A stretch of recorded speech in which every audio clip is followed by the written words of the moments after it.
The story of the war between France and Flanders does not begin with a single battle or a single act of defiance.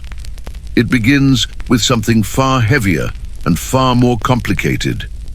It begins with the slow accumulation of tension across a landscape where power, pride, wealth and fear intertwined for generations.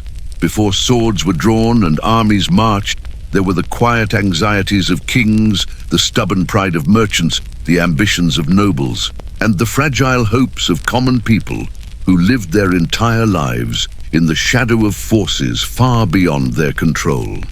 The struggle that unfolded over the next 138 years would become one of the longest and most intricate conflicts of medieval Europe, shaping identities long after the last treaty was signed. Imagine a world where the fortunes of entire regions depend on wool, markets, and trade routes rather than on the will of kings alone. Flanders was such a place. Its towns breathed commerce. Its people lived by the clatter of looms and the pulse of bustling markets. Its cities glowed with the wealth that came from cloth and craftsmanship. Yet that wealth made the region vulnerable. To the French crown, Flanders looked like a jewel that ought to be firmly set within the royal domain. To the English crown, it looked like a potential ally that could weaken France from its northern flank. To the townspeople, it looked like the foundation of their independence and the life they believed they deserved to defend. And to the generations who lived through the war, it looked like both a blessing and a curse. The conflict that eventually emerged between France and Flanders was not only a military struggle, it was a contest between two different visions of how medieval society should function. On one side stood the French monarchy, increasingly determined to assert centralized authority over every land it viewed as its feudal right. On the other stood the Flemish towns, which had developed their own traditions of self-governance, their own sense of civic identity, and their own belief that prosperity earned through labor offered a claim to autonomy that kings did not have the right to crush. The war took shape as these visions collided repeatedly across a century and a third. It began with the pressure of kings who sought obedience from the counts of Flanders. It grew as the towns pushed back against both their own nobles and the French crown. It intensified when foreign powers saw opportunity in the conflict. It deepened as economic hardship and political fear hardened attitudes on every side. And through all of this, ordinary people bore the heaviest burden. Peasants lost their homes to raids. Merchants watched their shops and workshops burn. Families fled from one town to another, seeking refuge from the violence that never seemed to end. Children grew old before the war did. Some never knew a world without it.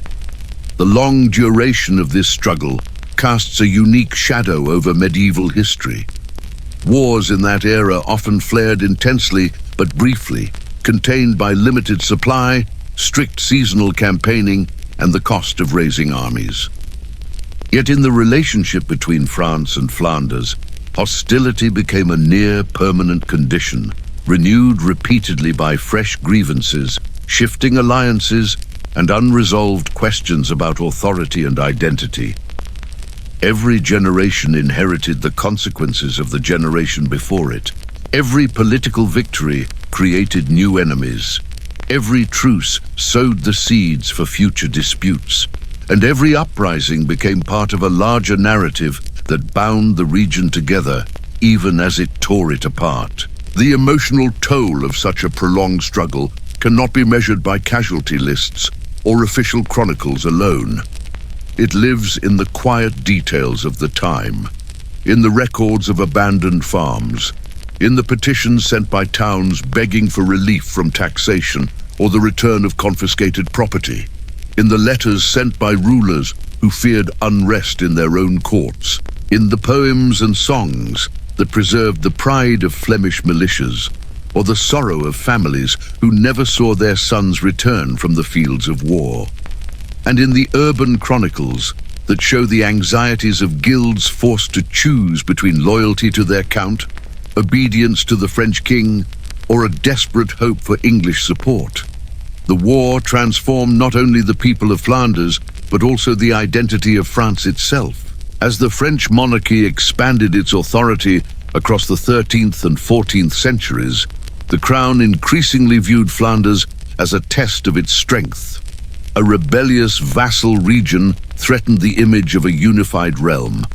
A wealthy and independent cluster of cities suggested an alternative model of power that rivaled the court.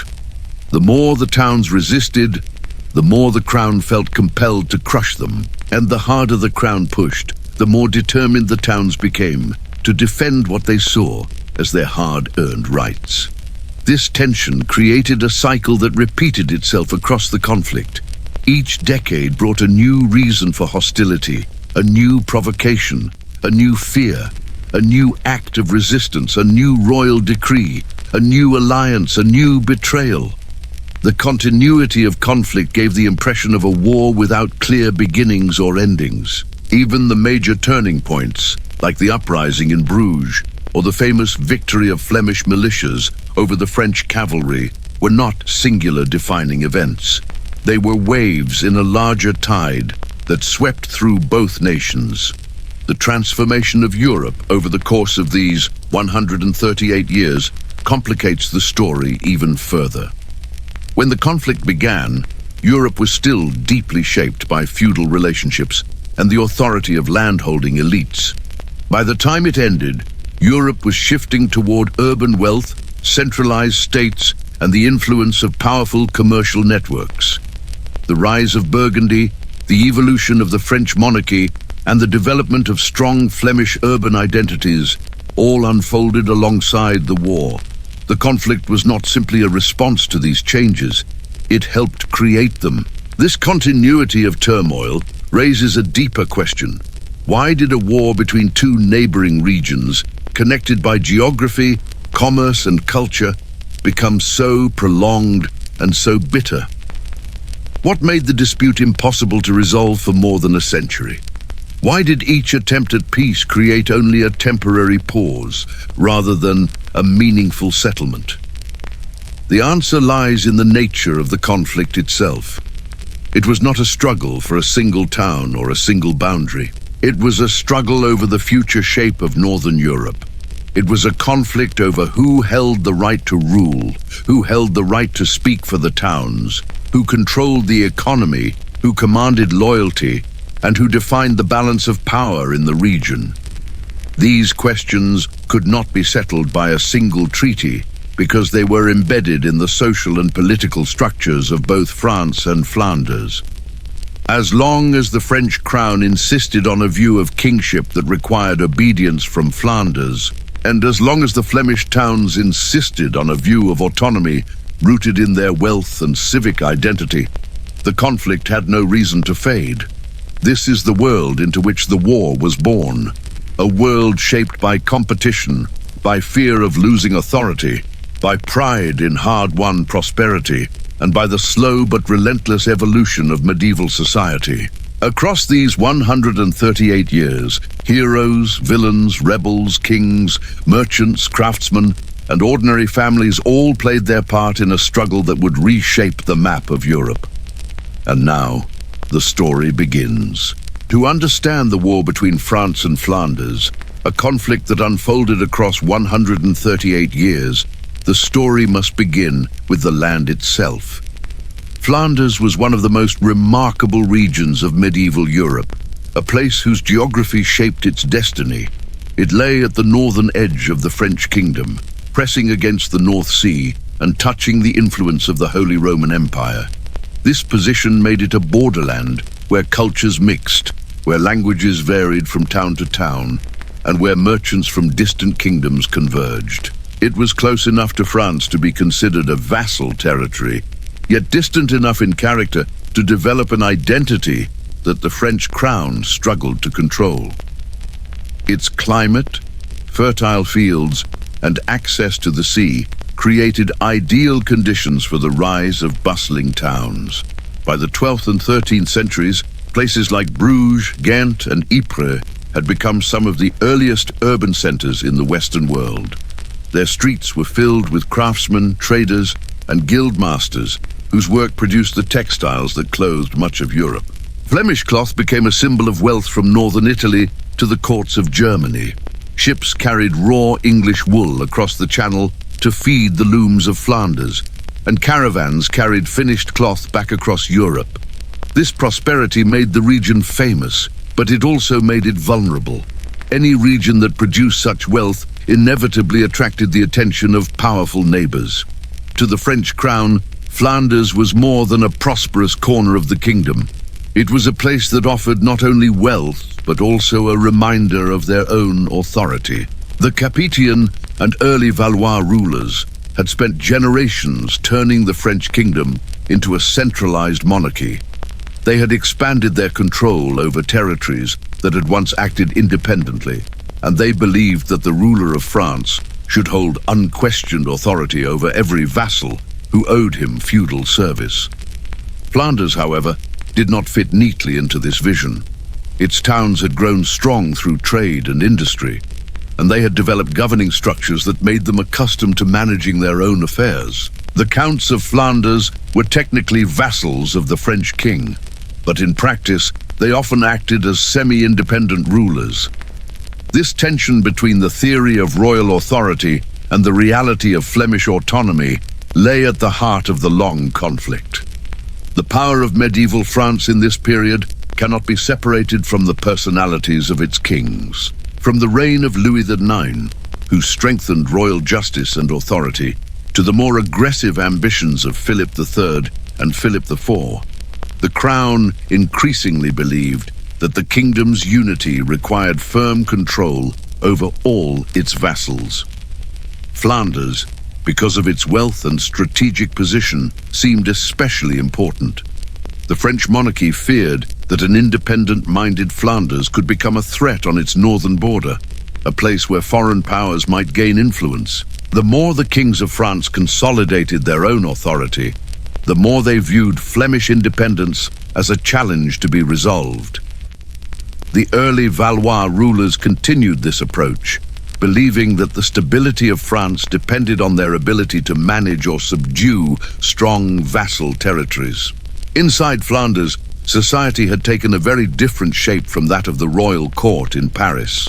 Flemish towns were defined by guilds, those powerful associations of craftsmen and merchants who controlled production, maintained standards, and protected the economic interests of their members. The guilds played a major role in city governance. They fought for rights, defended local privileges, and shaped civic identity. In many cases, they held more influence within the towns than the nobles did. Their prosperity gave them confidence, and their organization gave them strength. Alongside the guilds stood the city governments themselves. These early municipalities were some of the most sophisticated in medieval Europe. They kept detailed records, collected taxes, built defenses, and negotiated with foreign merchants. They acted as political bodies that represented the interests of the urban population as a whole. The Counts of Flanders, who were expected to balance loyalty to the French crown with loyalty to their own subjects, found themselves constantly navigating the tension between royal expectations and urban demands. Some counts leaned toward France, others leaned toward the towns. None could fully satisfy both sides. The relationship between Flanders and England played a decisive role in shaping the conflict. Flemish prosperity depended on English wool. Without wool from the sheep farms of England, the looms of Flanders would be silent. This economic reliance created a bond that the French crown viewed with concern. England was already a rival of France, and the possibility that Flanders might support or even align with England was a constant fear in Paris.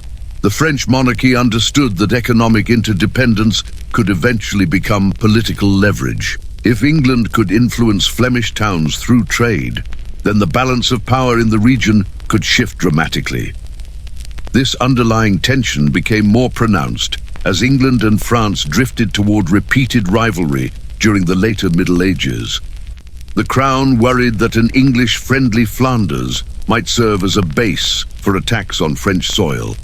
The cities in turn feared that if France sought to restrict or monitor trade with England, their whole economic system could collapse. The conflict over wool and cloth production was not simply an economic matter. It became a political struggle that touched every household and every workshop in Flanders. The causes of the long conflict between France and Flanders cannot be reduced to a single factor. They emerged from a combination of French attempts to assert feudal supremacy, Flemish efforts to protect their autonomy, and the rivalries within Flanders itself. Some nobles leaned toward France in hopes of securing power or royal favor. Some towns pushed for independence in order to protect their economic freedom. English kings used the situation to weaken France, offering support to Flemish rebels when it suited their own goals. The Holy Roman Empire also cast a long shadow over the region because technically much of Flanders lay near or within imperial influence. Later in the conflict, the Duchy of Burgundy would rise as one of the most powerful states in Europe, using marriage alliances and political skill to absorb Flanders into its orbit. The chronological map of the conflict shows a long sequence of pressures and responses. In the early period, Capetian kings asserted increasing control over their vassals, pressing the counts of Flanders to obey royal commands. Flemish towns resisted, seeking to preserve their customary freedoms. Tensions rose until violent confrontations erupted in the late 13th century. The famous uprising in Bruges, followed by the victory of Flemish militias over French cavalry in the Battle of the Golden Spurs, revealed the depth of resistance to French authority. These events were followed by repeated cycles of occupation, revolt, negotiation, and renewed conflict. Each side found reasons to distrust the other. Each victory created new wounds that refused to heal.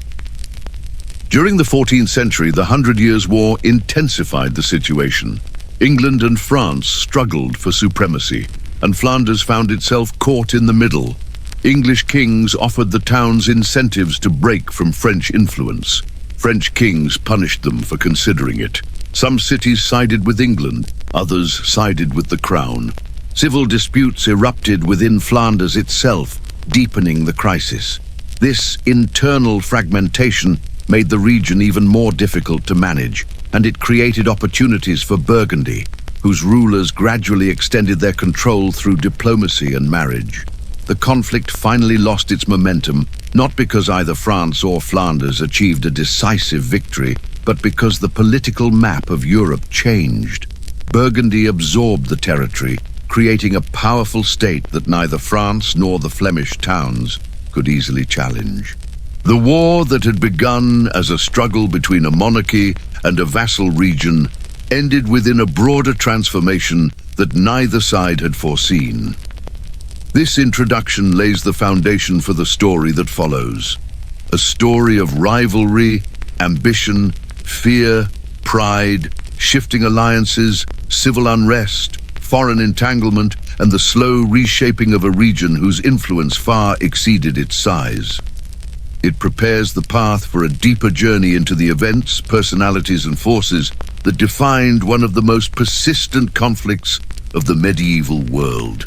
The origins of the long conflict between France and Flanders can be traced to the slow but determined centralization of royal authority within the French kingdom during the 12th and 13th centuries. This centralization was not a sudden transformation. It unfolded through years of careful political maneuvering, legal development, and the gradual strengthening of the monarchy's reach across territories that had once acted with considerable independence. In earlier centuries, France had been a patchwork of semi-autonomous regions, each governed by lords who owed theoretical loyalty to the king, but exercised substantial local power. By the time the Capetian line reached its maturity, the monarchy began to reshape this arrangement, turning the realm into a more coherent state. This new political identity created tension wherever local autonomy had deep historical roots. Few regions felt that pressure more strongly than Flanders. The Capetian kings believed deeply in the idea that their authority was both natural and necessary. They expanded royal justice, asserted the right to intervene in disputes among nobles, and strengthened control over key regions. Royal officials became more active. Their courts gained power. Their presence spread into areas where local lords had long operated without significant oversight. This growth of royal influence was welcomed in some regions where internal disputes had weakened local leadership. In others, especially those that enjoyed economic power and strong civic traditions, it was viewed with suspicion. Flanders fit firmly into the second category. For generations, the Counts of Flanders had maintained a delicate balance between their obligations to the French crown and the realities of ruling a region whose towns had grown wealthy, organized, and increasingly independent.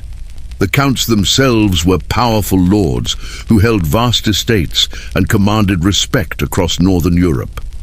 Yet their authority within Flanders was never absolute. They had to contend with influential cities whose leaders insisted on traditional privileges and protections. They also had to navigate the expectations of France, which saw the Counts as vassals who owed loyalty and service. This complicated web made it difficult for any single count to fully satisfy all parties. As the French monarchy grew stronger, this balance became increasingly unstable. The 12th century marked the beginning of a shift in the political temperature of the region.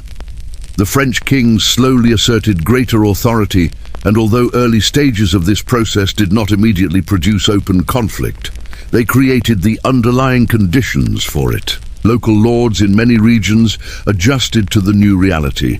Flemish leaders, however, did not adapt so easily.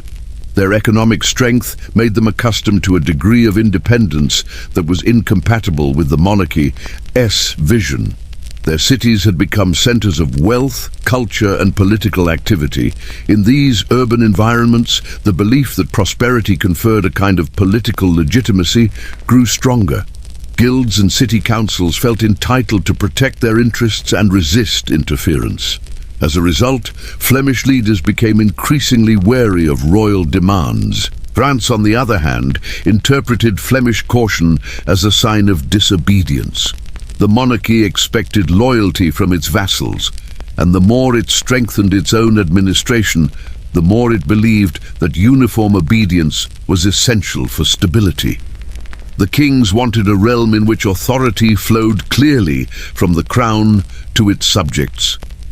They did not welcome arrangements that relied on negotiation or compromise. When the Flemish towns asserted their rights or challenged decisions from Paris, the monarchy saw not a negotiation between partners, but an act of defiance that had to be addressed. Each disagreement increased distrust between the two sides. At the same time, Flanders itself was experiencing internal evolution that further complicated the political landscape. The rise of urban guilds created new power structures within the towns.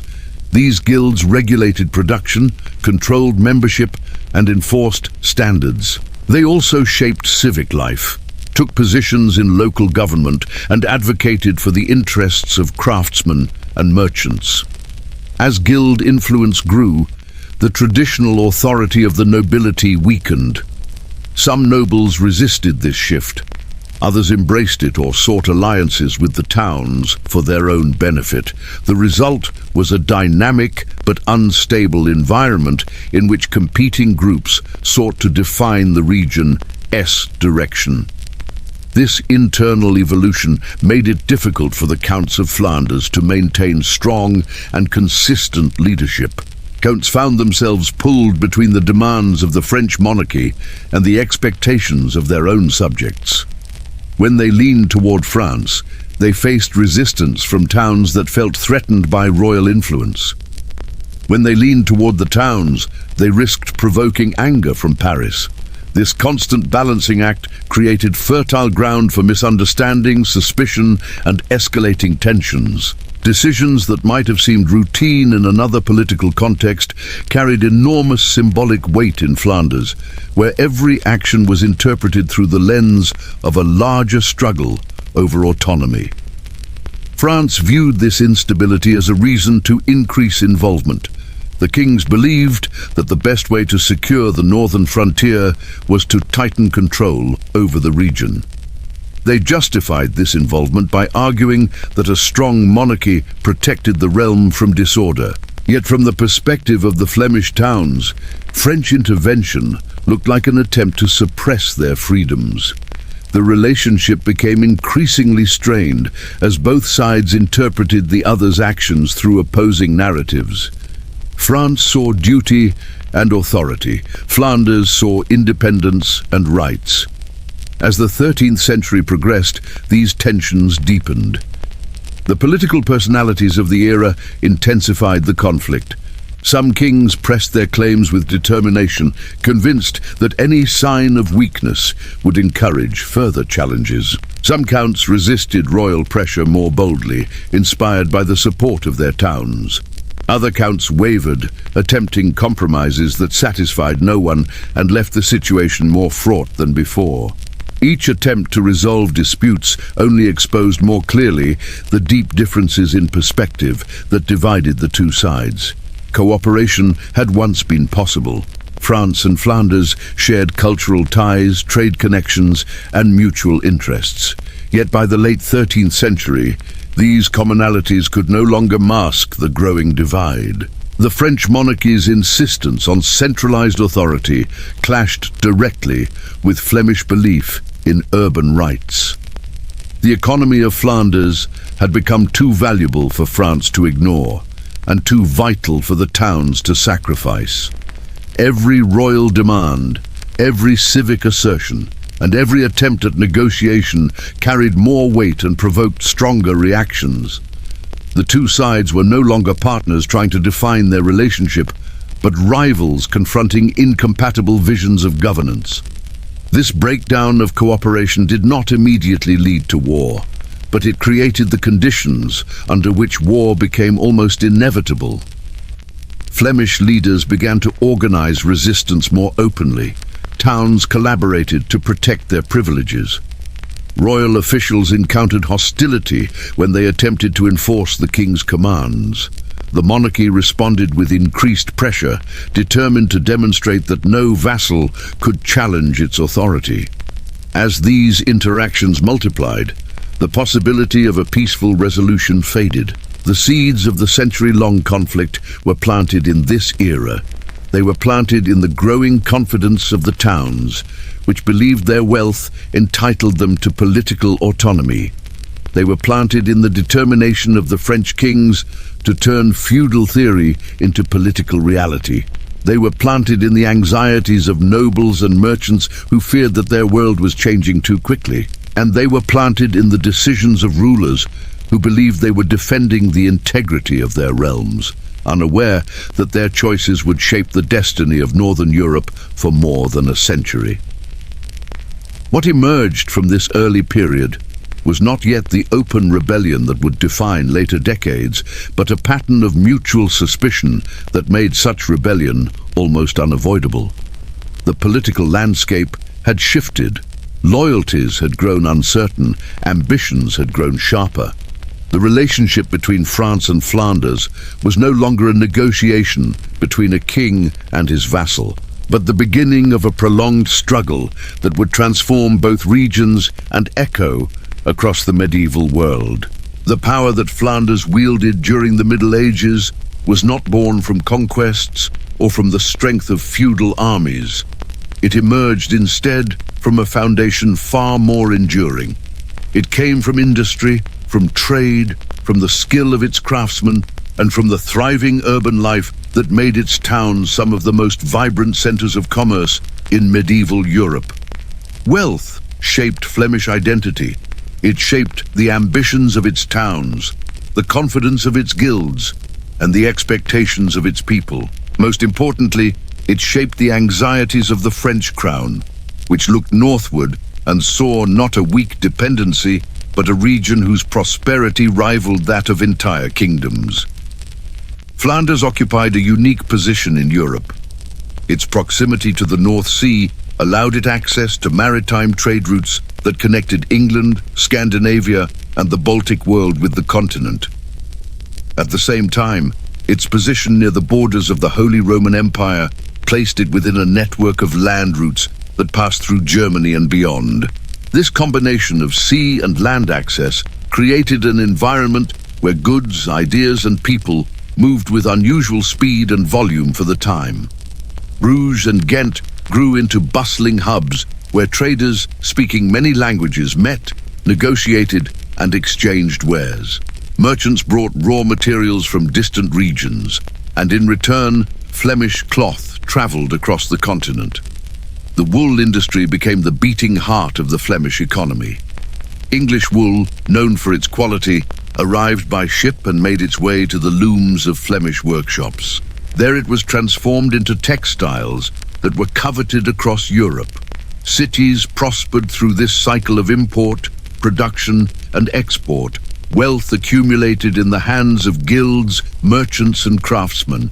This prosperity translated into political strength because it allowed the towns to build defenses, fund civic projects, support their guilds, and influence regional policies. Flemish merchants became some of the most worldly and experienced individuals in medieval Europe, traveling as far as the Mediterranean and the Baltic. With every voyage and every transaction, the towns grew more confident in their ability to shape their own future. This economic might would have been remarkable for any region of Europe, but in the context of the French kingdom, it held far greater significance. Flanders was not an independent country. It was a vassal territory of France. Its count owed homage to the French king. In theory, this relationship placed Flanders firmly under the authority of the crown. In practice, however, the vast wealth of the region meant that the counts often acted with a level of independence that was unusual among French vassals. They governed territories whose economic importance sometimes exceeded that of entire provinces, directly controlled by the crown.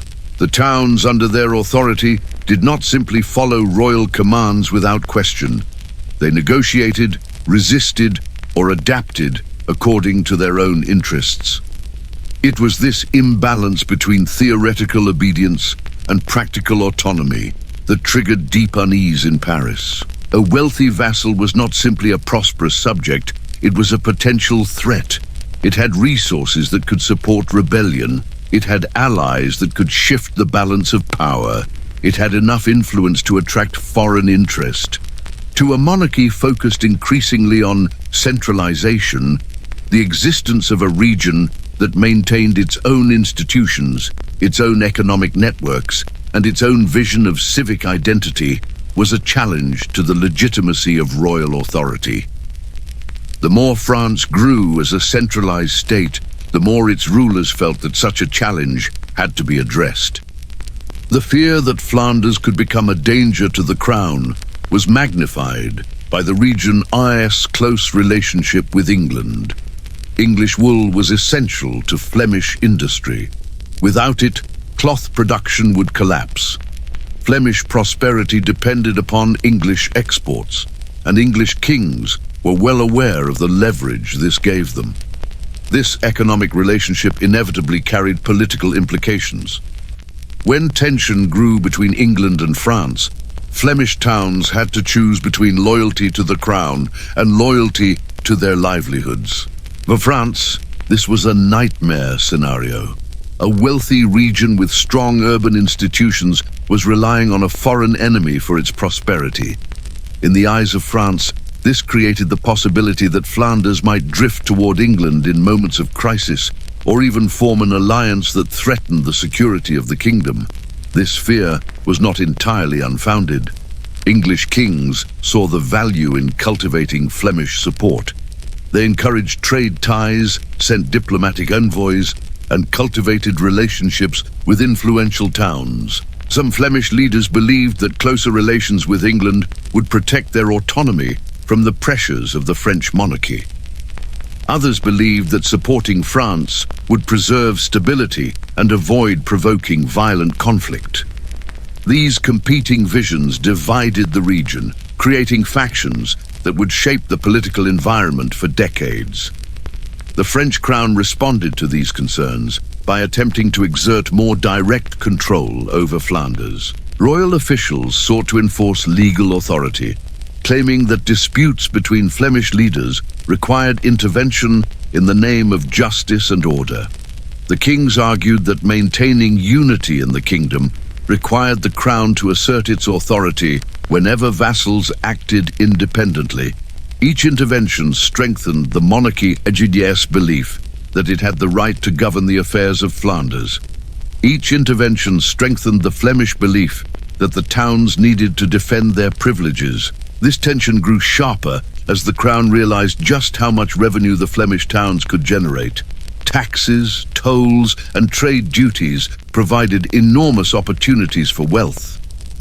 A crown that had once struggled financially now saw in Flanders a source of economic strength.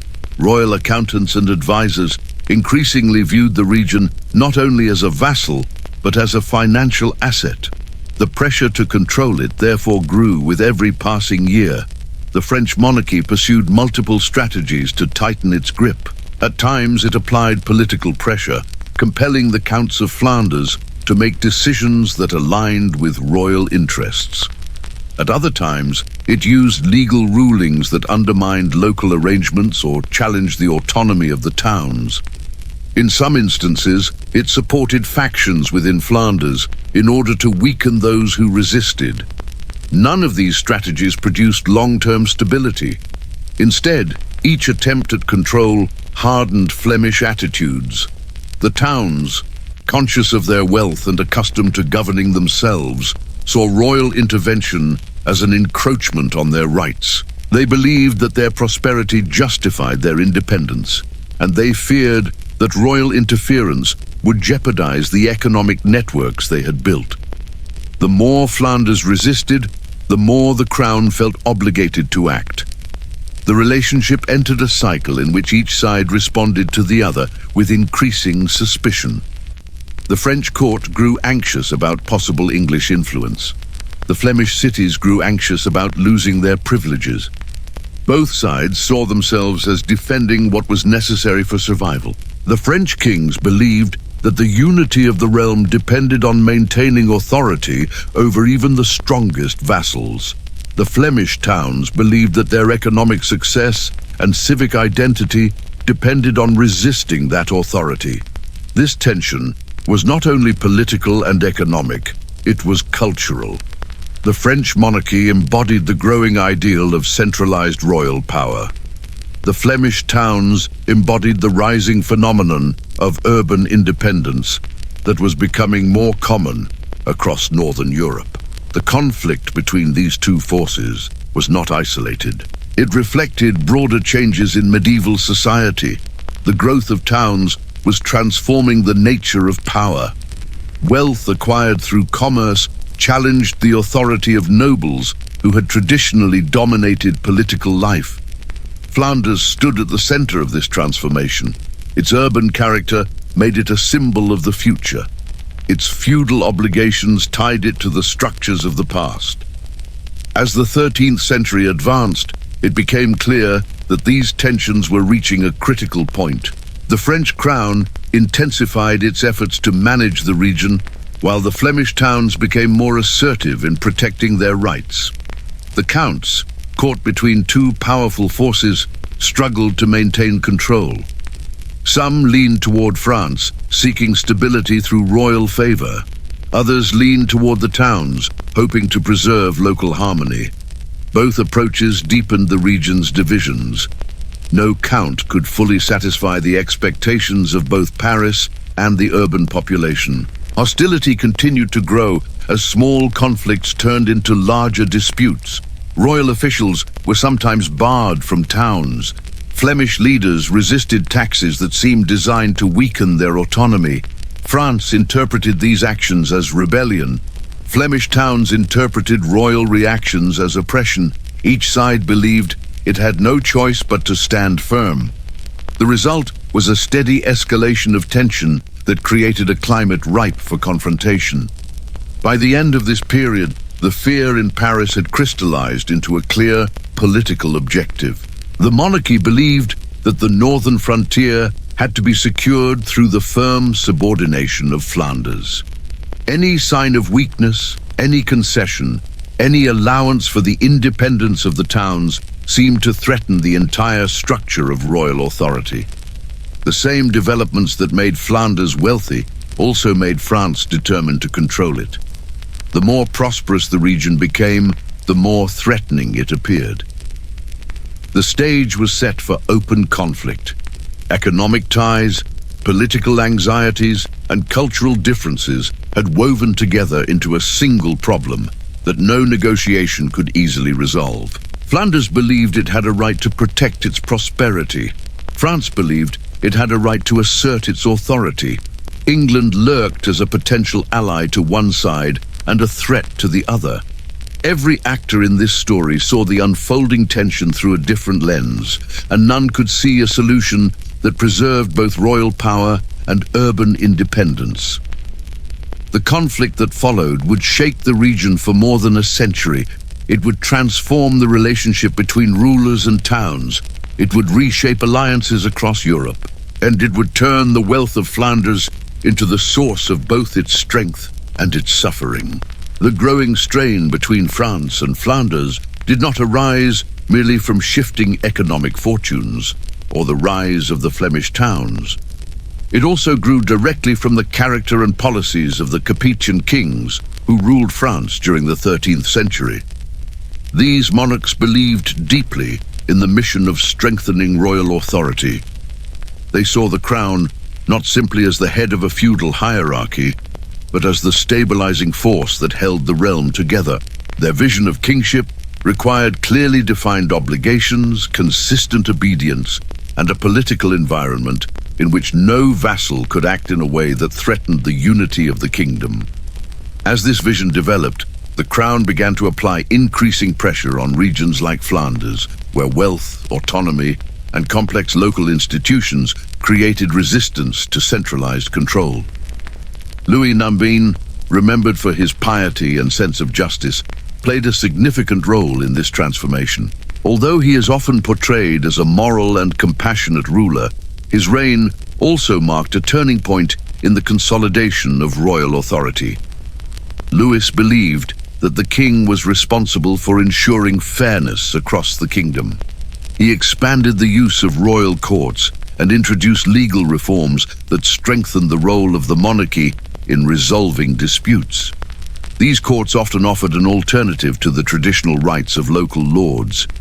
By encouraging subjects to seek justice directly from the king, Louis weakened the autonomy of regional authorities. Many saw this as a positive change, but in Flanders, where local traditions were deeply cherished, it was viewed with suspicion. Louis pursued policies that clarified the obligations of vassals and restricted the ability of powerful lords to act independently. He insisted that those who held lands from the crown had clear duties, and he used legal tools to reinforce his claims. This approach may have been rooted in his desire for justice, yet it also increased the reach of the monarchy into regions that had long governed themselves with relative freedom. Flanders, which balanced feudal bonds with strong urban institutions, felt this pressure acutely. Flemish leaders recognized that the reforms strengthened the crown's ability to intervene in matters that they preferred to handle within their own courts. The growing legal emphasis of the Capetian monarchy did not remain confined to the reign of Louis the Man. His successor, Philip III, inherited a kingdom with increasingly organized administrative machinery. He continued to build on the structures that Louis had created. Under Philip III, the monarchy expanded its networks of officials, strengthened its financial oversight, and asserted greater influence over feudal disputes. Philip was less personally involved in matters of justice than Louis had been, but he benefited from the stronger institutions his predecessor had established. For regions like Flanders, This meant a crown that was more capable of monitoring and constraining local authority. The tightening French grip became more visible in the way the crown applied feudal legal pressure. French kings used the language of obligation to justify intervention. They argued that vassals who failed to obey royal commands were violating their duties and could be punished. This legal framework allowed the monarchy to challenge the decisions of Flemish counts when those decisions conflicted with royal interests. It also enabled the crown to undermine the autonomy of towns by presenting their resistance as a violation of the natural order of the kingdom. In Flanders, this pressure created frustration among leaders who believed that their relationship with the crown had always allowed for considerable independence. The counts saw themselves not as disobedient subjects, but as rulers protecting the traditions and rights of their territories. The towns, which operated through their own governing bodies, believed that their prosperity and civic structure justified their authority.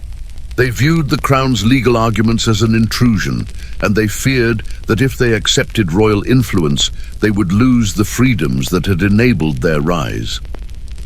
This growing legal and political tension shifted the relationship between France and Flanders from negotiation toward confrontation.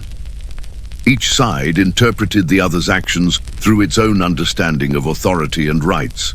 When the king insisted on legal oversight, the Flemish towns interpreted it as an attempt to limit their autonomy. When the towns asserted their privileges, the crown interpreted it as a refusal to respect feudal order. These opposing perspectives made compromise increasingly difficult. What one side viewed as reasonable governance, the other viewed as a threat to its very identity. The strongest source of royal pressure emerged from the sense of insecurity that the crown felt regarding the northern frontier. The kings of France had already faced challenges from powerful vassals in other regions.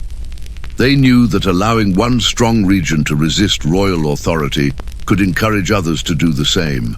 Flanders, with its wealth and strategic position, appeared to be a particularly dangerous example.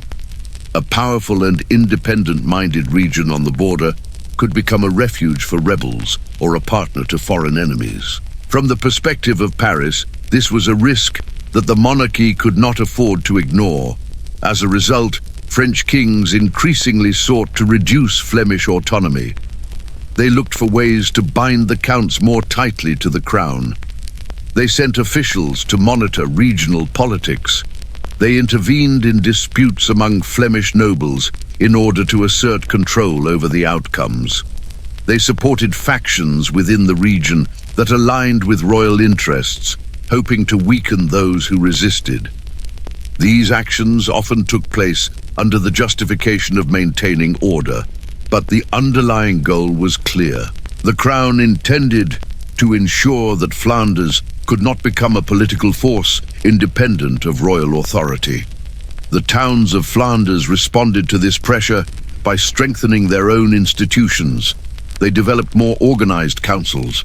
They increased communication among urban centers. They sought alliances within the region to protect their privileges. These developments made the cities more cohesive and more capable of resisting royal demands. As their sense of independence grew, the towns became increasingly unwilling to accept interference from Paris. This resistance, in turn, convinced the crown that stronger measures were required. The disputes between France and Flanders became increasingly militarized as a result of this escalating political and legal tension. Neither side initially sought open war, but both sides began preparing for it. The crown maintained a standing force that could intervene quickly in the region. Flemish towns organized militias that could defend their streets and fields. The presence of armed groups made each confrontation riskier. Minor disputes had the potential to become deadly confrontations. Royal envoys sometimes found themselves facing hostility, and Flemish officials sometimes feared arrest if they traveled to court. These tensions were intensified by the personalities of the rulers involved.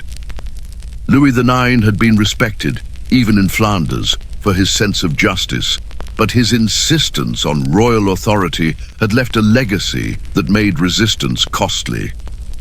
Philip III lacked the personal authority of his predecessor, but inherited a stronger administrative apparatus that could enforce royal will. The Counts of Flanders during this period faced growing pressure to choose between submission and resistance. Some attempted to remain loyal to the crown while defending their towns. Others attempted to build alliances that would protect them from royal influence. All found themselves navigating an increasingly treacherous landscape. The towns themselves were far from unified. Some leaned toward cooperation with France, others leaned toward defiance. Some saw the crown as a stabilizing force, others viewed it as a threat to everything that made Flemish urban life distinctive. These differences created internal conflicts that weakened the region's ability to present a united front. The crown sometimes exploited these divisions, supporting one faction over another to reduce resistance. The more the towns disagreed among themselves, the more vulnerable they became to external pressure. Despite these divisions, a common theme began to unite Flemish leaders. They felt that their autonomy was under threat.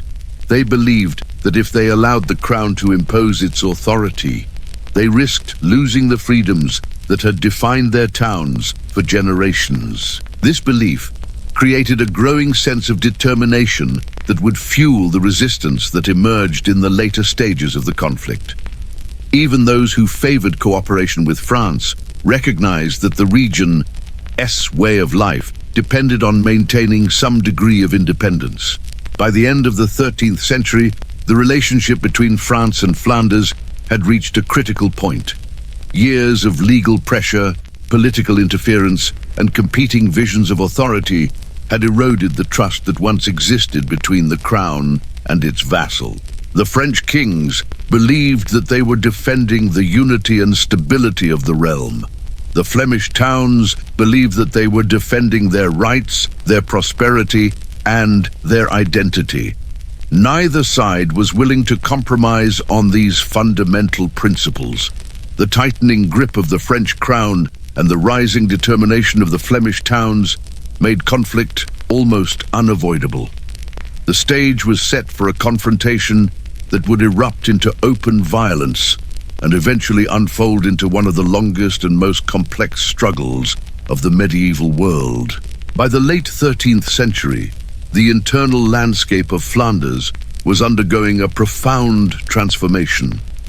The towns that had grown wealthy through trade and industry were no longer quiet centers of economic activity.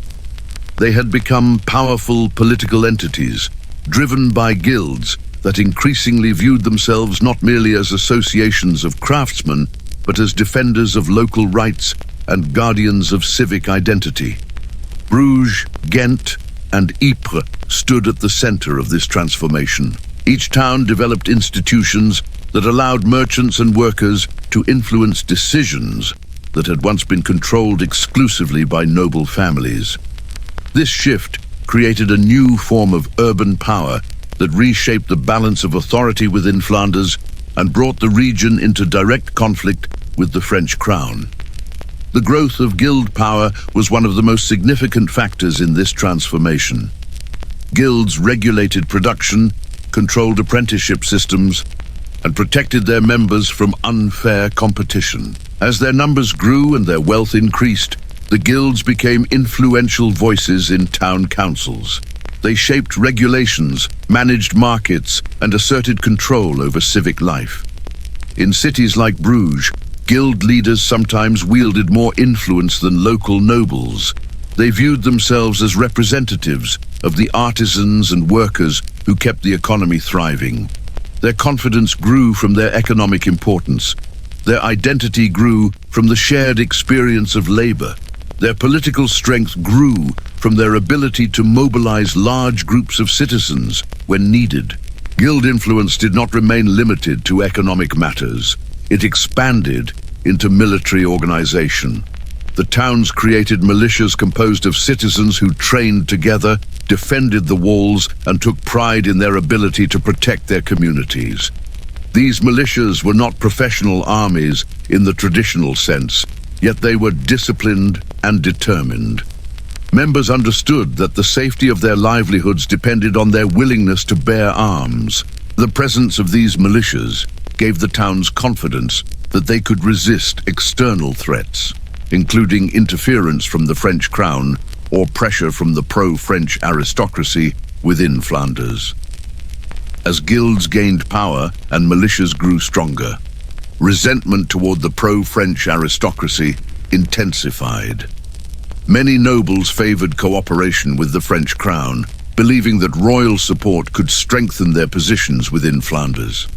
They viewed the crown as a source of legitimacy and authority. They hoped that aligning with France would protect their privileges and ensure the stability of their estates. The towns, however, saw this alignment as a direct threat to their autonomy.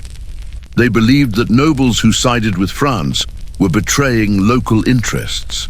This division created a climate of suspicion and hostility. Nobles who supported France were seen as agents of foreign influence.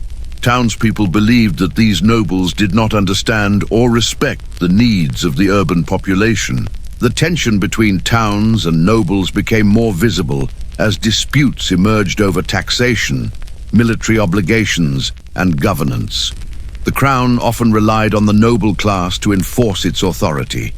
When nobles attempted to carry out royal commands, they frequently encountered resistance from towns that viewed their actions as illegitimate. In some cases, towns refused to pay taxes that they believed were imposed to weaken their independence. In others, they rejected aristocratic authority outright and demanded that decisions be made through local councils. These actions strengthened the sense that the towns were separate political communities with their own identity and interests. This emerging identity took root most strongly in Bruges, Ghent, and Ypres. Bruges, with its status as one of the great commercial centers of Europe, had long been accustomed to interacting with foreign merchants and navigating international trade networks. Its citizens developed a worldview shaped by commerce and diplomacy rather than feudal dependence. They valued their ability to make decisions without interference. Their guilds were powerful and well organized. Their militias were proud and effective. When the French crown pressured the region, Bruges became one of the first towns to resist. Ghent, even larger and more populous than Bruges, was another center of civic strength. Its guilds were numerous and influential. Its merchants were well connected to markets across Europe. Its artisans produced goods that were essential to the region's prosperity. The citizens of Ghent were accustomed to involvement in local governance. They viewed themselves as essential contributors to the well-being of the region. When pressure from the French crown increased and noble influence grew stronger, Ghent became one of the loudest voices demanding that urban rights be protected. Ypres, though smaller than Bruges and Ghent, played an equally important role. Its textile industry made it one of the wealthiest towns in Flanders. Its guilds held strong influence, and its citizens were proud of their economic achievements. Like the other towns, it valued independence. The rise of civic identity in Ypres contributed to the broader movement across Flanders, reinforcing the belief that the towns shared a common struggle. The increasing tension between the towns and the crown was further fueled by the social structure of Flanders. Urban life brought together people from different backgrounds who shared common economic interests. Craftsmen, merchants, and laborers lived in close proximity, worked side by side, and depended on one another for prosperity. These shared experiences fostered a sense of unity. People felt that the success of one guild or one industry benefited the entire town.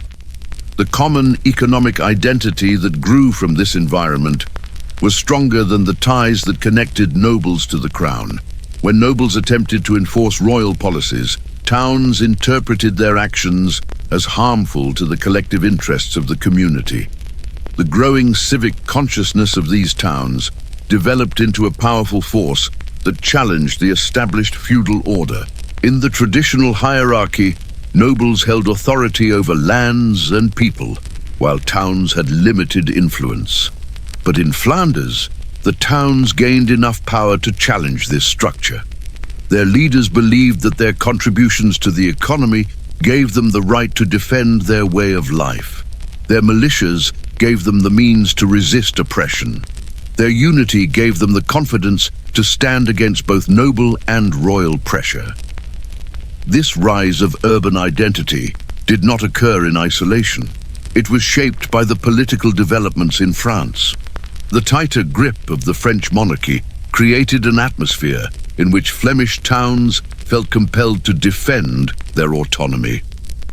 The Crown's attempts to exert control through legal rulings and political influence caused towns to fear that their traditions were in danger. This fear pushed them to strengthen their institutions, to organize resistance, and to articulate a clear sense of what it meant to be a citizen of Bruges, or Ghent, or Ypres. The earliest revolts in these towns emerged not from a single event, but from a gradual accumulation of grievances. Taxes imposed by the counts under royal pressure were seen as unjust. Attempts by the crown to influence local politics were seen as intrusions. Efforts by nobles to align themselves with Paris were seen as betrayals. When guilds met to discuss their concerns, they found that their worries were shared across industries and across social levels. When militias gathered, they found that their commitment to defend the town was unwavering. Slowly, these sentiments coalesced into a belief that the towns had a collective identity that needed protection. This belief became more pronounced as the towns began to cooperate with one another. Bruges, Ghent, and Ypres shared common economic interests. They shared common political concerns. They shared a common experience of pressure from the crown. Communication between them increased. Leaders traveled between towns to discuss strategies. Guilds exchanged information about policies that threatened their livelihoods. This cooperation strengthened the sense that the towns were part of a larger movement, one that went beyond individual grievances and reflected a shared struggle for autonomy. The rise of civic identity in these towns created a new political dynamic in Flanders. The region was no longer defined solely by the authority of the counts or the influence of the aristocracy. It was increasingly defined by the towns themselves. Their leaders shaped policy. Their militias maintained order. Their guilds represented the majority of the population. This shift challenged the traditional feudal hierarchy and set the stage for open conflict with France. The French crown interpreted the rise of civic identity in Flanders as a threat. Kings viewed the growing power of the towns as a challenge to the natural order. They believed that allowing such autonomy would undermine the unity of the kingdom. They feared that the towns, with their wealth and their militias, could resist royal commands. They saw the cooperation between towns as evidence of a dangerous movement that might align with foreign powers, particularly England. As tensions increased, it became clear that the relationship between France and Flanders could not continue unchanged. The French monarchy was determined to assert its authority. The Flemish towns were equally determined to protect their independence. This clash of visions made confrontation unavoidable. The revolts that began in Bruges, Ghent, and Ypres were not momentary outbursts, but the first major expression of a political transformation that had been building for decades. They marked the emergence of a Flemish civic identity strong enough to challenge feudal authority. They showed that the towns were prepared to defend their rights with force if necessary, and they set the stage for the dramatic events that would soon unfold in one of the most turbulent chapters of medieval European history. The rising tension between France and Flanders reached a new and dangerous stage during the confrontation between Philip the Fair of France and Count Guy of Dampierre. Their struggle was not only a political dispute, but also a personal conflict shaped by pride, ambition, and distrust. Each man interpreted the other's actions not merely as political challenges, but as deliberate provocations. Their feud would ignite a chain of events that transformed growing tensions into open hostility. What had begun as a struggle over authority and autonomy now became a contest between two determined leaders, each convinced that his position was not only justified, but essential to the stability of his realm. Philip the Fair, known for his stern temperament and uncompromising view of kingship, believed firmly in the expanding authority of the French crown. He was a ruler who valued order and obedience. His policies across the kingdom reflected a determination to bring all vassals under closer royal control. He reformed financial systems, empowered royal administrators, and expected that his commands would be followed without hesitation. From his perspective, the independence displayed by the Flemish towns and the assertiveness of their count represented a direct challenge to the principles of monarchy that he held sacred.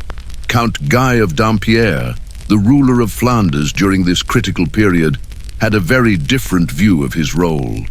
He belonged to a long line of Flemish rulers who had balanced feudal obligations with regional autonomy. Guy saw himself as responsible for protecting the interests of his people, particularly the towns whose prosperity defined the region. He believed that the traditional relationship between Flanders and France allowed for significant independence.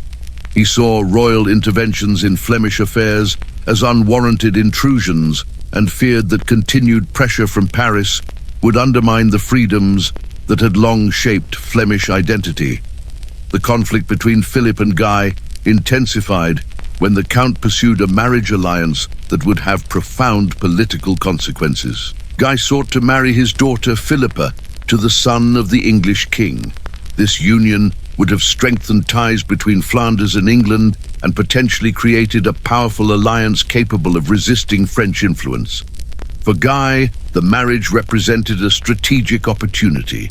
England was Flanders' primary trading partner, and closer ties could help protect the region's economy from interference.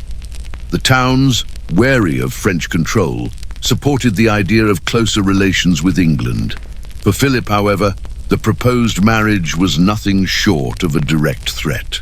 An alliance between Flanders and England could create a political and military partnership positioned on the northern border of France. It risked turning a wealthy vassal region into an English ally at a time when relations between England and France were increasingly strained. Philip viewed the marriage as an attempt to undermine his authority. He believed that Guy's decision violated the feudal obligations that required vassals to seek royal approval for major alliances. In the eyes of the crown, the proposed marriage was not simply imprudent, it was rebellious. The French king reacted swiftly and forcefully. Philip summoned Guy to court, demanding that he abandon the marriage negotiations. Guy attempted to delay, hoping to preserve his plan while avoiding open conflict. He underestimated the determination of the king. Philip ordered the arrest of Guy's daughter, who was seized when she traveled into French territory. She was imprisoned in France for the remainder of her life. This act stunned the Flemish population. It was not merely the disruption of a marriage alliance, it was a direct assault on the honor of their ruling family. The imprisonment of Philippa enraged Guy and deeply humiliated him. It also revealed the lengths to which Philip was willing to go in order to maintain control over Flanders. The French king had demonstrated that he believed the crown had absolute authority over the decisions of its vassals. For Guy, the imprisonment was a personal insult and a political signal that the crown would not allow Flanders to pursue any path that deviated from royal expectations. The dispute between the two leaders had now escalated from political disagreement to a confrontation defined by wounded pride and a struggle for control. Tensions worsened when Philip extended his interference into the internal affairs of Flanders. He began to involve himself in disputes within the region, supporting factions that favored stronger royal influence and undermining those loyal to Guy. Royal officials attempted to enforce decisions that weakened the authority of the Count and strengthened French influence. The towns, already suspicious of the crown, saw these actions as attempts to subjugate them. They feared that the king intended to dismantle the liberties that had defined urban life for generations. Guy, desperate to defend his position, sought support from external allies. He tried once more to strengthen ties with England. He also appealed to the Holy Roman Empire, hoping that imperial pressure might counterbalance the influence of the French crown. These moves only confirmed Philip's belief that Flanders was becoming disloyal. To the French king, Guy's actions appeared to be signs of rebellion brewing within the northern frontier. To Guy, Philip's increasingly bold interventions left him no choice but to seek protection elsewhere. The king decided to act decisively. In 1297, Philip declared that Guy had violated his feudal duties and that Flanders had fallen into disobedience. He summoned the Count to appear before him, knowing that Guy would refuse. When the Count did not present himself, Philip declared the Flemish lands forfeited to the crown. This declaration marked the turning point at which political pressure transformed into military action. French forces prepared to intervene directly in Flanders. Guy's humiliation became complete when he himself was arrested during a diplomatic meeting in Paris. The Count had hoped to negotiate a peaceful resolution, or at least delay the inevitable, but the king had no intention of compromising. Guy was taken into custody and imprisoned. His confinement sent shockwaves through Flanders. The people saw their ruler treated as a criminal. The towns saw the crown demonstrating that it could imprison a count as easily as it had imprisoned his daughter. The pro-French aristocracy viewed the event with mixed feelings, for although some welcomed royal intervention, they recognized that the actions of the king were extreme and risked inflaming the region. The imprisonment of Guy ignited widespread outrage among the Flemish towns. They had long been prepared to resist royal interference, but now they saw that their count had suffered public humiliation at the hands of the French king. They interpreted this not only as an attack on their ruler, but as an attack on the region as a whole. The idea that Flanders could be controlled by France without regard for its traditions or its leadership galvanized the population. Militias that had been forming for years now had a clear cause. Guilds that had once focused on economic matters now saw themselves as defenders of political rights. Councils that had once debated trade regulations now debated the necessity of resisting royal authority. Philip's decision to imprison Guy had been intended to break Flemish resistance. Instead, it strengthened the determination of the towns to defy the crown. The king had demonstrated his willingness to use force, but he had underestimated the resilience of the Flemish people and the strength of their civic identity. The more severe his actions became, the more unified the towns grew in their commitment to resist.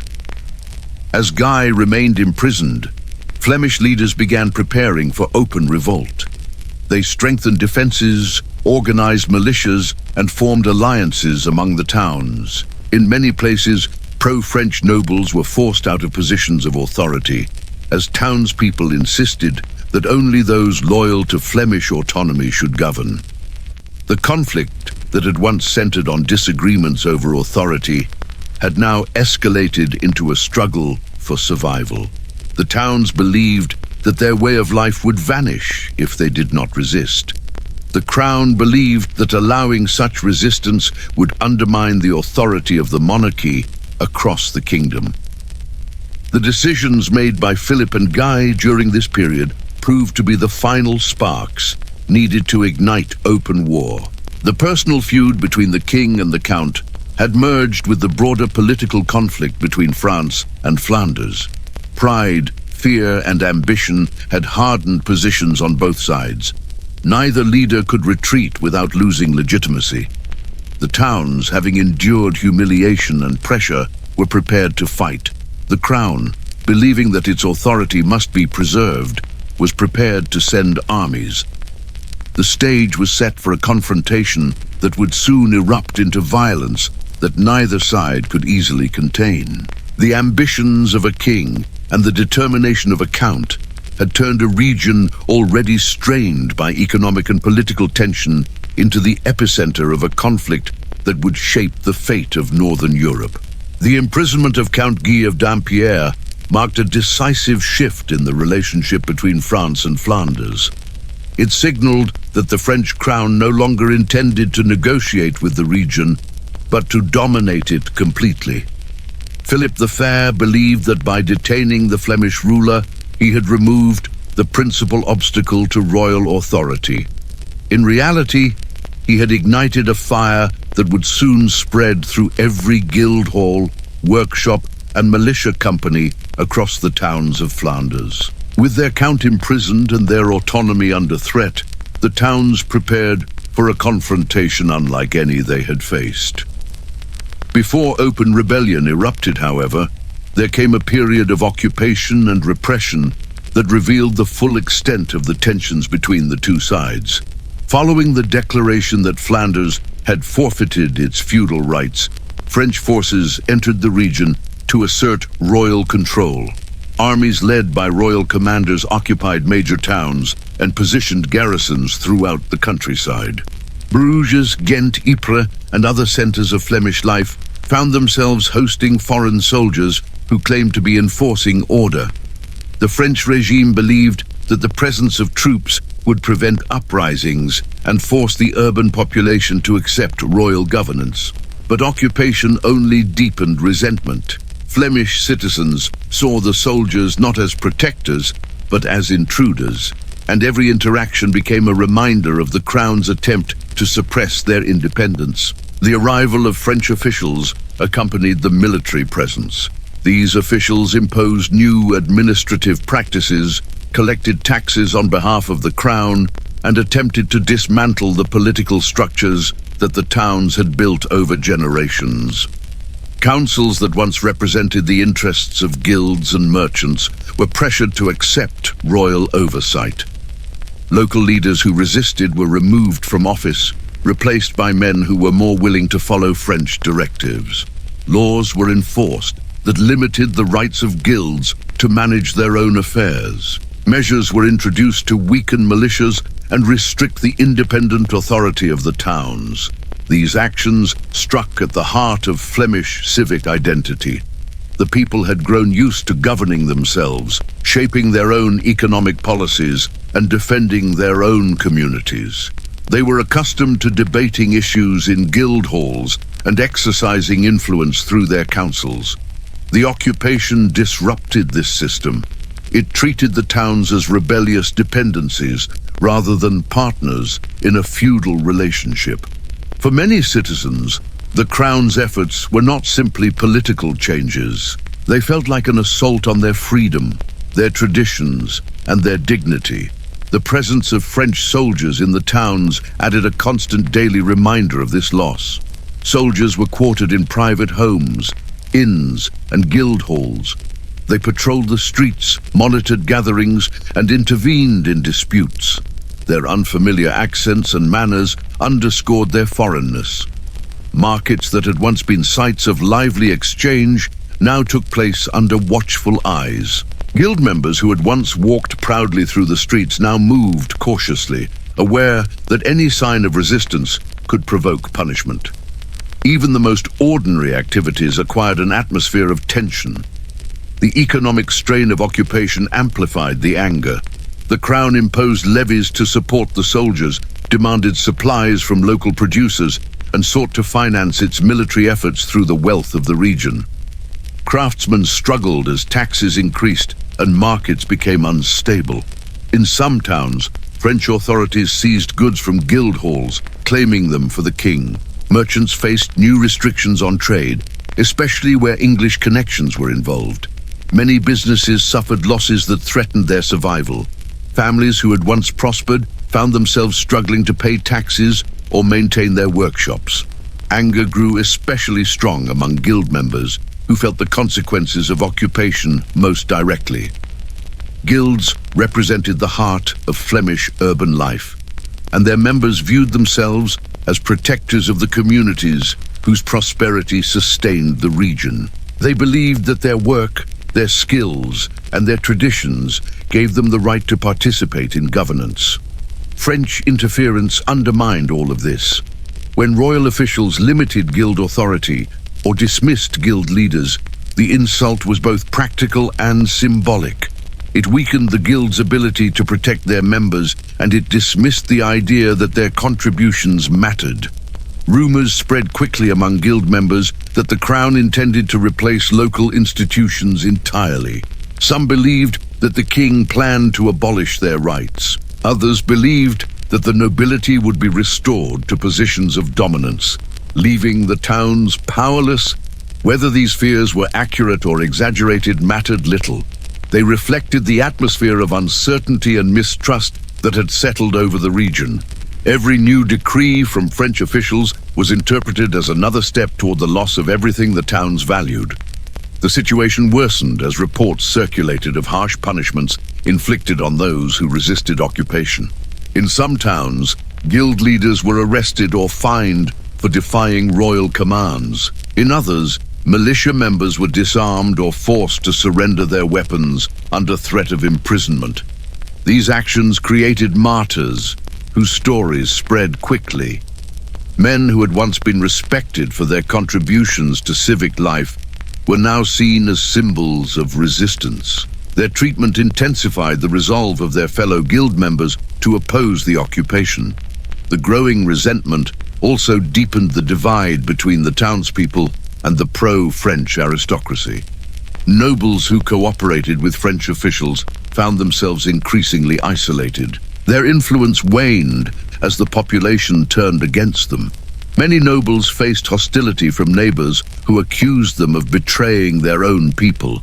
Some nobles attempted to distance themselves from French authorities, hoping to avoid the anger of the towns.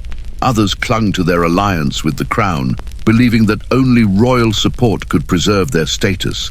These divisions further destabilized the region and fueled the determination of the towns to resist. The atmosphere in Flanders during this period was one of simmering anger. The repression of local institutions, the disruptions to economic life, the humiliation of Count Guy, and the heavy presence of French soldiers all contributed to a sense that the region had reached a breaking point. Guild members whispered about revolt. Militia captains quietly maintained their weapons despite orders to surrender them. Town councils held secret meetings to discuss strategies for resisting the occupation. Ordinary citizens who had never engaged in political matters found themselves drawn into conversations about the future of their communities. Bruges became one of the central hubs of this growing discontent. The city's merchants, craftsmen, and guild leaders had long been accustomed to independence. They had developed a strong sense of civic pride. When occupation disrupted their institutions, they responded with quiet but determined resistance. French officials in Bruges struggled to enforce their policies. They encountered delays, subtle acts of defiance, and organized non-cooperation. Guild halls refused to dismiss leaders who had been targeted by the crown. Militia captains evaded efforts to disarm them. Market regulations imposed by French authorities were ignored or circumvented. The tension in Bruges grew so intense that even the smallest incidents could spark confrontation. Insults exchanged between soldiers and citizens often escalated into fights. The presence of French troops in the streets became a daily reminder of lost freedoms. Some soldiers treated the population with hostility, further inflaming resentment. Their arrogance and sense of superiority clashed with the pride of the townspeople, who were not accustomed to being treated as subjects under military rule. Ghent experienced similar tensions, though its larger population and stronger guild networks made resistance more organized. The city council attempted to navigate the occupation without provoking outright violence, but it struggled to manage the demands of French officials and the defiance of its own citizens. Guild members in Ghent were particularly vocal, arguing that the city must resist or risk losing its identity. Their determination created pressure on local leaders to support resistance, even when doing so risked retaliation from the crown. Ypres, though more subdued, also saw rising frustration. Its economy suffered under occupation, and many guild members believed that the crown did not understand or respect the delicate balance that sustained the city's prosperity. As in Bruges and Ghent, the occupation created the conditions for a widespread revolt. By the time French officials realized the depth of the anger they had provoked, it was too late. The repression intended to pacify the region had instead prepared it for rebellion. The people of Flanders had become unified, not by their economic interests or guild rivalries, but by a shared sense that their freedoms were under attack. They believed that the only way to preserve their identity was to resist the occupation. Their anger grew into a determination that no amount of royal pressure could extinguish. The road to Bruges was paved by these tensions. Every confiscated tool, every insult delivered by a soldier, every arrest of a guild leader, and every attempt to restrict local independence contributed to a slow but powerful transformation. Flanders was no longer a region divided by internal rivalries. It was a region awakening to the possibility of collective action. The mass retaliation that would soon take place in Bruges was not an isolated event. It was the inevitable result of years of repression and the culmination of a civic identity that had grown out of shared resentment, shared humiliation, and shared ambition. What happened next would shock Europe and change the course of the war. The tension that had been gathering across Flanders now reached its breaking point. The occupation had created an atmosphere where resentment burned beneath the surface of everyday life. Bruges, a city of merchants, guild masters and craftsmen, had become a place where anger mixed with fear, and where humiliation at the hands of foreign soldiers had become impossible to bear. The spark that ignited the uprising did not emerge from a sudden event, but from a long accumulation of grievances that touched every household and every workshop. The Bruges Matins would become one of the most memorable and violent moments in the history of the conflict. It marked the moment when repression transformed into organized retaliation, and when a population that had suffered under occupation rose with a force that stunned the continent. The French presence in Bruges had grown increasingly heavy as the crown tried to maintain order in a city known for its independent spirit. Royal officials believed they needed to remind the citizens who now held authority. Garrison commanders tightened patrols, imposed curfews, and ordered strict compliance with new regulations. These actions only deepened the hostility of the local population. Citizens who had once walked freely through their own streets now felt watched, judged, and threatened. Markets that had once embodied the city's economic strength became places of tension as soldiers monitored transactions and demanded compliance with royal directives. The guilds, long accustomed to a degree of political power, seethed under the pressures placed upon them.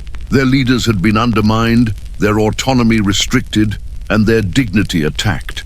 They saw French rule as a direct threat to their livelihoods and their traditional role as guardians of the city.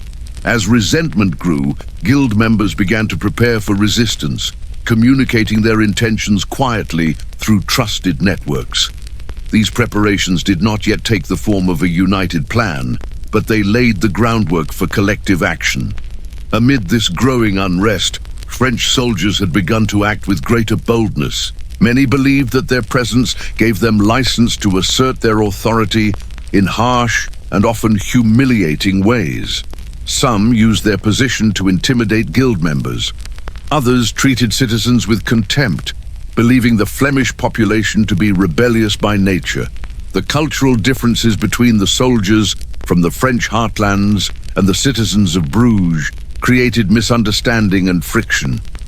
That friction was felt everywhere, from the taverns to the streets to the market squares. The decisive moment arrived after yet another round of royal demands and tightened restrictions. Tensions had reached a point where even minor incidents could escalate into something greater. When reports spread that French soldiers planned to take further measures against suspected rebels, guild leaders concluded that the city was on the verge of losing all remaining freedom. It was in this atmosphere that the citizens of Bruges made the decision that would send shockwaves through Europe. They resolved to act before the occupation tightened any further.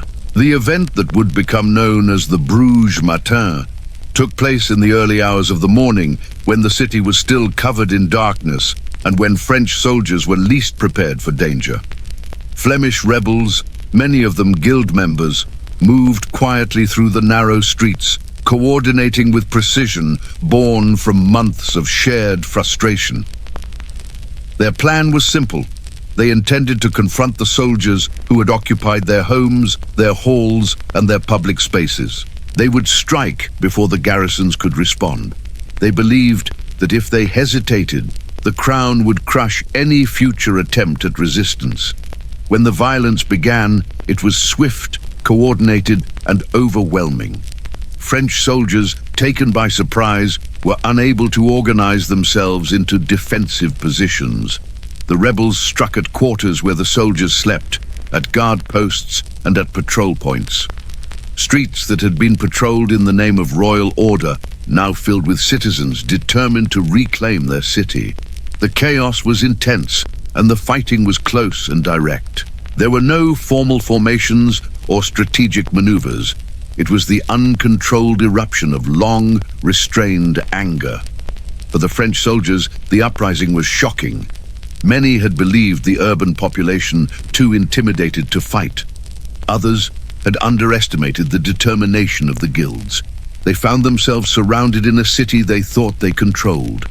The narrow streets that had once been part of their patrol routes now trapped them, preventing escape or regrouping. The unfamiliar layout of the city worked against them as panic spread among the garrisons. They realized that the population they had sought to dominate had risen with unexpected ferocity. The emotional weight of the violence was profound on both sides. For the Flemish rebels, the uprising was not simply an act of defiance, but a release of fear, humiliation, and anger that had accumulated over years of occupation. Many of the participants had lived through the insults of the soldiers, the restrictions on their guilds, the pressure placed on their families, and the loss of their traditional rights. As they rose in rebellion, they felt the weight of defending not only themselves, but the identity of their city. For the French soldiers, the revolt created a sense of betrayal and confusion. They had entered the city believing themselves the representatives of royal authority, enforcing order on a rebellious province. They had not imagined that the population would turn on them with such force. The intensity of the violence shook their faith in the stability of the crown's occupation. The rebels were driven by a sense of collective purpose, and the soldiers understood too late that they had underestimated the determination of the Flemish people. The aftermath of the Bruges Matins revealed the scale of the uprising. Large portions of the French garrison were killed, and survivors fled the city in fear. Royal officials who had tried to impose control found themselves unable to impose any authority. The rebels had reclaimed Bruges, transforming it from a city under occupation into a symbol of defiance. The event sent waves of alarm through the rest of Flanders. It also inspired hope among other towns that resistance might succeed. Word of the uprising spread quickly, carried between guild halls, marketplaces, and councils. The idea of rebellion now felt possible in places where citizens had once felt powerless. The shock of the Bruges Matins traveled beyond Flanders to the courts of Europe. Rulers and chroniclers were stunned by the scale of the violence and the boldness of the act. Many interpreted the uprising as a sign that the French crown's authority was weakening. Others saw it as evidence of the growing power of urban populations. In an age when towns were becoming key centers of trade and culture, the rebellion in Bruges demonstrated the influence and will of the guilds. The reaction in Paris was one of fury. Philip the Fair viewed the massacre not only as a rebellion, but as an insult to his authority. He believed the uprising represented a challenge that could not be ignored. If a city as important as Bruges could openly defy the crown, then other vassal territories might follow. The king and his advisors immediately began planning a military response that would crush the rebellion. Preparations were made to assemble an army capable of overwhelming Flanders and re-establishing control. This determination for retaliation grew stronger as the king heard reports of the brutality of the uprising. The massacre of French soldiers demanded, in his view, a display of royal strength. Chroniclers in France described the rebellion in ominous terms, portraying it as a dangerous threat to royal authority. They warned that if Flanders was not subdued, the power of the crown could be undermined throughout the kingdom. These accounts fueled the king's resolve. In Flanders, meanwhile, the population prepared for the inevitable response. The victory in Bruges created a renewed sense of unity as towns understood that France would not tolerate rebellion. Guild militias trained in anticipation of a counterattack. Merchants contributed funds to support defenses. Councils coordinated with one another, strengthening alliances that had previously been weakened by internal rivalries. The uprising had transformed the political landscape. Flanders was no longer simply resisting occupation, it was preparing for war. The road to the next phase of conflict was now set. The Bruges Matins had turned a tense and oppressive occupation into a violent struggle for autonomy. The French crown's response was certain, and the Flemish towns understood that they would face the full force of royal power. Yet the people of Flanders believed that the uprising had given them a chance to defend their identity, their traditions, and their right to govern themselves. The shockwaves of the rebellion continued to reverberate as France prepared for revenge. The lives lost in Bruges became symbols in a growing conflict that would soon escalate beyond anything the region had witnessed. The uprising marked the moment when the war between France and Flanders moved from simmering tension to open and irreversible confrontation.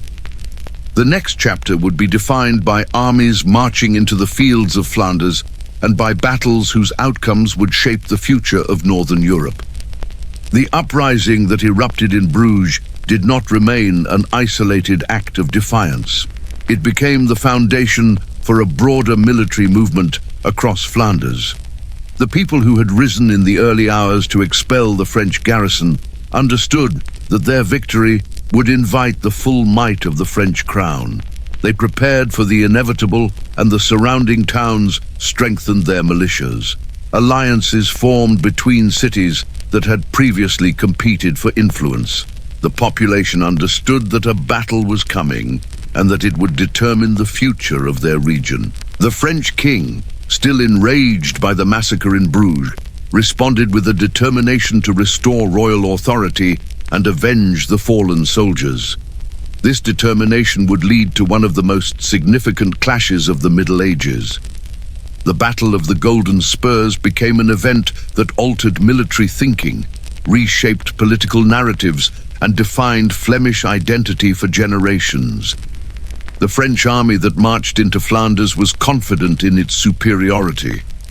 The crown had long relied on armored cavalry drawn from the nobility. These heavily armed knights believed themselves nearly invincible in open battle.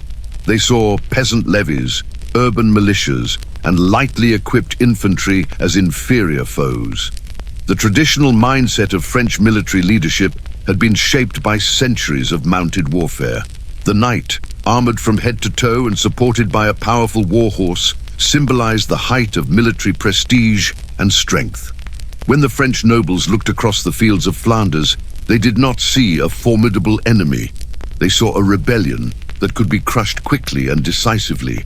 The Flemish forces preparing to face them understood this perception. They knew that the French crown believed victory was assured. Yet the militias of Flanders had developed a deep sense of unity after the Bruges Matins. They came from guild halls, marketplaces, and workshops. They were weavers, brewers, butchers, carpenters, and merchants.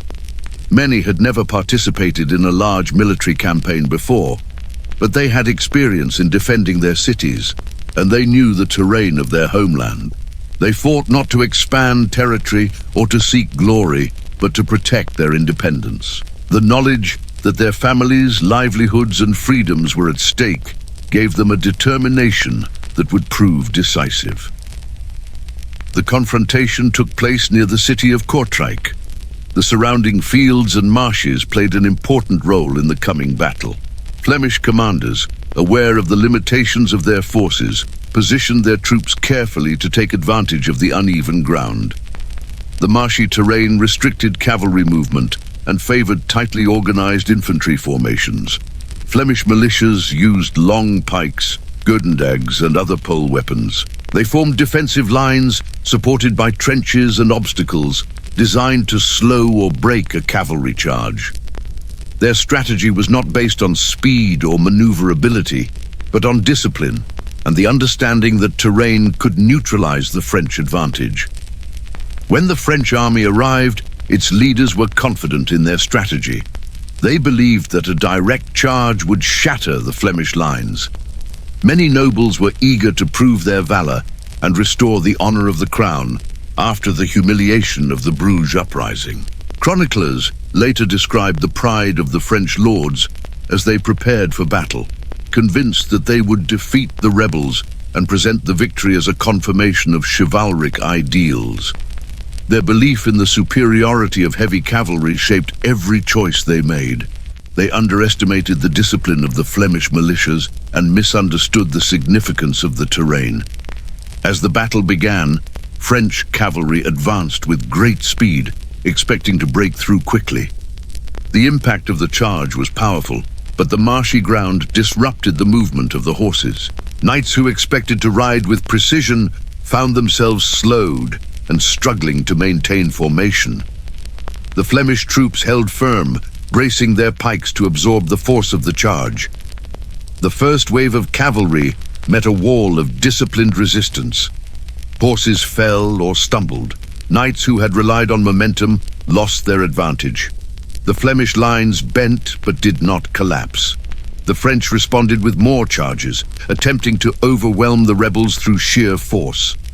Each wave crashed against the Flemish ranks, and each wave failed to break them. The militias pushed back with determination, using their pole weapons to bring down horses and unseat riders. The narrow ground and defensive preparations prevented the knights from regrouping effectively. As more cavalry entered the fray, the congestion became worse. French soldiers found themselves trapped among fallen horses, struggling to rise while Flemish infantry closed in with relentless pressure. The battle transformed from a chivalric display of mounted power into a brutal struggle at close quarters. The Flemish militias fought with a unity that astonished the observers who chronicled the event. Their discipline, developed through years of guild training and civic organization, gave them an advantage that was not immediately apparent to the French commanders. While the knights relied on individual skill and courage, the Flemish relied on collective action. Their formations held in the face of repeated assaults, and their weapons proved effective against cavalry forced to fight on foot. The turning point came as the French became entangled in their own movements. Knights from the rear ranks pushed forward, unaware of the chaos in front of them. Horses collided, soldiers fell, and confusion spread. Flemish commanders recognized the moment and ordered their militias to advance. They moved as a unified force, pushing the disoriented French troops back. The once confident cavalry found itself overwhelmed by infantry, advancing with discipline and purpose. The French lines began to crumble, and panic replaced confidence. When the battle ended, the field was covered with fallen knights, dead horses, and armor that glinted in the sunlight. The Flemish victory was complete. The militias had defeated one of the most prestigious cavalry forces in Europe. The French crown suffered a humiliation so deep that chroniclers struggled to describe it adequately. The defeat shattered the belief in the unquestionable superiority of mounted knights. It demonstrated that well-organized infantry, fighting with discipline and supported by suitable terrain, could withstand and even defeat heavy cavalry. This realization would echo through the military strategies of Europe. The battle signaled the beginning of a shift in medieval warfare, where infantry would become increasingly important, and where the dominance of the mounted knight would be challenged. The name Battle of the Golden Spurs came from the many gilded spurs collected from the fallen French knights after the battle. These spurs became symbols of Flemish pride. They represented not only the victory over the French crown, but also the triumph of common citizens over a force that had long represented aristocratic power. The militias had proven that courage, unity, and determination could override the advantage traditionally associated with noble birth and heavy armor. The battle became a central part of Flemish identity, celebrated in chronicles, songs, and civic traditions. The aftermath of the battle transformed the political landscape. The victory strengthened the determination of the Flemish towns to maintain their independence. It also forced the French crown to re-evaluate its approach to the conflict. Philip the Fair could not ignore the significance of the defeat. The battle damaged the reputation of the French aristocracy and exposed weaknesses in the military system that had long supported royal authority. The crown prepared for continued conflict, but now faced a population whose confidence had grown with the victory. In the cities of Flanders, the battle became a foundational story. The militias who had fought were celebrated as heroes. Families who had contributed to the defense of their cities found new pride in the accomplishments of their sons. Guilds, which had organized and supported the militias, gained greater influence. The story of the battle reinforced the idea that the towns were capable of defending themselves, and that their identity as free communities was worth preserving. This narrative shaped the consciousness of Flanders for generations and became a defining moment in the region's struggle against the crown. The Battle of the Golden Spurs also reverberated throughout Europe. Rulers and military leaders took note of the defeat of the French cavalry. Chronicles circulated that described the discipline of the Flemish infantry and the miscalculations of the French nobles. These accounts influenced military thinking, prompting commanders to reconsider the balance between cavalry and infantry.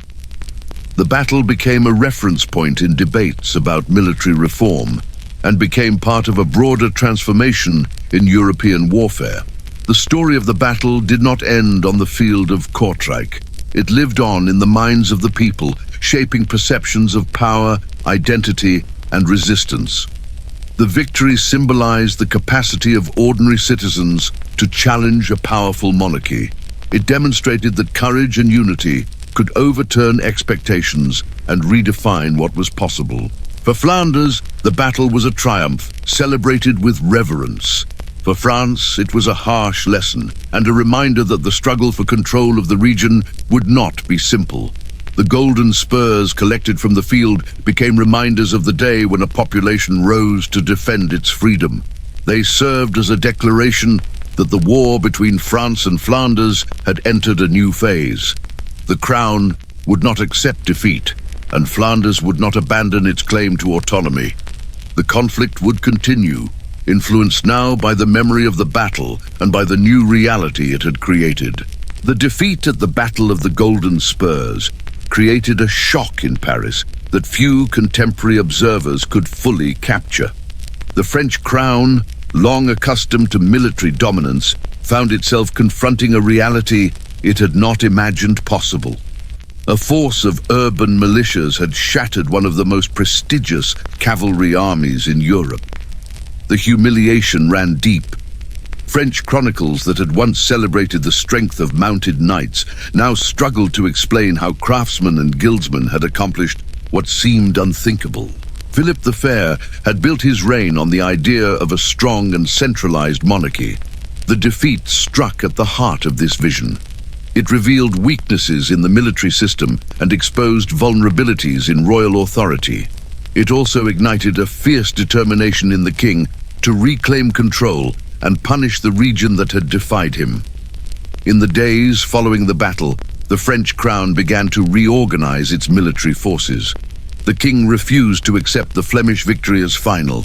He called on nobles from across the kingdom, demanding renewed service and greater participation in the campaign. Royal administrators worked to assemble new armies, drawing from regions that had not yet been directly involved in the conflict. The crown also sought alliances, reaching out to nobles and towns sympathetic to French authority. The goal was to create a force capable of overwhelming Flanders with sheer numbers and resources. The movement toward reorganizing the army reflected a broader resolve among the French leadership. They believed that the rebellion threatened not only Flanders, but the stability of the kingdom itself. The French response was shaped by anger as much as by strategy. Philip the Fair interpreted the uprising and subsequent victory as acts of treachery. He believed that the Flemish population had betrayed their rightful ruler and acted in defiance of the established order. This belief provided the moral foundation for the violent counteroffensives that followed. The crown justified its actions by portraying the Flemish rebels as dangerous and disloyal subjects whose actions endangered the peace of the kingdom. Royal proclamations described the need to restore order and emphasized the duty of the crown to defend its authority. These narratives were instrumental in rallying support from nobles who might otherwise have hesitated to commit resources to the campaign. The restructuring of the French military was accompanied by a renewed intensity in royal planning. Commanders were chosen based on their loyalty to the crown and their willingness to carry out its objectives with determination. The French leadership recognized that the next phase of the conflict would require a different approach. Cavalry alone would not suffice. Philip and his advisors began to assemble a more balanced force that included infantry and crossbowmen. They sought engineers capable of constructing siege equipment, anticipating that many Flemish towns would need to be taken by force. The crown also reached out to neighboring regions for support, using political alliances to supplement the army. The first counteroffensives launched by the French were marked by a determination to re-establish control. French forces moved through the countryside, targeting towns and villages that had openly supported the rebellion. These early campaigns were designed to send a message. Communities that resisted would face harsh consequences. The destruction of towns became a deliberate strategy intended to break the spirit of the population and eliminate centers of resistance. Houses were burned, crops destroyed, and families displaced. The violence was systematic, reflecting a belief that only through fear could the crown force Flanders back into submission. The French assaults also targeted symbols of Flemish autonomy. Guild halls were destroyed, council buildings ransacked, and treasuries seized. The crown understood that Flemish identity was rooted not only in economic power, but in the institutions that had given the towns a sense of independence. By attacking these institutions, the French hoped to dismantle the foundations of rebellion. The destruction created a profound sense of loss among the population. Many citizens had spent their lives building the prosperity of their towns, only to see it swept away in the name of political authority. The brutality of the counteroffensives intensified as French forces encountered resistance. In some towns, militias attempted to defend their communities, fighting from walls and barricades despite limited resources. These defenses often led to even harsher reprisals when the towns were taken. French commanders believed that resistance justified severe punishment. The violence was not only a military tactic, but a political statement. The crown wanted to demonstrate that rebellion carried unbearable consequences. Chronicles from the period recount the devastation with a mixture of sorrow and outrage, illustrating the deep scars the counteroffensives left on the region. The destruction of towns had far-reaching effects on the population. Many families were forced to flee their homes, seeking refuge in nearby cities or across the border. The displacement created a humanitarian crisis that further strained the resources of the towns still intact. Guilds struggled to support their members as economic activity slowed. Markets that had once been centers of trade now carried an air of desolation. The countryside, once dotted with thriving villages, became a landscape marked by ruin. The psychological impact of the destruction was as significant as the physical damage. The population lived in fear, uncertain which town would be targeted next. Despite the violence, resistance did not collapse entirely. The Flemish population interpreted the destruction as evidence of the crown's attempt to extinguish their identity. Many believed that survival required continued defiance. Guilds met in secret, discussing strategies for defending their towns. Militia captains recruited new members and trained them for combat. The determination to preserve autonomy continued to grow, even as the cost of resistance became increasingly clear. The pain inflicted by the French counteroffensives did not break the spirit of the population. Instead, it strengthened their resolve to fight. Political narratives played a crucial role in sustaining both sides of the conflict. In France, the crown described the war as a struggle to restore order and defend the kingdom from dangerous rebels. Chroniclers under French influence portrayed the Flemish as unruly subjects whose defiance threatened the peace. These accounts emphasized the righteousness of the French cause and the necessity of strong action. The narratives were intended to maintain support among nobles and to justify the costs of the campaign. They also served to strengthen the image of the king as a defender of the kingdom. In Flanders, the narrative took a very different form. The population interpreted the violence as evidence of the crown's effort to suppress their freedoms. Chroniclers sympathetic to the Flemish cause described the suffering of the towns and the determination of the people to resist tyranny.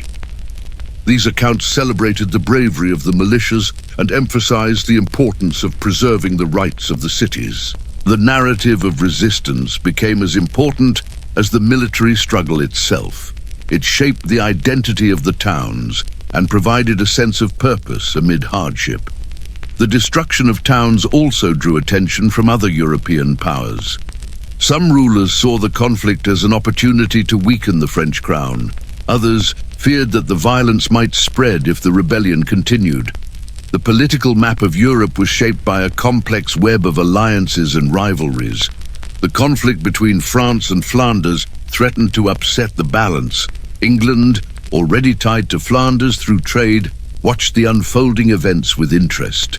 The Holy Roman Empire observed the conflict with caution, wary of how political shifts might affect its own territories. Burgundy saw potential for influence in the region.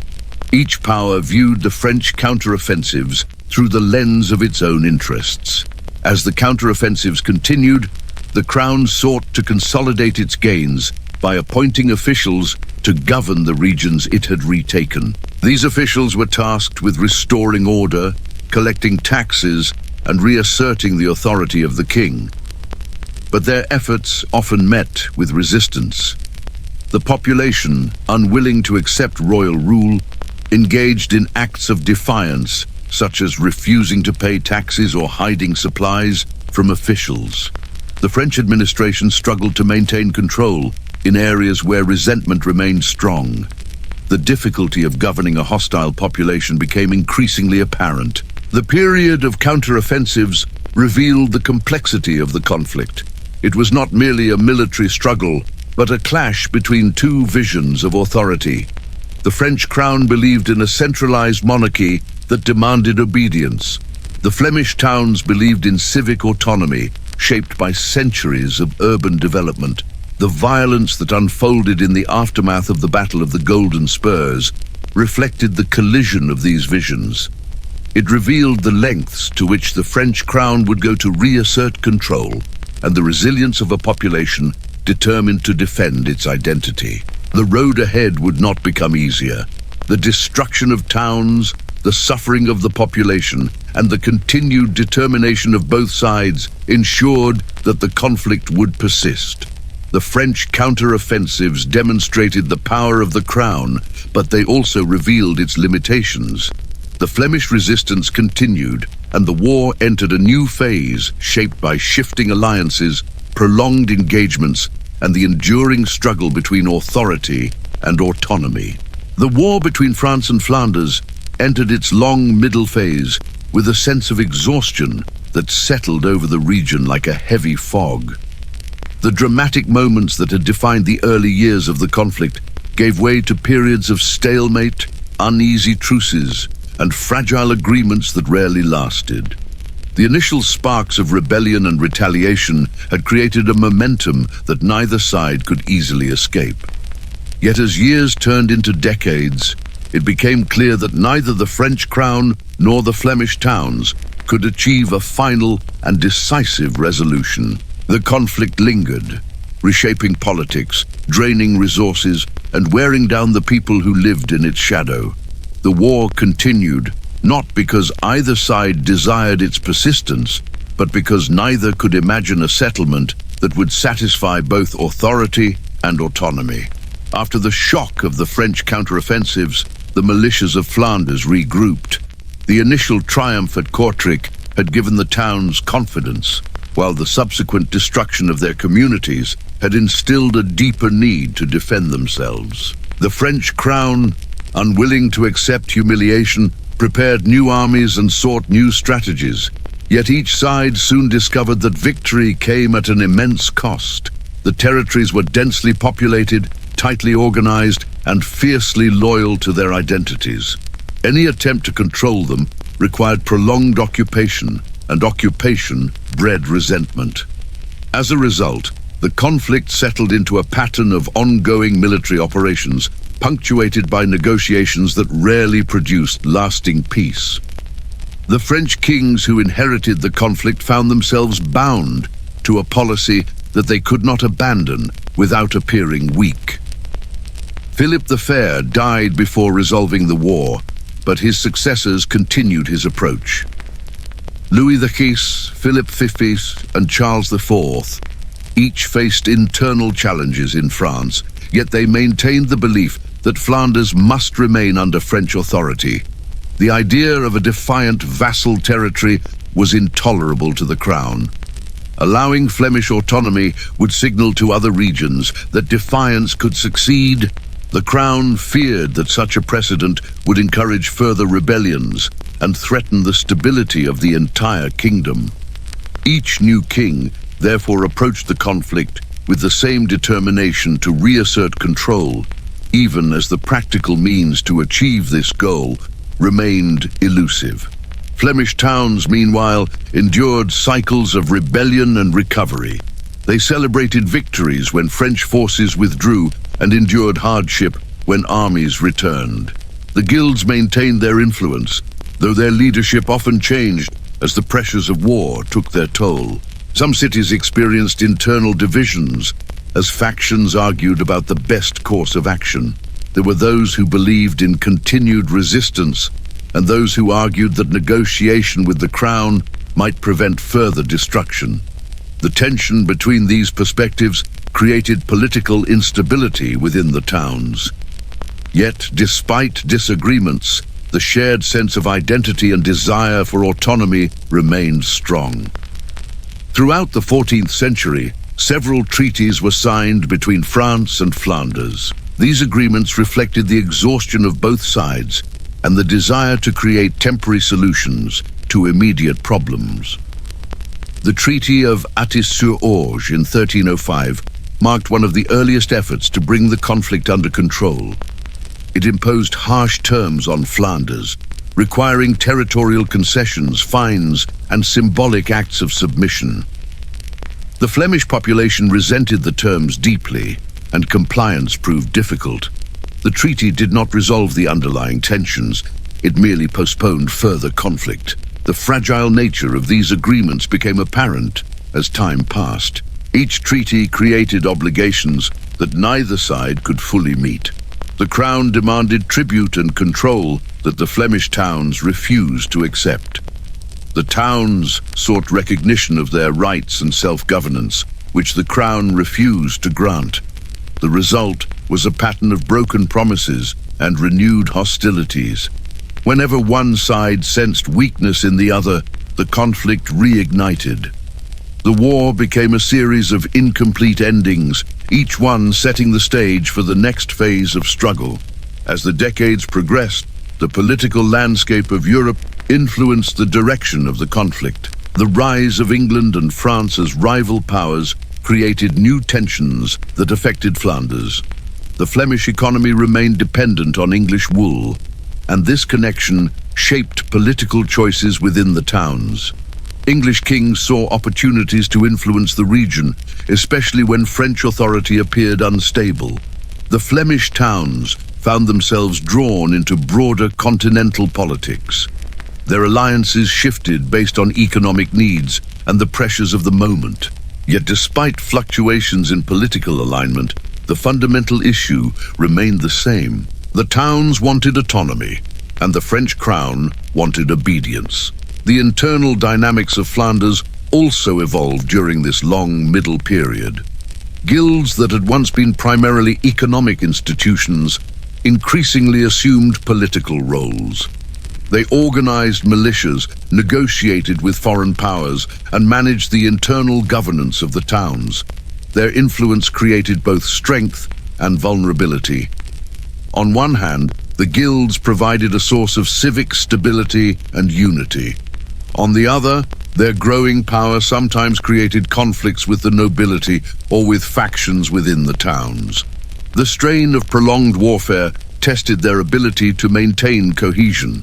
Weariness grew steadily among the population. The people of Flanders had endured repeated cycles of destruction. Their homes had been burned, their fields ravaged, and their economies disrupted. Each new phase of the war brought fresh burdens. Taxes increased to support the militias. Trade routes were disrupted, leading to shortages of essential goods. Families struggled to rebuild their lives, only to face new waves of conflict.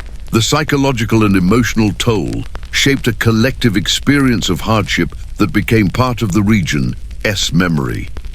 The French population also experienced the strain of the prolonged conflict. The crown demanded resources and military service from its vassals.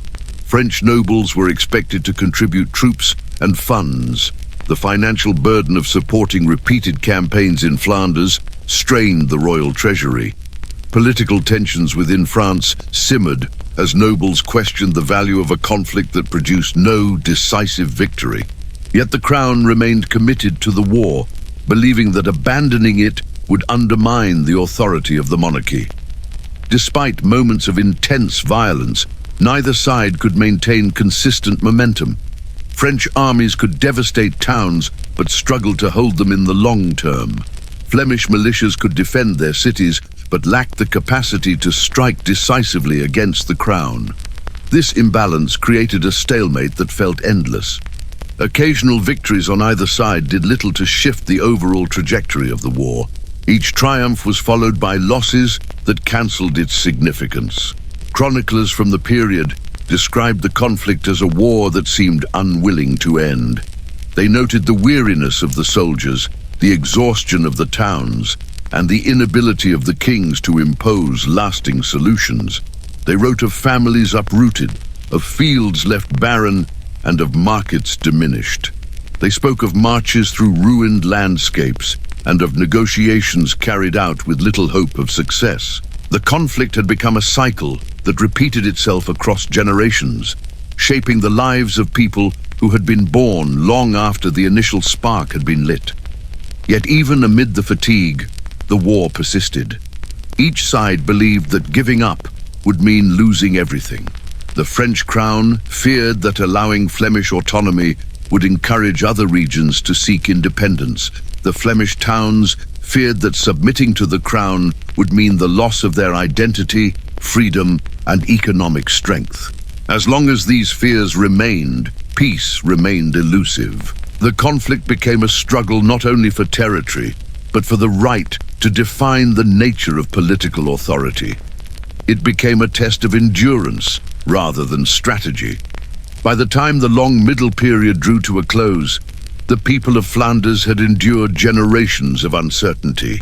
The war had become part of life, shaping the rhythms of their daily existence. Children grew up hearing stories of past battles and witnessed new ones. The sense of weariness deepened, but the determination to maintain autonomy persisted. The conflict continued because its roots lay deep within the social and political structures of the time. It continued because neither side could imagine a resolution that would preserve what they valued most. And so, the war moved forward, shaped by stalemates, treaties, and promises that faded as quickly as they were made, preparing the stage for the next chapter of a struggle that had already lasted far longer than any had imagined. The long conflict between France and Flanders reached a stage where armies and fortified walls were no longer the only tools of war. Political pressure, diplomatic maneuvering, and prolonged sieges had failed to produce a decisive resolution. As a result, both sides turned increasingly toward economic measures intended to cripple the other. Flanders, whose prosperity depended on trade routes and access to raw materials, found itself especially vulnerable. Economic warfare became a central feature of the struggle, reshaping the lives of ordinary people and altering the balance of power in ways that neither side fully anticipated. The most significant blow came from England, whose wool exports had long sustained the Flemish textile industry. When political alliances shifted, the flow of wool became a weapon, and Flanders faced a crisis that shook the foundation of its society. England had always been aware of the strategic value of its wool. English sheep produced the high-quality fleece that Flemish weavers relied upon. Without this raw material, the thriving textile industry of cities such as Bruges, Ghent, and Ypres would collapse. English kings understood the influence this gave them. As the conflict between France and Flanders continued, England became increasingly involved, not only out of economic interest, but also due to its growing rivalry with France. English rulers saw Flanders as a potential ally or satellite that could help weaken French power.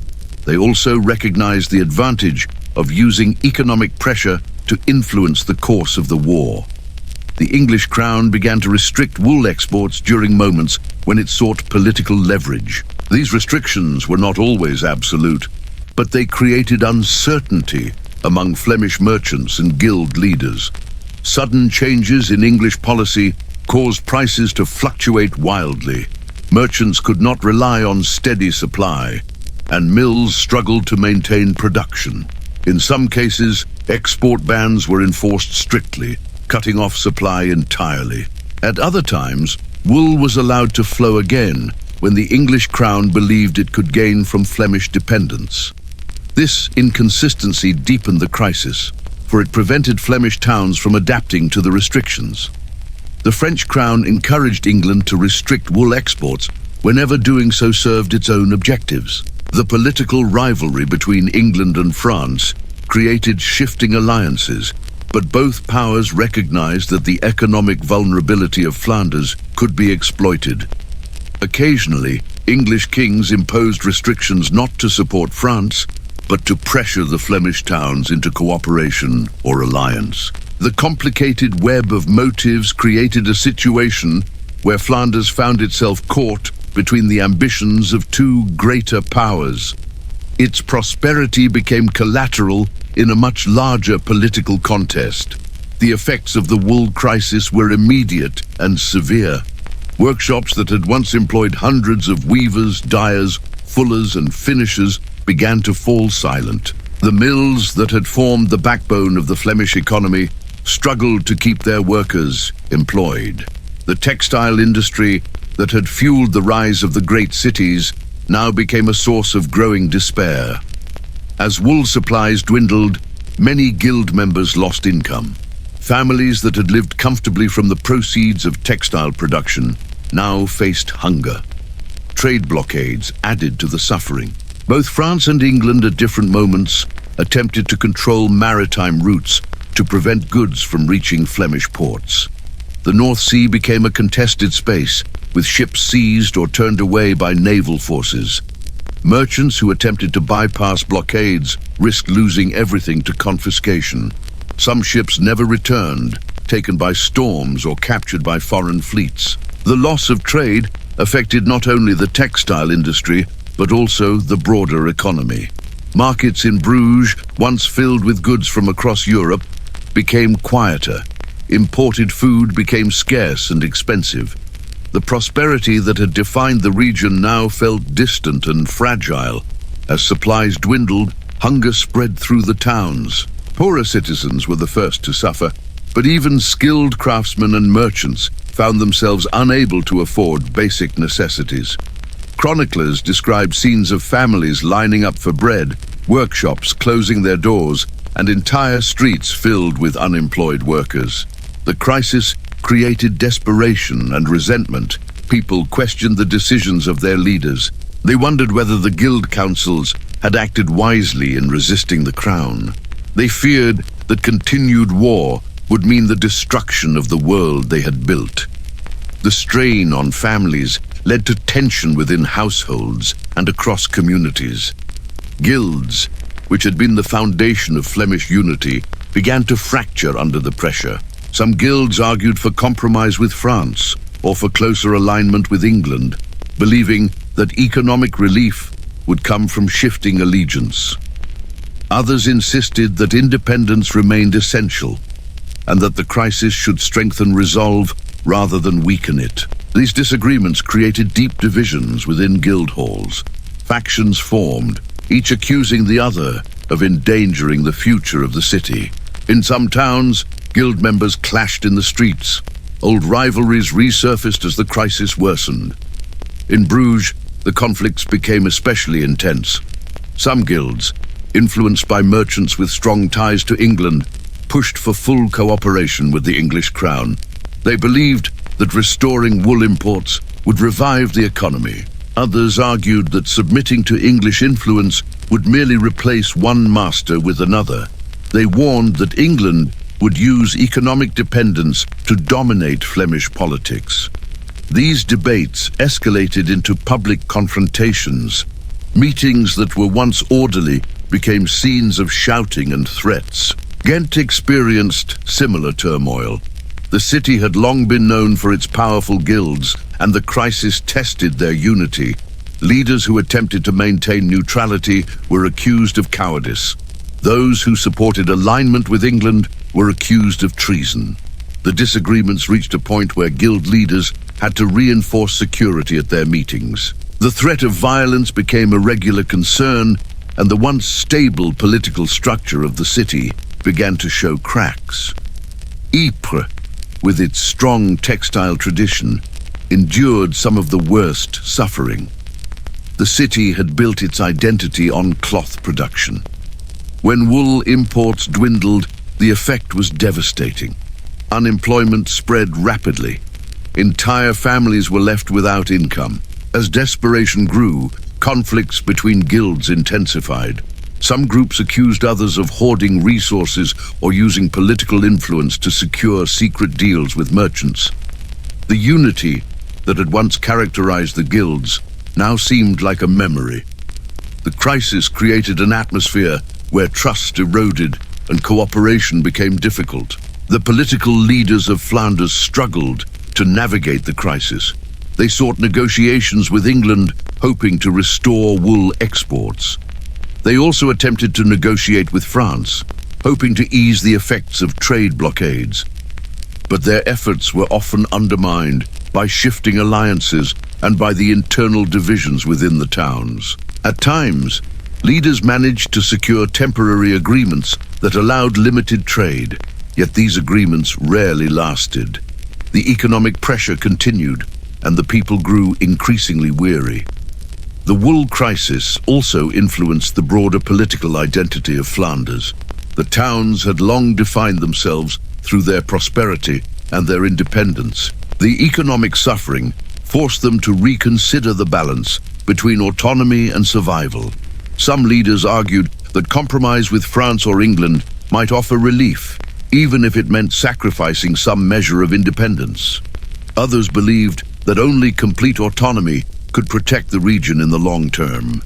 These debates reflected the evolving consciousness of a society under immense strain. The crisis altered social structures.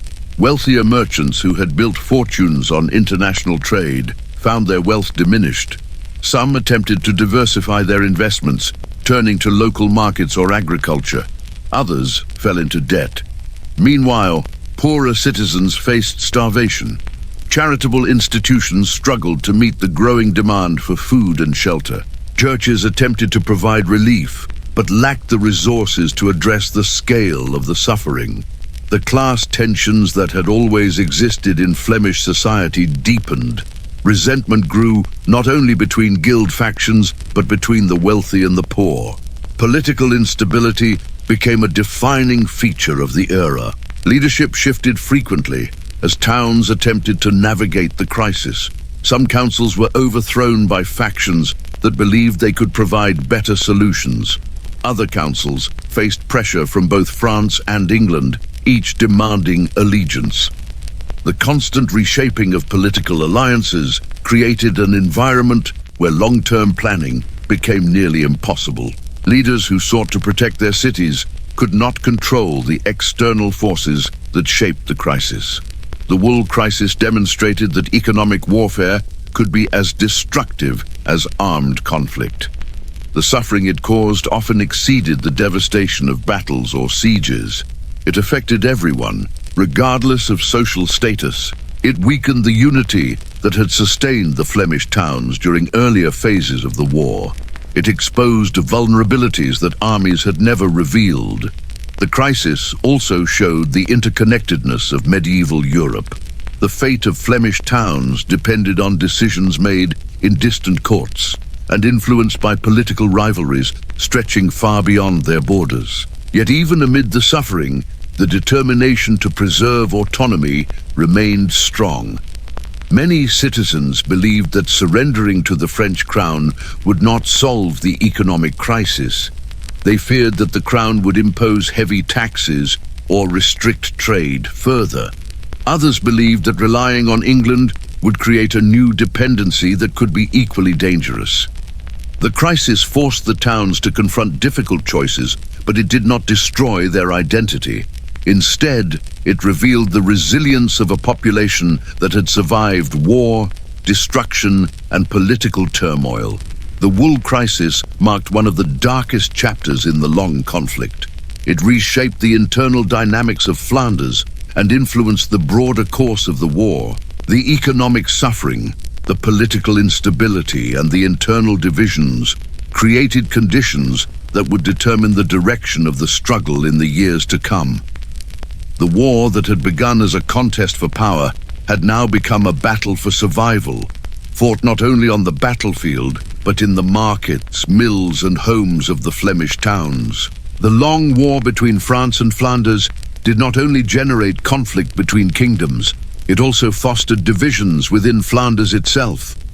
The pressures of military struggle, economic crisis, and political uncertainty began to erode the unity that had once characterized the Flemish towns. As the hardships intensified, internal rivalries surfaced with new force. These rivalries did not emerge suddenly, but had deep roots in the social structure of medieval Flanders. The war merely amplified them. The cities that had once stood together against the French crown now found themselves grappling with their own internal fractures. These divisions became so severe that they led to open conflict, transforming the wider war into a series of internal civil wars that tore at the fabric of Flemish society. The urban landscape of Flanders had always been shaped by powerful guilds, influential burgher families, and noble lineages whose interests often competed with one another. During times of prosperity, these tensions could be managed through negotiation and shared civic goals. But prolonged war strained every institution. As the wool crisis deepened and trade routes remained uncertain, tempers rose and patience diminished. In this environment, Factions emerged with increasing clarity. Some groups supported continued resistance against France, believing that autonomy remained essential despite the suffering. Others argued that compromise with the crown would protect their economic interests. Still others sought closer ties with England or even with the Holy Roman Empire. Each faction believed its path was the only one that could save the region from collapse. Urban rivalries took many forms. In some cities, the divide was between the wealthier merchant families and the craftsmen who belonged to the guilds. The merchants saw the war as a barrier to their international ambitions.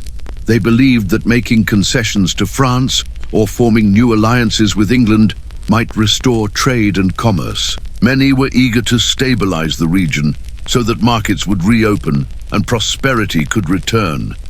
Guild members, on the other hand, often felt that the merchants prioritized profit over pride and survival. They viewed compromise as a betrayal of the sacrifices that ordinary people had made during the conflict. They believed that the independence of the towns must be preserved, even at great cost. These debates became increasingly hostile. Meetings in guild halls that once focused on production, wages, and civic responsibilities now turned into heated discussions about allegiance and political direction. Some guilds accused the merchant class of disloyalty. Merchants accused the guilds of recklessness. The atmosphere in many towns became volatile. Leaders who tried to navigate a middle path often found themselves attacked by both sides. The crisis created an environment where moderation became difficult to sustain. The population demanded decisive action, but no consensus existed on what that action should be. In cities such as Ghent, these tensions erupted into open conflict. Ghent had long been known for its powerful guilds and strong civic identity, but the pressures of war and economic decline strained its institutions. Factions formed that aligned with differing political visions. Some groups supported a hard line against France. Others sought to restore economic stability through negotiation. Rival guilds sometimes took opposing stances, leading to street violence. Families that had worked together for generations now found themselves on opposite sides of bitter disputes. Bruges experienced similar turmoil. As the crisis deepened, the city's political landscape fractured. Some leaders favored closer relations with England, believing that the restoration of wool imports was the only way to revive the city's textile industry. Others feared that English influence would create new forms of dependence. Still others argued that compromise with France would end the cycle of destruction. These competing visions created chaos. Political councils struggled to maintain order as demonstrations, riots, and factional clashes erupted across the city. Ypres, already weakened by the collapse of the textile industry, saw its internal divisions grow sharper. Guild members who had lost their livelihoods blamed the city's leadership for failing to secure stable trade. They accused certain factions of hoarding resources or forming secret agreements. Clashes between groups became frequent. The crisis produced an atmosphere of suspicion. Neighbors no longer trusted one another. Every political decision was interpreted through the lens of fear and resentment. The nobility, long overshadowed by the growing power of the towns, also became entangled in these internal conflicts. Some nobles supported the French crown, believing that royal authority could restore order. Others sided with the urban factions that favored resistance, hoping to maintain their influence. The result was a complex web of alliances and betrayals. Noble families that had once wielded significant authority found themselves navigating a political landscape where guilds and merchants held as much power as they did. The war blurred the old boundaries between social classes, creating new tensions that fueled civil conflict. The French crown quickly recognized the internal fractures in Flanders and sought to exploit them. French officials used diplomatic channels to support factions that favored compromise with the crown. They offered promises of protection, trade privileges, or political influence. These promises often succeeded in dividing towns further. Some leaders believed they could secure peace through cooperation with France. Others saw these maneuvers as attempts to undermine Flemish independence. The Crown's strategy was calculated. By supporting pro-French factions, it weakened the resistance without having to rely solely on military force. France also exploited regional differences. The coastal towns, which depended heavily on maritime trade, were often more willing to negotiate with the Crown in hopes of reopening their ports. Inland towns, whose economies were less dependent on imports, tended to resist French influence more stubbornly. This divide made unified action increasingly difficult.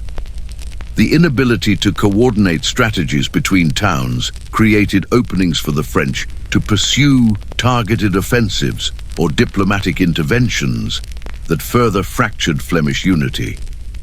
As the internal divisions deepened, political fragmentation became a defining feature of the era. Councils that had once represented broad segments of the population now reflected only narrow factions. Leadership changed frequently as competing groups seized control of city governments. Some councils were overthrown by angry citizens demanding new policies. Others were dissolved by factions that believed they could restore order through more authoritative rule. These changes created instability that weakened the town's ability to resist external pressure. The internal civil wars had consequences that extended beyond politics. They affected every aspect of daily life.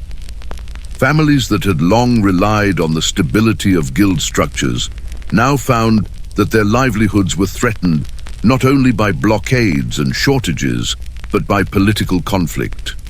Workshops closed not only because of economic decline, but because the city's leadership changed so often that regulations, taxes, and trade policies fluctuated unpredictably. Markets became dangerous places during periods of tension, with factional violence often spilling into public spaces. Trust eroded, and with it the sense of shared purpose that had once defined Flemish urban life. Chroniclers from the period described the atmosphere of confusion and fear that pervaded the towns. They write of processions turned into protests, of guild meetings interrupted by violence, and of councils unable to complete their deliberations because of disruptions. They described the desperation of citizens who no longer knew which leaders to trust or which policies would protect their families. The civil wars within Flanders created a sense of disorientation. The population felt caught between external enemies and internal chaos. These internal conflicts weakened Flanders in ways that foreign armies never could. The unity that had carried the towns through earlier phases of the war now seemed distant. The strength of the Flemish militias had always depended on cooperation among guilds, merchants, and civic leaders. When these groups turned against one another, their ability to coordinate defense collapsed. This fragmentation allowed the French crown to make strategic advances that had once been impossible. It also shaped the political landscape in ways that would influence the next stages of the conflict. Despite these internal struggles, the desire for autonomy did not disappear.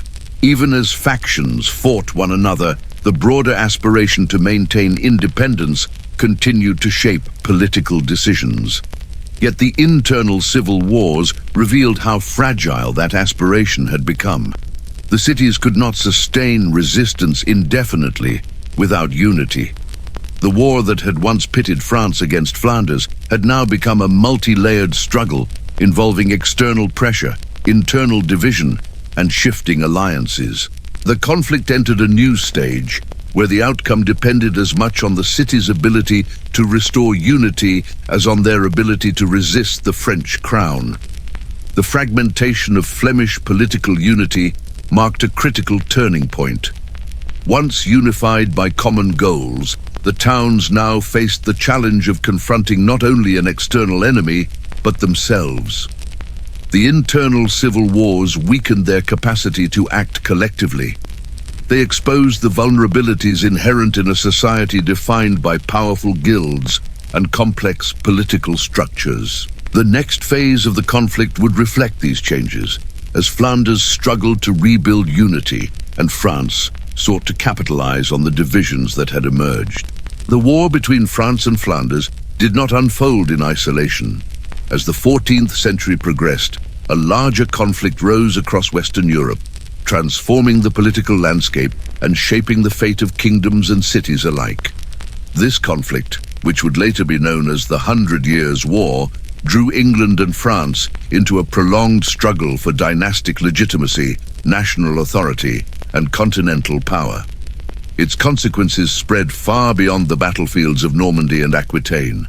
Flanders, already weakened by internal divisions and economic hardship, found itself caught between the ambitions of these two great powers. The region became a place where alliances shifted, where political calculations changed with each new phase of the larger war, and where the suffering of ordinary people deepened as their homeland became a pawn in disputes far larger than themselves. The origins of the 100 Years. War lay in dynastic claims and political rivalries that overshadowed the dispute between France and Flanders. When the French royal line experienced fractures, the English kings seized the opportunity to assert their own claims to the French crown. These claims were not simply matters of lineage. They were tied to economic interests, political influence, and centuries of competing ambitions.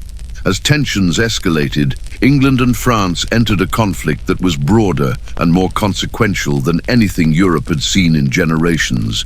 It was a war fought not only by armies, but also through diplomacy, trade, and shifting allegiances. Its reach extended into every region that lay between the two kingdoms, and Flanders stood at the crossroads of this expanding struggle.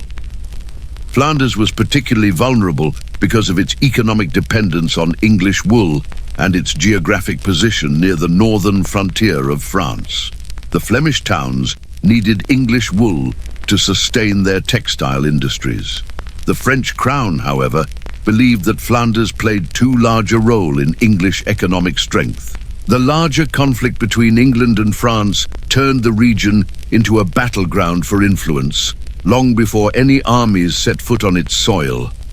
As both powers sought to secure advantages, they looked to Flanders as a place where alliances could be forged or denied, where political support could influence the balance of the wider war.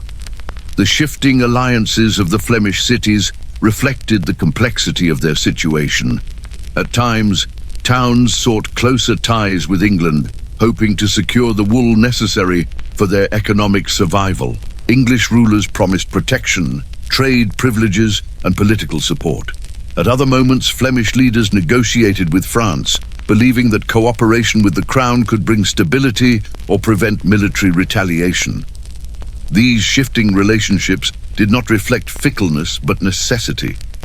The towns faced a world shaped by powerful forces, and their leaders struggled to find paths that would protect their citizens and preserve their autonomy. The internal divisions within Flanders made these choices even more difficult. Guilds and factions disagreed sharply about which alliances would best serve their interests. Some argued that England offered the most reliable source of support, given the long history of wool trade. Others pointed out that the geographic proximity of France made cooperation unavoidable. Still others believed that neutrality would be the safest option, though neutrality proved nearly impossible to maintain in a conflict of such scale. These disagreements often led to internal turbulence that weakened the ability of the towns to act decisively. The broader conflict transformed the military and diplomatic strategies of both England and France. England sought allies wherever it could weaken French influence, and Flanders proved a tempting partner. English kings sent envoys, offered subsidies, and sometimes provided troops to support Flemish factions that favored cooperation. French kings responded by attempting to isolate Flanders from English influence. They threatened military action, offered concessions to pro-French factions, and sought to undermine leaders who aligned with England. The region became a chessboard where every move reflected the strategies of competing monarchs. The suffering of the Flemish population grew as the wider war intensified. The economic vulnerability of the region became more pronounced. Trade routes were disrupted not only by targeted blockades, but by general chaos across northern Europe. Markets that had once provided food and essential goods became unreliable. Prices fluctuated unpredictably, and shortages became common. Families that had endured the wool crisis now faced broader instability. Hunger, unemployment, and displacement became part of daily life. The towns struggled to maintain order as the stresses of economic hardship continued to build. The military consequences of the 100 Years' War also affected Flanders. Although the region was not initially a primary battlefield, its proximity to northern France meant that it experienced the movement of armies, the destruction of farmland, and the occupation of key territories. Mercenaries hired by both sides wandered through the region, seeking wages, food, and plunder. Their presence created danger wherever they went. Villages and towns that had survived earlier phases of the war now faced new threats. The population lived with the constant fear that conflict might spill over their borders at any moment. Political instability became even more pronounced as the wider war influenced internal decision-making. Leaders who aligned with England risked retaliation from France. Leaders who supported France risked economic ruin. Leaders who attempted to maintain neutrality risked angering both powers. Councils changed hands rapidly as factions argued about the best course of action. The decisions made in royal courts far from Flanders shaped the fate of its towns in ways that local leaders could not fully control. This loss of agency deepened the sense of despair among the population. The psychological impact of being caught between two great powers cannot be overstated. The people of Flanders lived with the knowledge that their fate was tied to the ambitions of monarchs who did not know their names and did not concern themselves with their suffering. Chroniclers from the region described feelings of helplessness, fear, and frustration. They wrote of families torn apart by hunger, of guilds weakened by internal conflict, and of leaders who could not navigate the complex pressures placed upon them. The broader war created an atmosphere where survival became a daily concern and where the future seemed uncertain. Despite these hardships, Flanders continued to play a significant role in the larger conflict. Its economic resources, strategic position, and political divisions made it a place of constant interest to both England and France. The region served as a reminder that even small territories could influence the course of great wars. The willingness of the Flemish towns to align with England or France at different moments demonstrated their determination to protect their interests, even when faced with overwhelming pressure. Yet the constant shifting of alliances took a toll on the region's political identity. The once unified desire for autonomy became entangled with broader questions of survival. Loyalty became fluid, shaped by immediate needs rather than long-term visions. The population struggled to maintain a sense of stability as leaders negotiated agreements that were soon broken or reconsidered. The war eroded the trust that had once existed between the towns and their leaders. It also weakened the internal structures that had defined Flemish political life. In the larger context of the 100 Years' War, Flanders became both a symbol and a tool. For England, it represented economic potential and a strategic foothold near the French border. For France, it represented a rebellious vassal whose submission was essential to royal authority. For the Flemish people, however, it represented home, identity, and the daily struggle to survive powers far greater than themselves. The war between England and France transformed the region into a pawn on a much larger board, where decisions made in distant courts determined the fate of entire communities. As the shadow of the Hundred Years' War grew darker, the suffering of the Flemish people deepened. The conflict between France and Flanders had once been defined by issues of autonomy and authority. Now it had become intertwined with the grand struggles of two great kingdoms. The next chapters of the war would reflect the ways in which Flanders attempted to navigate this dangerous landscape, and the ways its identity evolved as it bore the burdens of a conflict far beyond its control. As the 14th century drew toward its close, the political landscape of Western Europe began to shift in ways that would profoundly affect Flanders. The long struggle between France and the cities of Flanders had weakened traditional structures of authority and created opportunities for new powers to assert themselves. Among these emerging forces, the Dukes of Burgundy would prove the most consequential. Burgundy was no mere regional player. Its dukes possessed ambition, resources, and political acumen that allowed them to insert themselves into the Flemish conflict in a manner that neither France nor England could ignore. Their rise marked the beginning of a new era, one in which Flanders would increasingly fall under the influence of a power that sought to consolidate and reshape the region according to its own vision. The Dukes of Burgundy had long cultivated their power through strategic marriages, careful alliances, and deft political maneuvering. Burgundy was itself a collection of territories with semi-autonomous cities and feudal holdings, yet its dukes maintained an expanding authority that allowed them to intervene in neighboring affairs. Flanders, a wealthy and contested region, was a natural target. Its economic strength, urban sophistication, and political independence made it attractive both as a source of revenue and as a platform for broader influence. The Burgundian approach combined diplomacy and force, enabling the dukes to extend their reach without provoking the immediate resistance that France often encountered. Marriage alliances became a critical tool in the Burgundian strategy. Dukes arranged unions with key families in Flanders, creating bonds that blurred the lines between local nobility and the rising ducal power. These marriages were not merely ceremonial. They served to consolidate influence, integrate networks of loyalty, and facilitate Burgundian intervention in local affairs. By securing familial ties with Flemish counts and influential city leaders, the Dukes of Burgundy created a foundation upon which their political ambitions could be realized. These alliances subtly shifted the balance of power, giving Burgundy a claim to the loyalty of certain factions while weakening the cohesion of the town's independent leadership.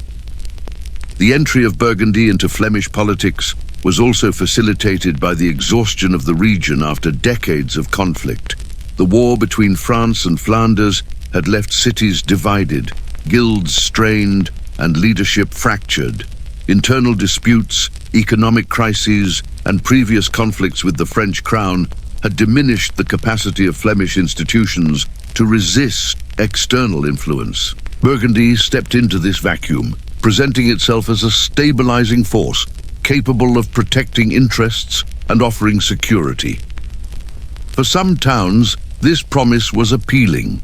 It offered a respite from the constant oscillation between French and English pressures. It also provided a pathway to preserve elements of local autonomy under a new but formidable protector. Burgundy's strategy was subtle and adaptive.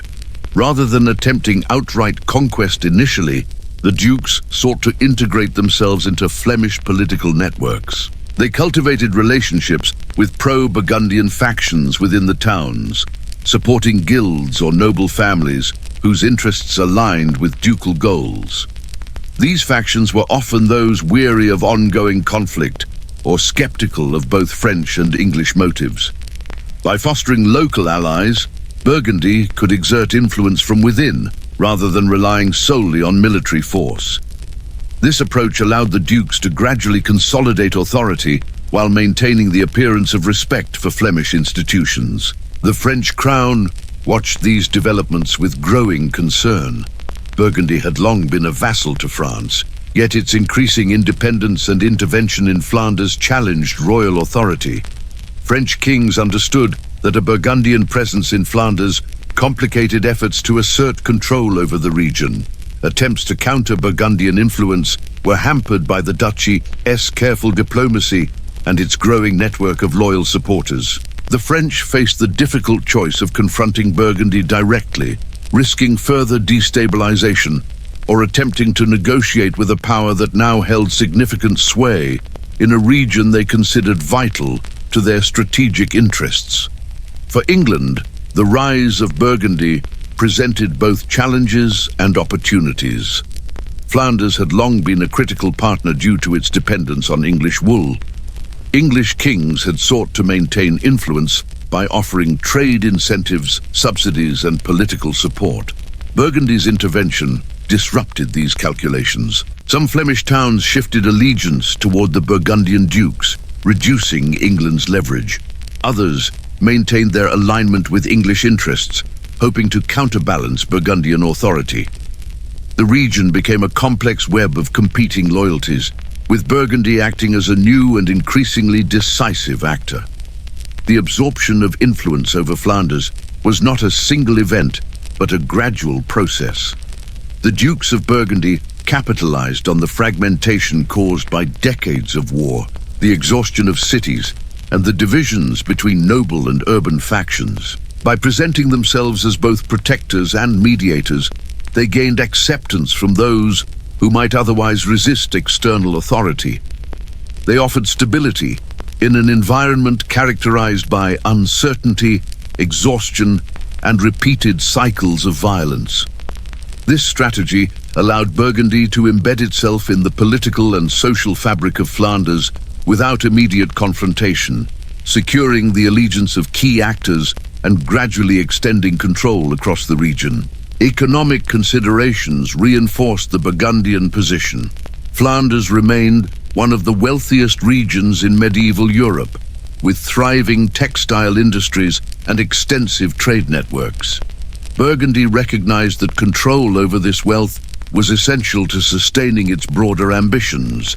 The dukes offered protections, privileges, and incentives designed to integrate Flemish economic resources into their own domain. By doing so, they cultivated local support and created a material foundation for political authority. Flanders became not only a source of revenue, but also a strategic platform from which Burgundy could project power into northern France, the Low Countries, and beyond. The Burgundian rise also had cultural and social dimensions. Dukes cultivated ties with local elites, supported civic institutions, and engaged in patronage that reinforced their legitimacy. By participating in ceremonial, religious, and civic life, they presented themselves as both rulers and guardians of Flemish tradition. This approach mitigated resistance, fostered loyalty, and created the sense that Burgundian authority was both natural and beneficial. In a region exhausted by decades of conflict, such gestures carried weight. The population, weary from war, economic uncertainty, and internal divisions, found reassurance in the presence of a power capable of restoring some measure of order. However, the integration of Burgundy into Flemish politics was not without tension. Some factions resisted the ducal presence, fearing the loss of autonomy that had been fiercely defended during the struggle with France. Internal disputes persisted, and the threat of renewed rebellion remained. The dukes managed these challenges through a combination of negotiation, selective force, and alliance building. Their ability to navigate the complex political terrain of Flanders distinguished them from previous powers and allowed them to achieve a degree of authority that France had often struggled to maintain. The rise of Burgundy also reshaped the broader European balance of power. By consolidating influence over Flanders, the dukes increased their leverage in relations with both France and England. They became indispensable intermediaries, capable of influencing trade, diplomacy, and military operations.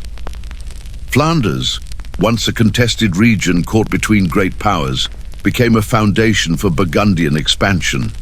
The duchy's intervention demonstrated how skillful diplomacy, strategic marriages, and the exploitation of local divisions could allow a regional power to ascend rapidly in a period dominated by larger kingdoms. The consequences for Flanders were profound. The towns that had fought so fiercely to preserve their independence now faced a new reality. The Burgundian presence offered protection, economic stability, and political order, yet it also represented a transfer of authority. Local leaders had to navigate the balance between maintaining influence and acquiescing to ducal power. The war that had begun as a struggle between France and Flemish towns now entered a new phase, shaped by the rise of a power capable of absorbing influence, mediating disputes, and imposing authority in ways that were both subtle and decisive. Over time, Burgundian control became more entrenched. Factions that had aligned with the dukes consolidated their power, while pro-French and pro-independent factions found themselves increasingly marginalized. The duke's ability to maintain stability, provide economic incentives, and enforce authority gradually reshaped the political landscape. The cities retained some degree of autonomy, but their independence was now framed within the context of Burgundian oversight. The duchy's intervention transformed Flanders from a contested vassal region into a core part of a larger and more centralized political entity. The rise of Burgundy marked a turning point in the long conflict between France and Flanders.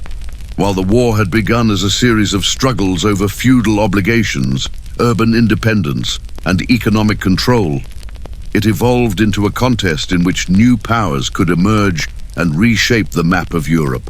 Burgundy's strategic vision, combined with its ability to exploit divisions and build alliances, ensured that it would play a central role in the history of Flanders for generations. The Dukes of Burgundy demonstrated that long-term influence could be achieved not only through force of arms, but also through patience, diplomacy, and the careful cultivation of loyalty. The integration of Burgundy into Flemish politics did not end the suffering of the population, but it altered the dynamics of power in a way that allowed for greater stability than had existed during the height of French interventions. Towns regained some economic security under ducal guidance. Guilds could operate with a measure of protection, and cities could negotiate their autonomy within a structured framework. The rise of Burgundy represented both an end to the chaos of previous decades and the beginning of a new era in which Flanders' fate would be tied to the ambitions of a sophisticated and resourceful ducal power. By the late 14th century, the power of the French crown in Flanders was in sharp decline.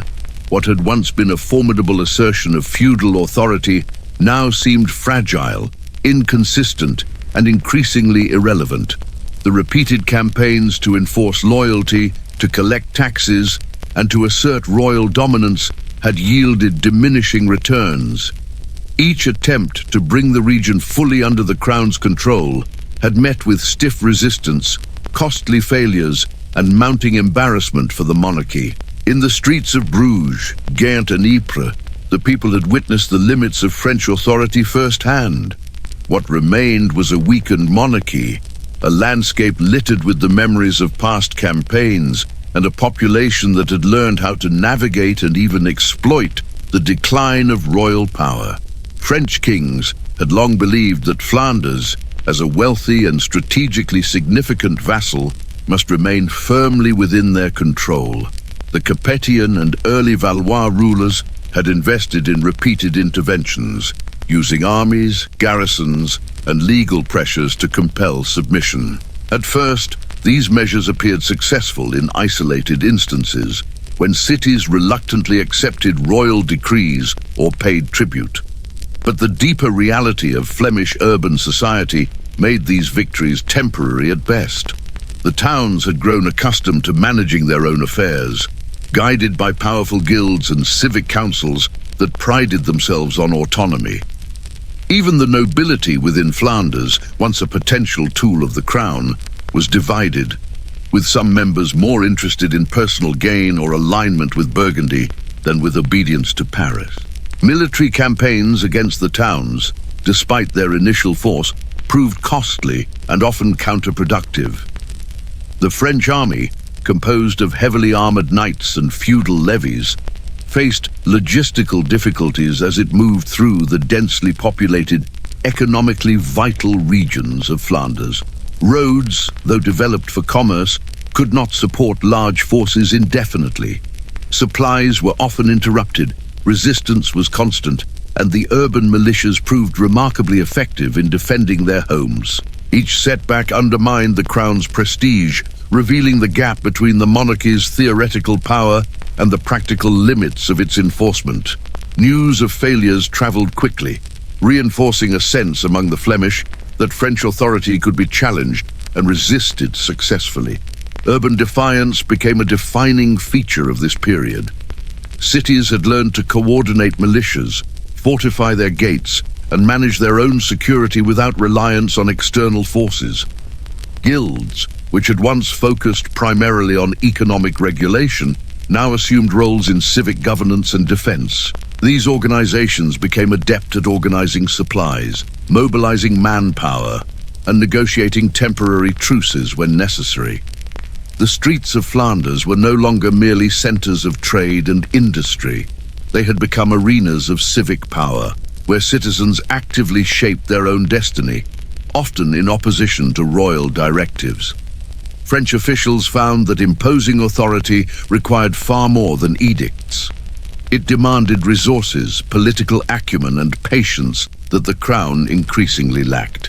Failures of the French monarchy were compounded by the broader political context. The monarchy faced internal pressures, including succession disputes, noble revolts, and the economic burdens of maintaining campaigns in multiple regions. Each distraction weakened the crown's ability to enforce policy in Flanders. Even when armies were deployed, they arrived too late, too small, or without adequate support. Chroniclers of the period frequently remarked on the futility of French expeditions, highlighting both the courage of the Flemish militias and the inefficiency of royal administration. These narratives reinforced the perception that French authority was faltering, emboldening towns and factions to assert their independence with greater confidence. The relationship between the monarchy and the nobility also strained efforts to maintain control. Many French nobles were reluctant to commit resources to campaigns in Flanders, fearing extended service far from their own lands. Others saw opportunities to exploit the ongoing chaos for personal gain, sometimes negotiating with Flemish factions against the interests of the crown. The result was a fractured command structure, inconsistent military performance, and a series of campaigns that failed to achieve lasting results. French defeats, whether in pitched battles or through protracted sieges, became a recurring pattern that demonstrated the limitations of centralized authority when confronted by determined urban populations. While French power waned, the towns of Flanders began to stabilize, often under the protection or influence of Burgundy. The rise of the Burgundian dukes provided a new framework within which Flemish cities could operate with relative security. Burgundy's intervention offered both protection from external threats and a degree of internal coherence.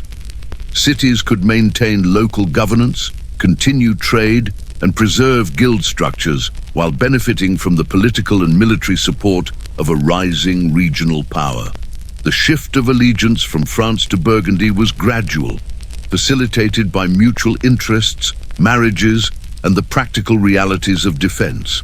In this context, French authority receded into the background, no longer the primary factor shaping the daily life of towns and their populations. Economic considerations reinforced this decline. French demands for tribute, taxes, or supplies often provoked resistance and economic disruption. Towns had learned to negotiate, withhold, or manipulate payments to maintain their own stability. Burgundy, by contrast, offered incentives and protection that made compliance more attractive. Merchants and guilds found it easier to operate under Burgundian influence than under a crown whose authority was increasingly symbolic. The French inability to integrate economic strategy with military enforcement further diminished their presence in Flanders. The psychological impact on both French officials and Flemish citizens was significant. For the French, repeated failures eroded confidence in their own capabilities. Kings and ministers faced the embarrassment of having their armies repelled and their orders ignored. Political opponents at court seized upon these failures to challenge royal authority, further weakening the monarchy. For the Flemish, each successful act of defiance reinforced civic pride and a sense of collective agency. Cities recognized that they could resist external domination and that their interests could be defended effectively, even against one of the most powerful kingdoms in Europe. The erosion of French authority also altered diplomatic dynamics. England, Burgundy, and the Holy Roman Empire observed the weakening of the crown and adjusted their own strategies accordingly. Alliances, trade agreements, and negotiations were influenced by the understanding that French power in Flanders was limited. Local factions leveraged this reality, negotiating terms that would have been impossible when royal authority was strong. The region became a stage where multiple actors competed for influence, with the French crown increasingly struggling to assert itself amidst the complexity of local and regional politics. Military historians have noted that the decline of French authority in Flanders during this period exemplifies the challenges of imposing centralized control over economically vibrant, politically sophisticated, and militarily capable urban centers. The combination of internal resilience, strategic location, and civic cohesion allowed Flemish cities to resist repeated campaigns. Even when faced with the might of the French crown, the towns adapted, organized, and countered. The repeated failures of the monarchy underscore the broader limits of medieval power, particularly when confronted by societies that had evolved both economically and politically beyond the reach of conventional feudal dominance. The long-term consequences of this decline were profound. By the end of the 14th century, Flanders had established a pattern of relative autonomy within the shadow of greater powers. The towns operated with considerable independence, balancing relations with France, England, and now Burgundy according to pragmatic calculations. The erosion of French authority allowed for a period of political innovation, urban consolidation, and strategic diplomacy that would define the region's trajectory for decades. The lessons learned during this period influenced not only Flemish governance, but also broader European concepts of civic power, autonomy, and the interaction between urban centers and monarchies. Despite the fall of French authority, the conflict between the Crown and Flemish towns was not entirely resolved. Periodic tensions persisted as the monarchy continued to assert nominal claims and sought to remind the region of its vassalage. These attempts, however, were increasingly symbolic rather than practical. The experience of repeated military failure, combined with the emergence of Burgundian influence, ensured that France could no longer dictate terms unilaterally. Flemish towns had learned to navigate the balance of power with skill, maintaining their autonomy while engaging in selective cooperation when it served their interests. The decline of French authority in Flanders also reshaped the broader political map of Northern Europe. The weakening of royal power created opportunities for new actors, allowed for the emergence of regional powers, and demonstrated the limits of centralized control in a landscape of independent urban centers and complex feudal relationships. It became clear that authority depended as much on the consent and cooperation of local populations as on military strength or legal claims. The experience of Flanders would echo in other regions where central authority clashed with economic and political sophistication at the local level. By the time Burgundian influence was fully established, the French monarchy's role in Flanders had been fundamentally reduced. The towns were no longer merely vassals expected to obey. They were semi-autonomous entities capable of negotiating their own position, balancing external powers, and preserving local governance structures. The fall of French authority was not simply the result of military defeat, but the cumulative outcome of decades of resistance, economic resilience, internal cohesion, and strategic navigation of complex political realities. In effect, the long struggle had transformed Flanders from a contested region into a politically mature society with the tools to manage both its internal affairs and its external relationships. The collapse of French authority also set the stage for the next phase of the region's history. With Burgundy ascending as a stabilizing power, the Flemish towns found a protector capable of both enforcing order and respecting local structures. The urban populations could rebuild, recover economically, and redefine their political identity within a framework that offered security and opportunity. The failure of France highlighted the potential for regional powers to rise in response to the limits of traditional monarchies, reshaping the balance of power across Northern Europe. Flanders became a proving ground for the effectiveness of regional influence, urban autonomy, and the intricate diplomacy required to sustain it. In this context, the fall of French authority represents both an end and a beginning. The era of direct and coercive French intervention had largely concluded.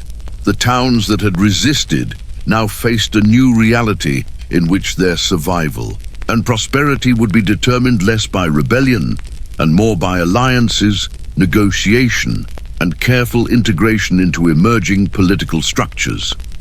Burgundy's rise provided a framework within which Flemish identity could continue to evolve, balancing autonomy with participation in a larger and more organized regional polity. The decline of French control, once a source of instability and suffering, had inadvertently created the conditions for a new period of relative stability, political sophistication, and economic recovery. By the late 14th century, the city of Ghent had emerged as the revolutionary heart of Flanders. Its streets, once known primarily for bustling trade and thriving textile markets, now resonated with the determination and defiance of a population that had endured decades of conflict, oppression, and shifting allegiances. Ghent's guilds were powerful, well-organized, and experienced in both economic management and civic governance. Over time, these guilds became the backbone of resistance, channeling the city's frustration into coordinated action. Ghent's defiance was not merely a reflection of local pride. It represented a culmination of years of political, economic, and social pressures that had transformed Flemish urban life into a crucible of rebellion. The revolts that emerged from Ghent were remarkable in their scale and intensity. Unlike earlier insurrections that had been reactive or spontaneous, these uprisings were strategic, organized, and sustained. Leaders within the guilds coordinated militias, secured arms, and planned actions to challenge remaining external authorities. The city had developed a culture of civic autonomy, and the population understood that their survival and prosperity depended on defending it. Each act of rebellion was both a tactical maneuver and a statement of identity. Ghent streets became theaters of resistance, where the skills, resources, and resilience of the citizens were fully mobilized in ways that would leave a lasting impression on Flanders and beyond. These final urban insurrections were shaped by the accumulated experience of previous decades of conflict.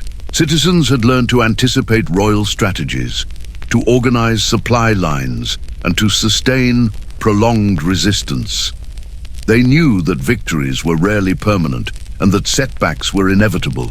But they also understood that consistent, collective action could force concessions and preserve autonomy. The revolts reflected a sophisticated understanding of politics, combining both force and negotiation. Ghent became a model of urban resistance, inspiring other cities in Flanders to assert their own authority, even as fatigue and resource depletion limited the scale of actions elsewhere. The exhaustion of both sides was a defining feature of these later conflicts. The French crown, already weakened by decades of failed campaigns, internal strife, and broader wars such as the 100 Years' War, struggled to project power effectively. Its ambitions in Flanders had been systematically undermined by local resistance, economic blockades, and the strategic interventions of Burgundy. French forces, stretched thin and demoralized, found it increasingly difficult to assert control over a population that had become highly skilled in urban defense. Each campaign required immense resources, and the costs, both financial and human, far outweighed the immediate benefits. The monarchy faced a stark reality. Its influence in Flanders was waning, and continued attempts at domination were becoming increasingly untenable. For the citizens of Ghent, exhaustion was equally palpable. Generations had lived under the shadow of war, with recurring cycles of rebellion, occupation, and negotiation shaping daily life. Families had endured hunger, destruction, and the constant threat of violence. Guilds had been stretched to their limits, organizing defense while maintaining economic operations. Yet despite this fatigue, the population displayed remarkable resilience. Revolts were carried out with careful planning and determination, reflecting both a commitment to preserving autonomy and a profound understanding of the stakes involved. Every decision, every mobilization, every confrontation reflected a population that had internalized the lessons of a century of conflict. The slow collapse of French ambitions in Flanders was inseparable from these dynamics. French kings had invested vast resources in maintaining authority, yet their policies repeatedly collided with the realities on the ground. The urban population's organization, coupled with Burgundian influence and shifting alliances, ensured that the Crown-AS efforts were largely symbolic by the time Ghent became the center of revolt. French officials found themselves negotiating from positions of weakness, their orders resisted or ignored, their armies insufficiently motivated or equipped to enforce submission. Each failed campaign, each retreated column, each unmet demand signaled the gradual erosion of authority that had once seemed unassailable. The revolts of Ghent also reveal the evolving nature of urban power in medieval Europe. Cities like Ghent were no longer mere centers of production. They were political actors capable of shaping the destiny of entire regions. The capacity to organize, sustain resistance, and engage in sophisticated negotiation gave towns a measure of agency previously reserved for feudal lords and monarchs. This shift reflected broader transformations in medieval society, where economic resources, civic identity, and strategic acumen could balance or even surpass traditional forms of feudal authority. Ghent's leadership understood that autonomy required constant vigilance and calculated action, and its success inspired similar movements throughout Flanders. Internal divisions within Ghent and surrounding towns added layers of complexity to these final insurrections. Factions within the guilds sometimes clashed over strategy, priorities, and alliances. Nobles who remained in the region attempted to exploit tensions, seeking to regain influence by aligning with one side or another. Even as citizens coordinated efforts, the multiplicity of interests created a delicate balancing act. Leadership required not only tactical skill, but the ability to negotiate internal disagreements, reconcile competing ambitions, and maintain unity in the face of external threats. These challenges underscored the sophistication and adaptability of Flemish urban society in a period of intense pressure. The broader context of European politics continued to influence the dynamics of rebellion. Burgundy's rise provided a counterweight to both France and England, offering stability and protection that allowed revolts to proceed without complete collapse. The Duke's strategic vision enabled Flemish cities to operate within a framework that balanced autonomy with external security. Meanwhile, France's declining authority left a vacuum that empowered urban actors while signaling to other powers that the region was a contested space. The revolts of Ghent occurred within this larger strategic environment, demonstrating how local action intersected with regional and continental politics. The social and economic stakes of the revolts were profound. Ghent's population understood that rebellion was not only a political choice, but a matter of survival. Economic stability depended on controlling access to trade, markets, and resources. Civic cohesion depended on maintaining authority over urban militias, guilds, and public institutions. Every confrontation, negotiation, or display of defiance was imbued with the awareness that failure could result in devastation, economic collapse, or subjugation. These stakes made the revolts both dangerous and necessary, reinforcing the determination of citizens to sustain their autonomy even in the face of exhaustion. The eventual stabilization of Flemish cities under Burgundian influence was gradual and incomplete. Ghent remained a locus of resistance longer than many other towns, reflecting both its strategic importance and the strength of its civic identity. As French ambitions faltered, the population leveraged this decline to negotiate terms, preserve privileges, and secure protections that would endure beyond the immediate conflict. The capacity to negotiate and adapt became as important as military action, demonstrating that resilience in urban centers required both force and diplomacy. Ghent exemplified this dual approach, maintaining autonomy while engaging with emerging powers to secure its position. The final urban insurrections also illustrate the interplay between collective memory and political identity.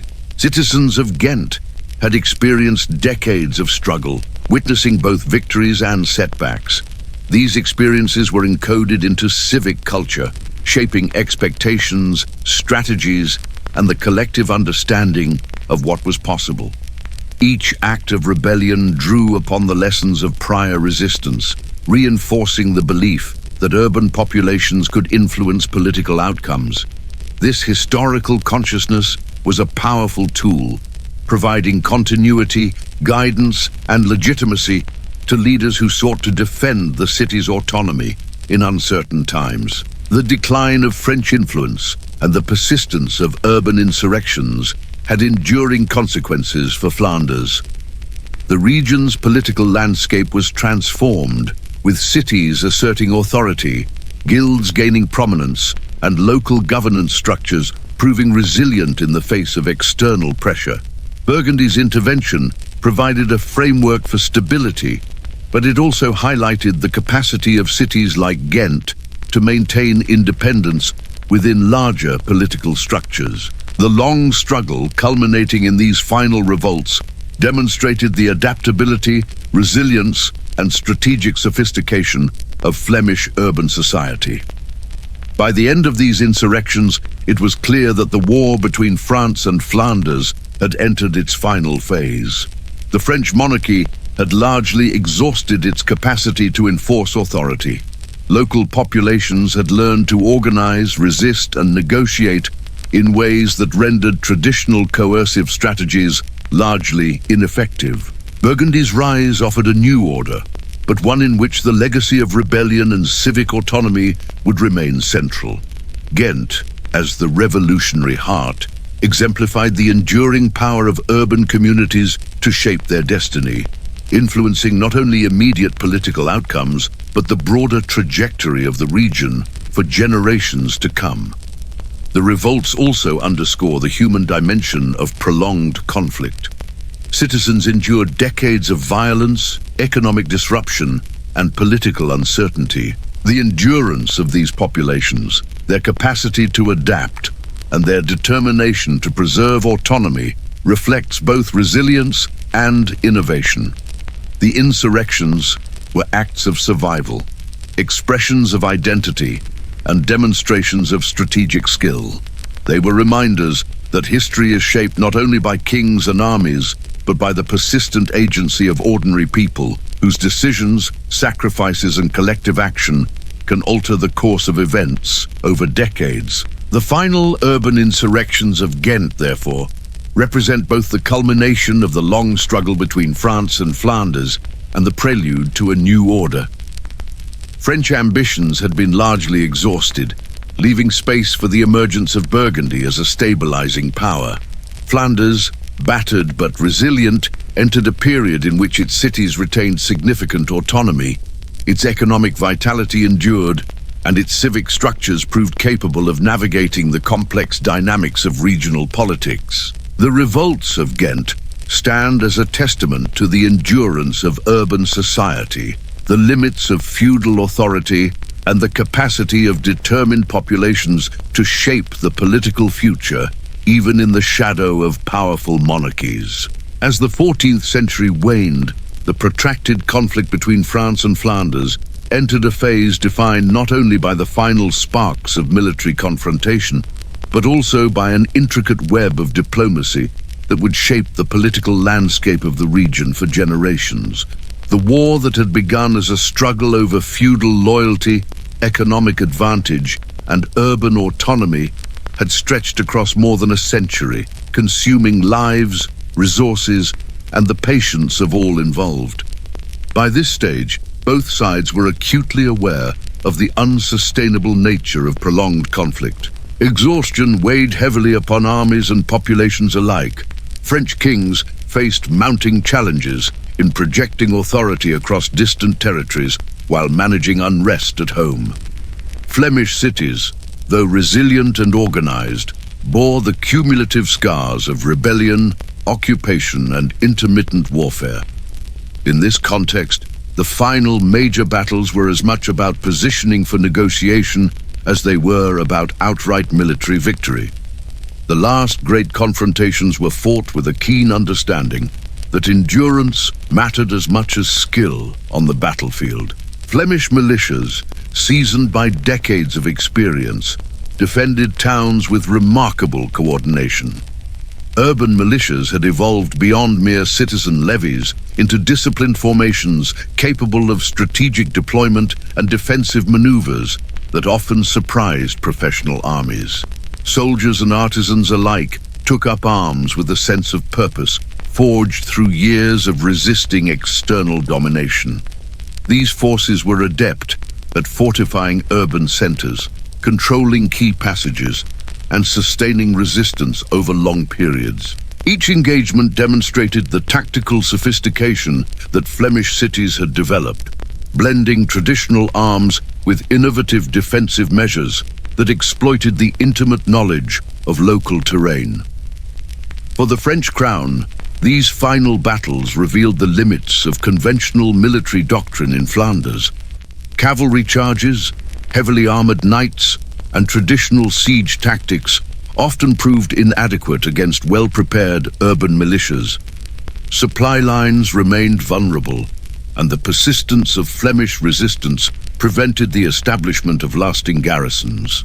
French commanders were forced to confront the reality that the military might of the crown could be met with skillful opposition by local forces whose commitment was both personal and collective. The pattern of engagement became a careful calculation of risk and reward, with the recognition that protracted campaigns could erode royal prestige more than they could secure authority. Amidst these military confrontations, diplomacy gained renewed prominence. The Burgundian dukes had recognized the strategic opportunity presented by the weakening of French authority and the endurance of Flemish urban power. Burgundy's approach was both measured and pragmatic. By negotiating alliances, protecting trade interests, and mediating disputes, the dukes established themselves as essential brokers in a landscape where neither France nor local towns could dictate terms unilaterally.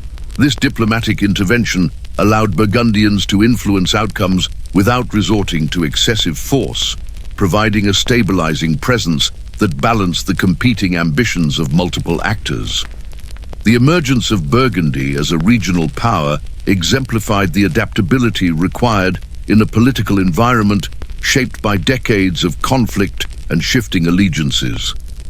Treaty-making became a central instrument for resolving disputes that could not be settled through arms alone. The agreements that emerged from this period were complex, reflecting the intertwined interests of kings, dukes, nobles, and urban leaders.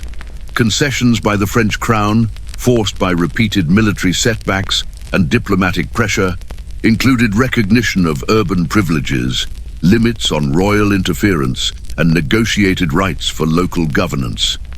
These settlements represented a tacit acknowledgement that the monarchy could no longer enforce complete authority in Flanders.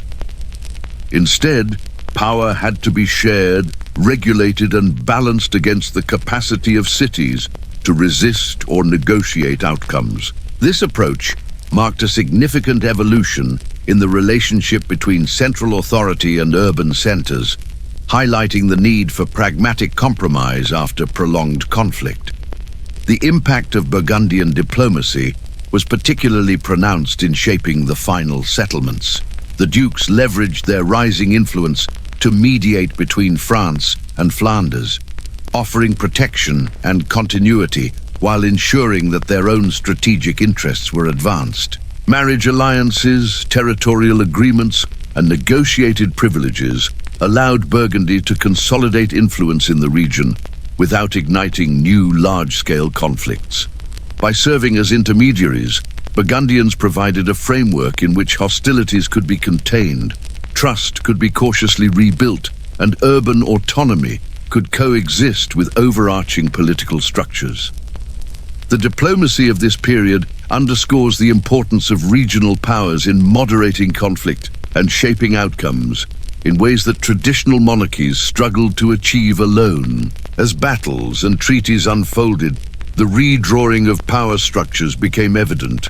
French authority, once imposing an absolute in theory, had contracted significantly. Cities maintained considerable autonomy, guilds controlled civic governance, and local nobility navigated alliances with both Burgundy and residual French influence. The practical limitations of enforcement forced the crown to recognize the de facto independence of urban centers while retaining only nominal claims. This restructuring of authority reflected the culmination of a century-long struggle in which the interplay of military action, civic organization, and diplomacy had fundamentally reshaped the political landscape. The balance of power shifted from a centralized monarchy to a more distributed and negotiated model, accommodating multiple stakeholders within Flanders. The last major battles were also imbued with symbolism and psychological significance. For the Flemish population, these engagements affirmed the value of sustained resistance, the efficacy of civic organization, and the possibility of defending local interests against one of Europe's most powerful kingdoms. Successes, however limited or temporary, reinforced civic pride and validated the long struggle that had defined the region. For the French monarchy, each setback highlighted the diminishing returns of military intervention and underscored the need for political compromise. The recognition that authority could not be imposed solely through force represented a profound shift in royal strategy and in the understanding of power in late medieval Europe. Economic considerations played a critical role in shaping outcomes. The long conflict had disrupted trade networks, strained resources, and created cycles of scarcity and famine. Urban centers such as Bruges, Ghent, and Ypres understood that economic stability was inseparable from political autonomy. Negotiations and settlements were thus designed not only to resolve immediate military disputes, but also to safeguard trade, maintain guild privileges, and ensure continued access to markets. The intertwining of economic and political imperatives illustrates the complexity of resolving a conflict that spanned generations, highlighting the multifaceted nature of power in the late medieval period. The involvement of England, although reduced by this stage, continued to influence negotiations. The English crown had maintained long-standing economic ties with Flanders, particularly through the wool trade, and its interests could not be ignored. Burgundian mediation often had to account for the shifting allegiances and commercial priorities of England, balancing them against the objectives of France and the Flemish towns. The resulting settlements reflected a delicate equilibrium in which military, political, and economic factors converged to produce agreements that were durable, but necessarily compromises. The long shadow of the 100 Years' War cast a persistent influence over these negotiations, reminding all parties that the Flanders conflict was not isolated from wider European dynamics. As the dust settled from these last major confrontations, the cumulative lessons of the preceding 138 years were evident. Cities had learned the power of organization, negotiation, and strategic alliance. Monarchs had encountered the limitations of force when confronted with economically vibrant, politically sophisticated, and militarily capable urban centers. Burgundy had demonstrated the effectiveness of measured diplomacy in consolidating influence without resorting to overwhelming coercion. These patterns foreshadowed broader trends in European political life, where the negotiation of authority, the balancing of interests, and the integration of urban centers into regional frameworks would become central themes in governance and statecraft. The final settlements also marked a transition in the narrative of Flemish identity. What had begun as localized resistance against royal overreach evolved into a sophisticated understanding of civic autonomy, strategic alliance, and regional negotiation. The experiences of war, rebellion, and diplomacy became embedded in civic memory, influencing future generations and shaping expectations of governance, defense, and commerce. Flemish towns entered a period in which their hard-won privileges could be preserved, expanded, and exercised with a confidence forged through a century of struggle. In parallel, the French crown had to reconcile with the reality of partial failure. The treaties, concessions, and negotiated compromises reflected not defeat in totality, but an acknowledgement of limits. Monarchs retained symbolic authority and claims of overlordship, but the practical enforcement of these claims required negotiation, cooperation, and recognition of local power structures. The experience of Flanders served as a cautionary tale for future rulers, illustrating the need to combine legal authority with political acumen, economic leverage, and strategic patience. The lessons of endurance, adaptation, and negotiation would resonate beyond the borders of the region and inform broader patterns of medieval governance. The long process of settlement also set the stage for relative stability under Burgundian influence. By mediating between France and the cities, protecting trade interests, and facilitating governance frameworks, Burgundy established a durable order that preserved the autonomy of urban centers while maintaining overarching regional authority. The settlements ensured that the hard-won civic privileges of Flemish towns were respected and that the economic lifeblood of the region, including textile production and trade, could continue without immediate disruption. Burgundy's success in consolidating influence highlights the emergence of a new model of regional power, balancing diplomacy, military capability, and economic stewardship. Ultimately, the last major battles and subsequent political settlements represented the culmination of a long and complex struggle. The French crown's ambitions had been curtailed, the autonomy of Flemish cities had been secured, and Burgundy had emerged as a stabilizing force in northern Europe. The conflict demonstrated the intricate interplay between military action, civic organization, diplomacy, and economic interests. It underscored the capacity of urban centers to assert power, the limits of traditional monarchies, and the importance of strategic negotiation in shaping the political map. The final phase of the war between France and Flanders was not only a resolution of immediate hostilities, but a defining moment in the evolution of European political structures, revealing the enduring significance of cities' commerce and diplomacy in a world long dominated by feudal authority. The transition from prolonged warfare to Burgundian rule marked a profound transformation in Flanders, a change that reshaped the political, economic, and cultural landscape of the region. After more than a century of intermittent conflict, cities weary of siege, blockade, and rebellion found a new stability under the Dukes of Burgundy, whose influence extended steadily across northern Europe. Burgundy did not simply impose authority through conquest or coercion. It cultivated relationships, leveraged diplomacy, and embraced the economic vitality of Flemish cities to establish a framework that allowed both regional power and urban autonomy to coexist. This careful balance created the conditions for what would later be recognized as a golden age in Flemish history, a period in which prosperity culture and civic pride flourished alongside a reduced French presence that now receded to a historical echo. The decline of French influence was stark. Once the central authority exerted by Capetian and early Valois monarchs had dominated the politics of Flanders,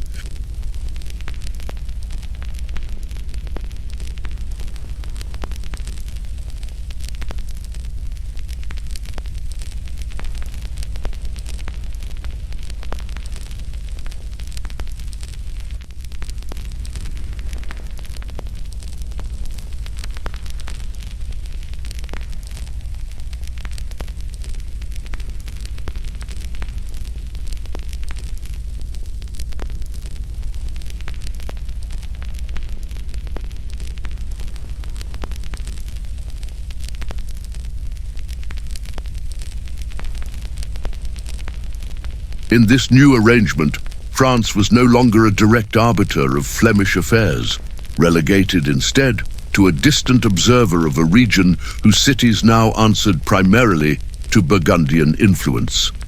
Burgundian rule was transformative in part because it recognized and integrated the economic power of Flemish cities. The dukes understood that prosperity depended on the uninterrupted operation of textile production, trade routes, and market regulation. Bruges, Ghent, and Ypres, already centers of commerce, were encouraged to continue their economic activities while receiving protection and recognition from the dukes. Burgundy cultivated relationships with merchant families and guilds, acknowledging the necessity of collaboration in sustaining wealth and stability. Economic incentives were paired with political concessions, creating a symbiotic relationship in which the region's wealth underpinned Burgundian authority while simultaneously securing privileges and autonomy for urban centers. This model contrasted sharply with the coercive policies of the French crown, offering a vision of governance grounded in pragmatism, negotiation, and mutual interest. The cultural implications of Burgundian rule were equally significant. The wealth of Flanders provided fertile ground for artistic and intellectual development. Patronage from the Burgundian court, combined with the resources of prosperous cities, gave rise to a cultural renaissance that manifested in illuminated manuscripts, architecture, painting, and civic institutions. Guilds and merchant families commissioned works that celebrated both civic pride and ducal power, intertwining the identity of Flanders with the prestige of Burgundy. This period saw a flowering of creativity, with Flemish cities becoming centers of innovation and refinement that would influence the broader European artistic and intellectual landscape. Cultural expression became a marker of political and economic stability, a testament to the resilience of towns that had endured centuries of conflict. Social structures within Flanders also underwent adaptation under Burgundian rule. Urban guilds maintained significant influence over governance, regulating trade, setting standards, and providing social support. Civic militias, though less actively engaged in defense than during periods of rebellion, remained a central institution, preserving skills and traditions developed during the long struggle against France. The nobility, whose power had been partially eroded by persistent urban resistance, adapted by forging alliances with both cities and the Burgundian court. This integration of civic, noble, and ducal interests created a multi-layered political system in which cooperation and negotiation were central, reflecting a sophisticated balance between autonomy and overarching authority. The stability achieved in this period owed as much to careful governance as to military power, demonstrating the enduring legacy of the struggles that had defined the region for over a century. Economically, the region experienced a consolidation of strength that allowed new centers to emerge alongside established cities.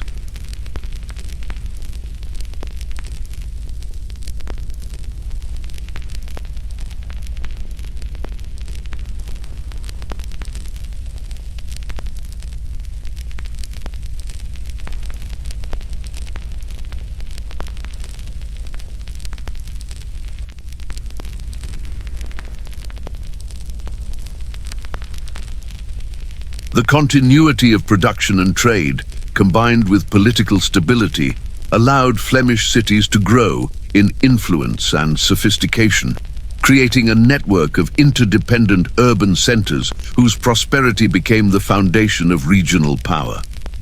Economic vitality under Burgundy was inseparable from political stability, demonstrating the interconnection of material wealth and governance in late medieval Europe. The military dimension of this transformation reflected lessons learned from the long war with France. While organized militias remained important, the need for constant urban defense diminished under Burgundian protection. Fortifications were maintained, but they were reinforced less in anticipation of immediate conflict than as symbols of civic pride and readiness. The Burgundian dukes, aware of the strategic importance of maintaining order, supplemented local forces with ducal troops capable of responding to crises while respecting the autonomy of cities.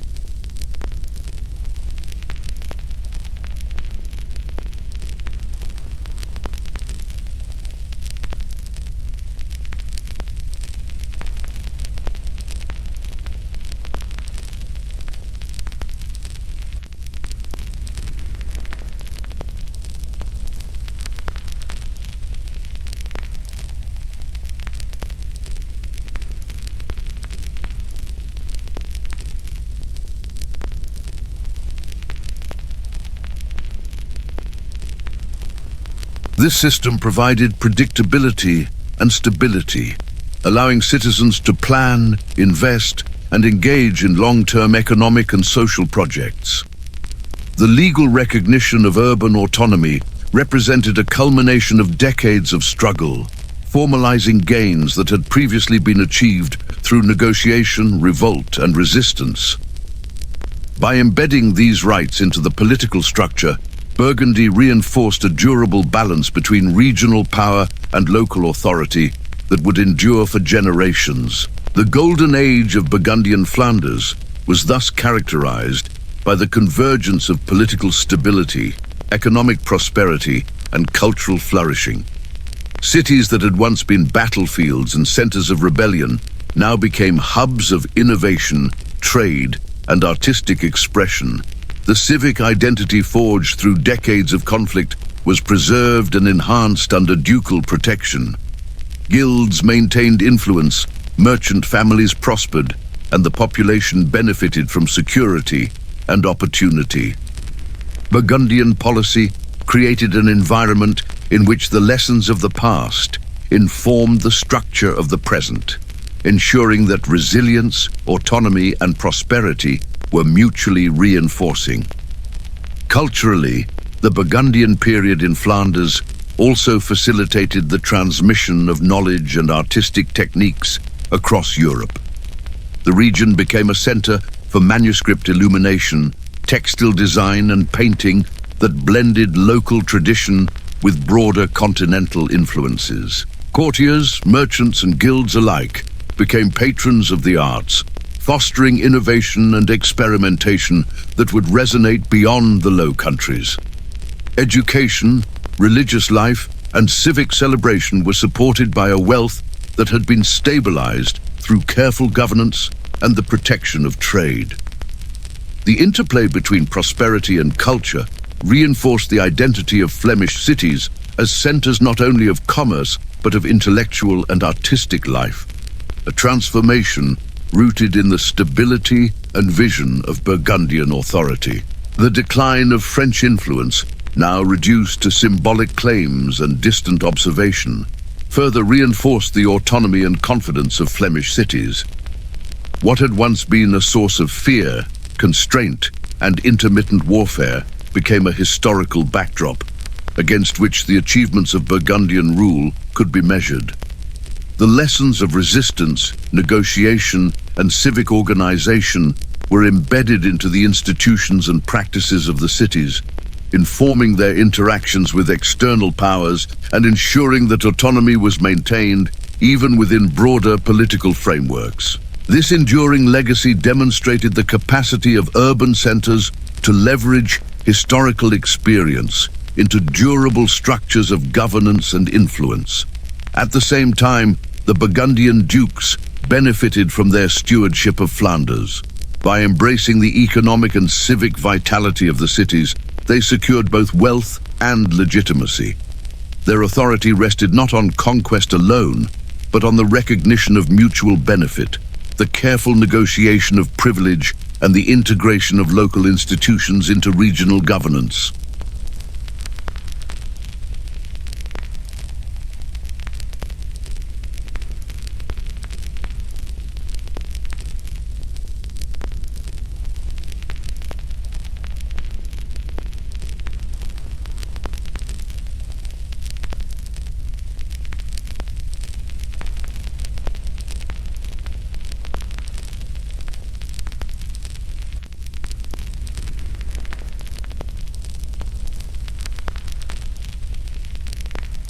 The integration of economically robust cities into a framework of regional authority provided a blueprint for balancing urban autonomy with centralized power. The cultural renaissance inspired by prosperity and patronage influenced artistic, literary, and intellectual developments across the continent. The economic networks established under Burgundian guidance facilitated trade, innovation, and cultural exchange that extended beyond the borders of Flanders. In this sense, the transformation of the region was both local and continental, shaping patterns of governance, commerce, and culture for decades to come. By the end of this period, the story of Flanders had evolved from one defined by conflict, rebellion, and external domination into one characterized by stability, prosperity, and cultural achievement. The struggles of the past, including the centuries-long war with France, were neither forgotten nor irrelevant. They had forged civic institutions, shaped collective memory, and informed the structures of governance that allowed prosperity to flourish. Burgundian rule built upon these foundations, providing protection, patronage, and oversight that enabled Flemish cities to thrive. The region's identity as a center of commerce, culture, and autonomy was secured, demonstrating the enduring power of resilience, strategic governance, and the careful cultivation of alliances. In conclusion, the transformation of Flanders under Burgundy was a multifaceted process that encompassed political stabilization, economic expansion, and cultural flourishing. The decline of French influence created space for Burgundian intervention, while the experience of resistance and rebellion endowed Flemish cities with the organizational capacity to exercise autonomy effectively.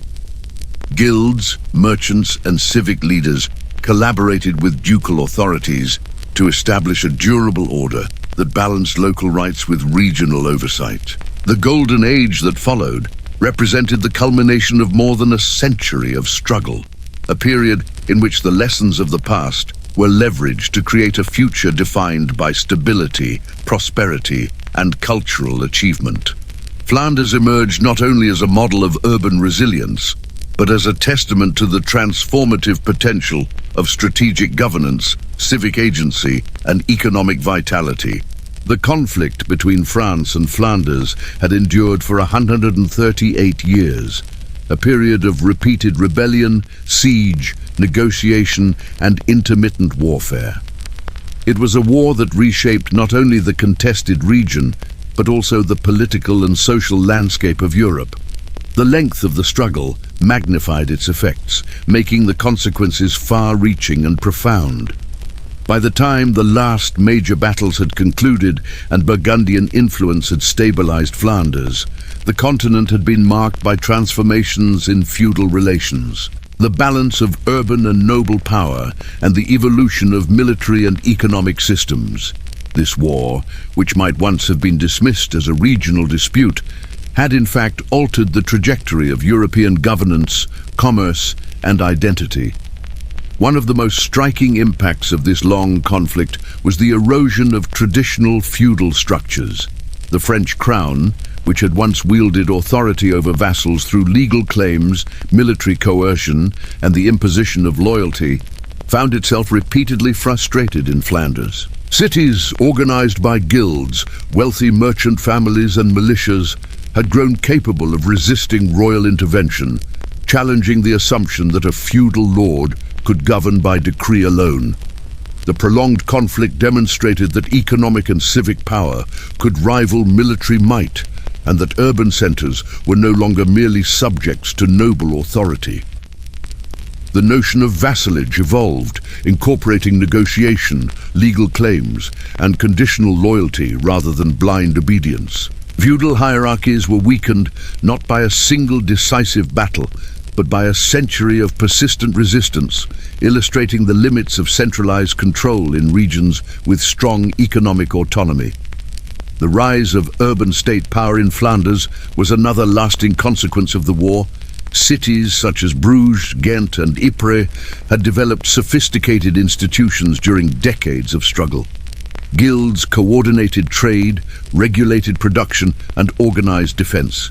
Civic councils mediated disputes and managed public works. Militias composed of artisans, merchants, and citizens protected the towns against external forces and enforced internal order.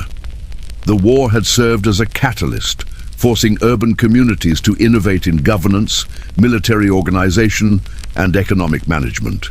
By the time Burgundian rule brought relative stability, these urban institutions were firmly entrenched, demonstrating a level of political autonomy that would influence other regions of Europe. The example of Flemish cities illustrated how wealth, organization, and civic solidarity could generate a form of authority distinct from traditional feudal hierarchies. The experience of militia warfare during the war also had profound military implications. The repeated victories of citizen forces over professional knights challenged prevailing assumptions about the nature of martial power. The Battle of the Golden Spurs remained emblematic of this transformation, where disciplined infantry, utilizing terrain and coordinated tactics, could defeat cavalry considered superior by medieval military standards. Over the 138 years, Flemish militias developed strategies and organizational frameworks that emphasized flexibility, local knowledge, and the integration of economic resources into defense. These lessons reverberated beyond Flanders, influencing the development of infantry-based armies, urban fortifications, and civic defense networks elsewhere in Europe. The war demonstrated that military innovation could emerge from necessity, that strategy could compensate for disparity in traditional martial hierarchy, and that urban populations could assert agency in shaping the outcomes of battles. Economically, the war illustrated both the vulnerabilities and the resilience of regional commerce. Flanders, as one of the richest textile-producing regions in Europe, had long depended on trade connections, particularly with England. The conflict introduced periods of blockade, disruption and scarcity, which threatened livelihoods and stability. Yet cities adapted, diversifying production, negotiating supply networks, and leveraging political alliances to protect commercial interests. The experience of economic crisis during wartime fostered greater civic organization and a recognition of the interdependence between economic power and political autonomy. By the end of the war, Flemish cities had not only survived, but had learned how to institutionalize protections for trade and production, setting precedents for the integration of economic priorities into governance structures across Northern Europe. The social consequences of the war were equally profound. Generations had grown up knowing only intermittent conflict, occupation, and negotiation.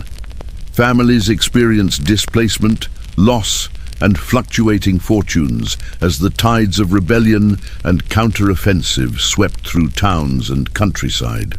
The repeated mobilization of citizen militias fostered a sense of communal identity and civic pride. Guild membership became both a protective and a social mechanism, creating networks of support, shared responsibility, and collective action. The long duration of the conflict forged social cohesion in some quarters, while exacerbating factionalism in others, particularly where urban factions and noble interests clashed. This social evolution reflected a broader European trend in which prolonged conflict encouraged urban communities to assert identity and resilience, challenging traditional social hierarchies. Politically, the war highlighted the limits of centralized monarchy in the face of economically robust and organized urban centers. French kings, despite formal authority and legal prerogatives, were repeatedly frustrated by the persistence of Flemish resistance. The inability to impose complete control reinforced the importance of negotiation, diplomacy, and accommodation, practices that became increasingly central in the governance of contested regions. The intervention of Burgundy demonstrated the efficacy of flexible, pragmatic governance. The Duke's ability to integrate economic, military, and civic interests allowed them to stabilize a region where the French crown had repeatedly failed. This shift illustrated the emergence of a form of regional power that relied less on coercion and more on strategic negotiation, a pattern that would influence the development of statecraft in subsequent centuries. The lessons of diplomacy and treaty-making during the war were particularly instructive. Repeated cycles of rebellion and intervention had demonstrated that military success alone could not produce lasting authority. Burgundian settlements, often negotiated with attention to civic autonomy and economic stability, provided a template for balancing competing interests. These arrangements institutionalized the recognition of urban rights, guild privileges, and negotiated oversight, reflecting an evolution from unilateral rule to conditional authority. Across Europe, the Flemish experience would serve as a case study in the benefits of combining military, economic, and diplomatic tools to manage contested regions. The long war had demonstrated that endurance, negotiation, and strategic patience were as important as valor on the battlefield. The protracted nature of the conflict also produced long-term demographic and cultural effects. The movement of troops, refugees, and traders facilitated the exchange of ideas, skills, and techniques. Urban centers, having endured repeated sieges and occupations, developed civic infrastructures that supported cultural expression, education, and innovation. Guilds and merchant families became patrons of artistic and intellectual endeavors, intertwining commerce with culture. Flemish cities evolved into centers of learning and creativity, drawing on the wealth and resilience forged during decades of struggle. The transformation of civic identity, cultural practice, and social cohesion during and after the war illustrates the profound human dimension of protracted conflict, where survival, adaptation, and ingenuity were inextricably linked to the broader historical trajectory. The interplay of regional, national and continental dynamics in the war also provides insight into the evolving map of European power. Flanders, strategically positioned and economically vital, became a contested space in which the ambitions of France, England and Burgundy converged. The repeated interventions by external powers highlighted the interconnectedness of European politics, demonstrating that local conflicts could not be isolated from larger strategic concerns. Treaties, marriages and alliances shaped the distribution of power far beyond the immediate theatre of war. The long conflict thus served as both a microcosm and a catalyst for broader transformations in governance, diplomacy and military organization across Northern Europe. By the end of the 138 years, Europe had been altered in ways that went far beyond the borders of Flanders. The weakening of feudal hierarchies, the rise of urban political and economic authority, the innovation in militia and infantry warfare, and the emergence of sophisticated diplomacy all reflected structural shifts in medieval society. The war demonstrated that sustained conflict could accelerate change, forcing adaptation in governance, commerce, military strategy and social organization. Regions once considered peripheral became models for innovation, resilience and negotiation, shaping the evolution of European states in the 15th century and beyond. Flanders emerged from the war with lessons etched into its institutions and collective memory. Cities had learned how to protect themselves, assert autonomy, and navigate external pressures. Civic identity had been strengthened by shared struggle and the ability to survive and prosper despite decades of instability. Economic structures had been adapted to sustain resilience in times of crisis. Military experience had informed strategy, organization, and urban defense planning. Diplomacy had been elevated as an instrument of governance, demonstrating that authority could be negotiated as effectively as it could be enforced. These cumulative lessons made Flanders not only a survivor of conflict, but a template for urban resilience and political sophistication in late medieval Europe. For the French monarchy, the war was a cautionary tale of overreach and the limitations of force. Authority could not be assumed. It had to be earned, maintained, and sometimes negotiated. Military campaigns were insufficient to secure loyalty when confronted with economically independent, socially cohesive, and politically organized urban centers. The experience influenced subsequent French strategies toward other semi-autonomous regions, shaping a more nuanced understanding of governance, coercion, and diplomacy. The war underscored the necessity of adapting royal policies to the realities of local power structures and the emerging influence of cities within the medieval European order. Finally, the broader European implications of the war are evident in the shaping of alliances, trade networks, and political expectations across the continent. Flanders had become a hub where economic, military, and diplomatic currents intersected. Its cities influenced patterns of commerce, its militias demonstrated the potential of urban military organization, and its civic institutions provided a model for negotiating autonomy. The conflict exemplified the complex interrelationship between local agency and continental power, illustrating how sustained conflict in a relatively small region could have repercussions far beyond its immediate borders.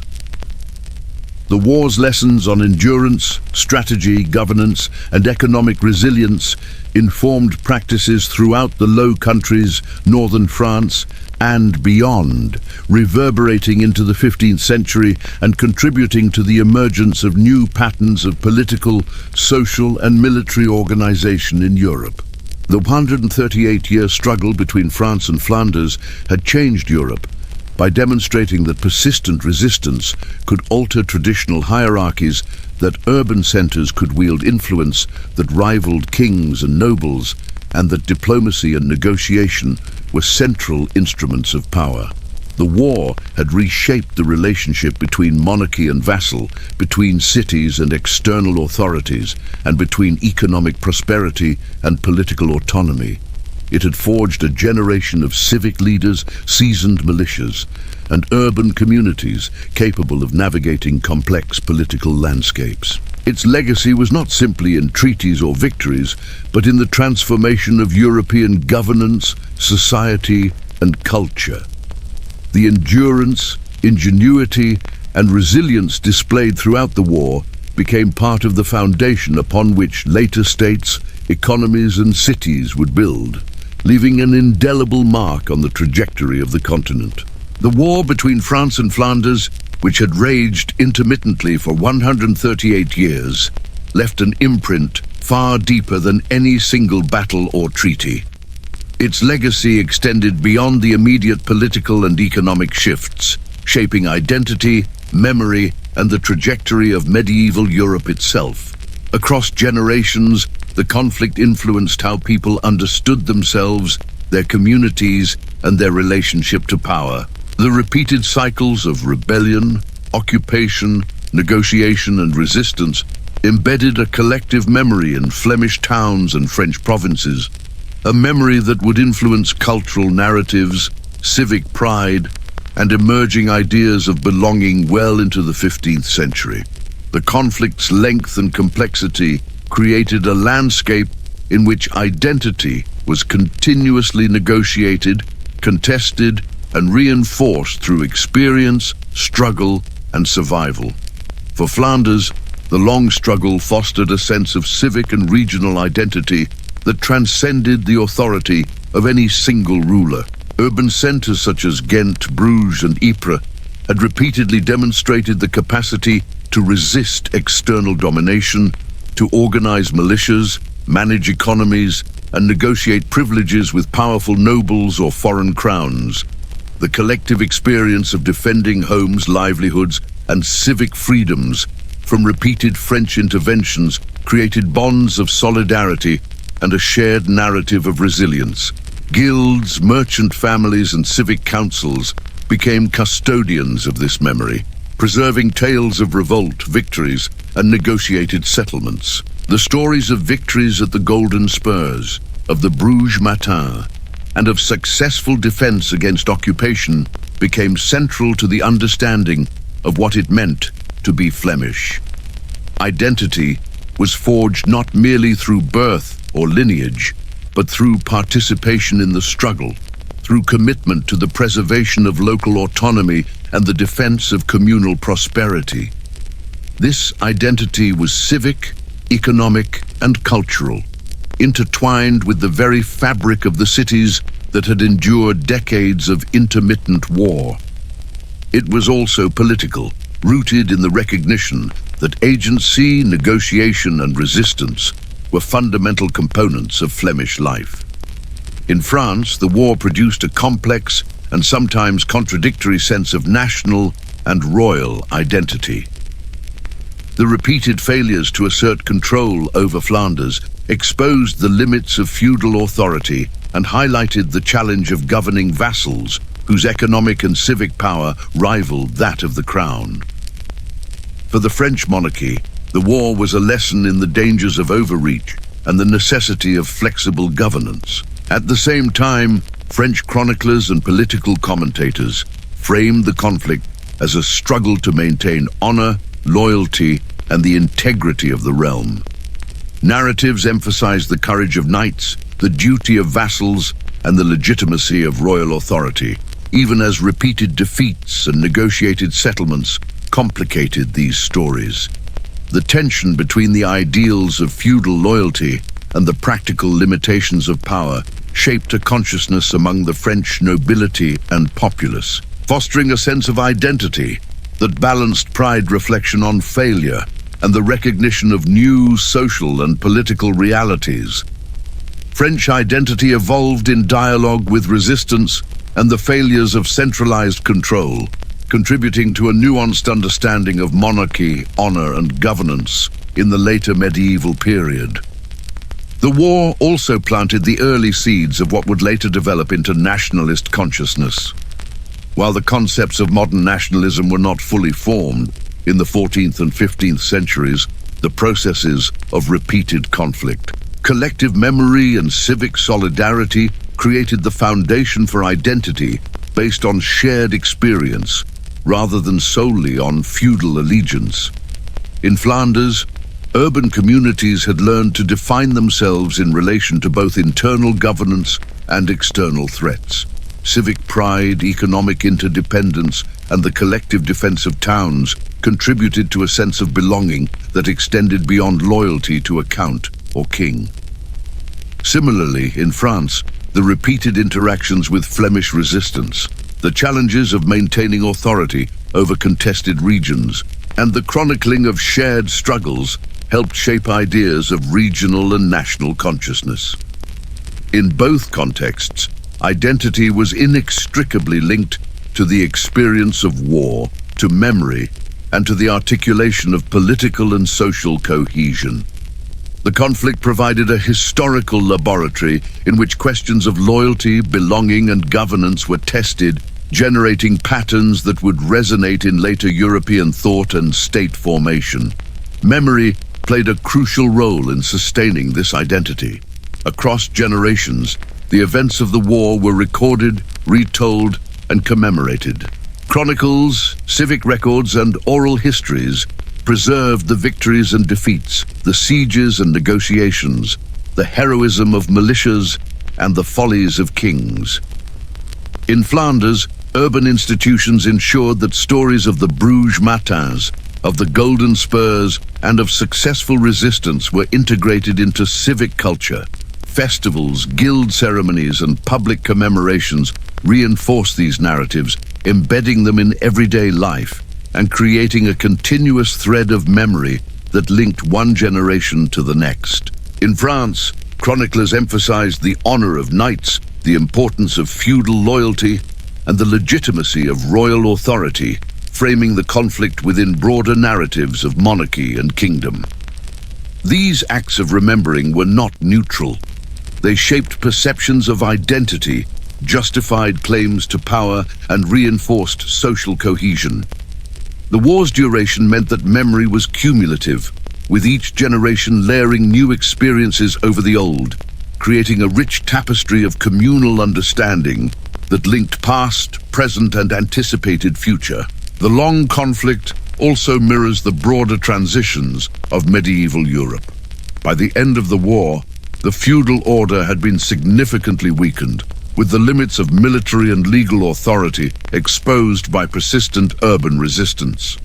At the same time, the economic power of towns and guilds had grown, demonstrating the increasing significance of commerce, trade, and urban organization in determining political outcomes. Warfare itself had evolved, as militias and infantry forces challenged the supremacy of mounted knights, introducing new strategies and tactical thinking that would shape the future of European armies. Diplomacy, negotiation, and alliance-making had become central to governance, illustrating that power was no longer solely the product of lineage or conquest, but also of strategy, negotiation, and the management of multiple interests. The war between France and Flanders serves as a prism through which the transformations of the later medieval period can be understood, a prolonged case study in the evolution of politics, society, economy, and culture. The social implications of the war were equally significant. Communities that endured repeated conflict developed resilience, adaptability, and institutions capable of sustaining civic life under pressure. Guilds and merchant families became not only economic actors, but also social organizers, responsible for the distribution of resources, the maintenance of order, and the defense of communal interests. Civic militias, once tools of immediate defense, became symbols of collective agency and pride, shaping notions of duty, courage, and belonging.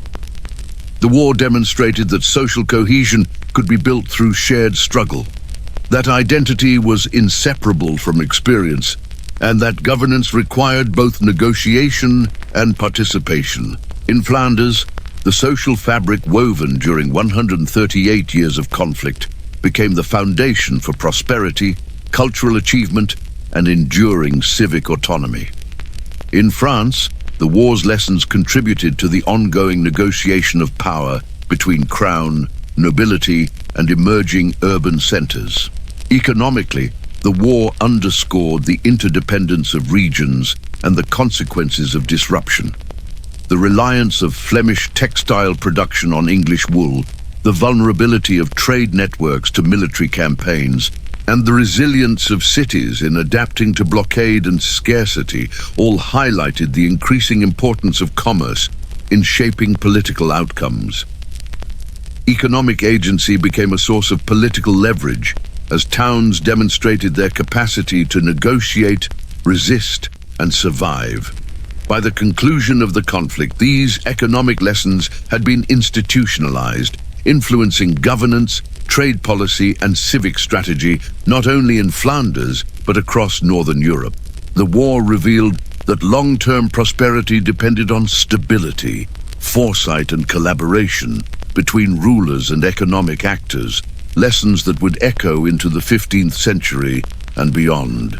The cultural dimension of the war's legacy is evident in the way memory, identity, and civic pride were expressed in art, literature, and ritual. The Flemish cities that had endured the conflict emerged as centers of artistic and intellectual activity, with guilds, merchant families, and civic authorities commissioning works that celebrated resilience, prosperity, and communal identity. Chronicles recorded not only military campaigns, but also the social, economic, and cultural life of cities, embedding the war within a broader understanding of civic achievement. These cultural outputs reinforced memory, shaped identity, and contributed to a shared sense of belonging that transcended immediate political concerns. The war had not only altered the material landscape of Europe, but also the symbolic and cultural one, leaving enduring traces in the art, architecture, and literature of the Low Countries and northern France. The conclusion of the war also signals the end of an era. The medieval order that had persisted for centuries was in transition. Feudal hierarchies were challenged, urban autonomy was strengthened, and economic, military, and diplomatic innovations were redefining the nature of authority.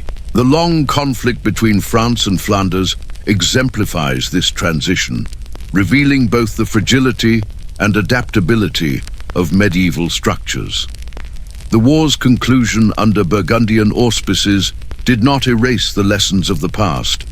Rather, it codified experience into institutions, governance practices, and cultural memory. Flanders emerged as a testament to resilience, strategic negotiation, and the enduring power of civic identity, while France was compelled to reckon with the limitations of centralized authority and the rising influence of urban centers. In this sense, the war was both an ending and a beginning, a transformative episode that bridged the medieval and early modern worlds. The legacy of identity and memory also influenced subsequent generations in ways that extended beyond politics or economics. Civic pride, the narrative of resistance, and the valorization of collective action became central to Flemish consciousness. These elements persisted in festivals, rituals, and local storytelling, linking contemporary experience with the historical struggle. In France, reflections on the conflict informed evolving notions of monarchy, duty, and governance, creating a historical framework through which later challenges could be interpreted. Across Europe, the war provided an instructive example of how long-term conflict shapes culture, society, and collective understanding, highlighting the interplay between experience, memory, and identity in the formation of historical consciousness. Ultimately, the 138-year war between France and Flanders left a multifaceted legacy that redefined the contours of medieval life. Political authority, once assumed to rest on feudal hierarchy, was now balanced against the power of urban centers, and economically vital cities. Military practices evolved as militias and infantry forces challenged the dominance of mounted knights.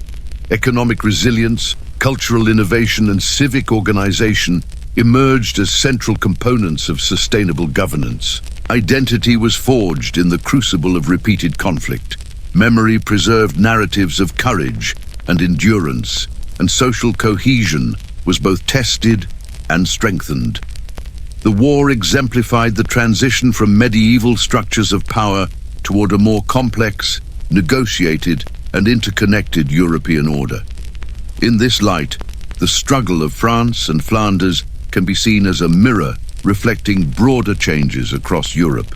It illustrates the gradual decline of unquestioned feudal authority, the increasing influence of urban centers, and the emergence of collective memory as a defining element of civic and regional identity. The conflict demonstrates the ways in which warfare, commerce, and diplomacy intersect to produce long-lasting transformations, revealing the interconnectedness of politics, society, and culture. The experiences of towns, guilds, nobles, and kings alike reveal a continent in transition, where traditional structures were challenged, adapted, and in some cases, fundamentally reshaped. The enduring influence of this war is also visible in the trajectories of state formation and governance. The lessons learned by Flemish cities in negotiating autonomy, managing economic resources, and maintaining militias informed future approaches to civic administration. In France, the monarchy's encounters with resilient towns highlighted the necessity of balancing authority with negotiation, of recognizing the agency of cities, and of integrating economic considerations into policy. These lessons resonated across Northern Europe, influencing approaches to contested territories, urban governance, and the evolving relationship between rulers and the governed. The war thus contributed to the gradual transformation of medieval political structures, setting precedents that would shape the development of states and regions in the early modern period. The conflict also offers insight into the formation of collective consciousness.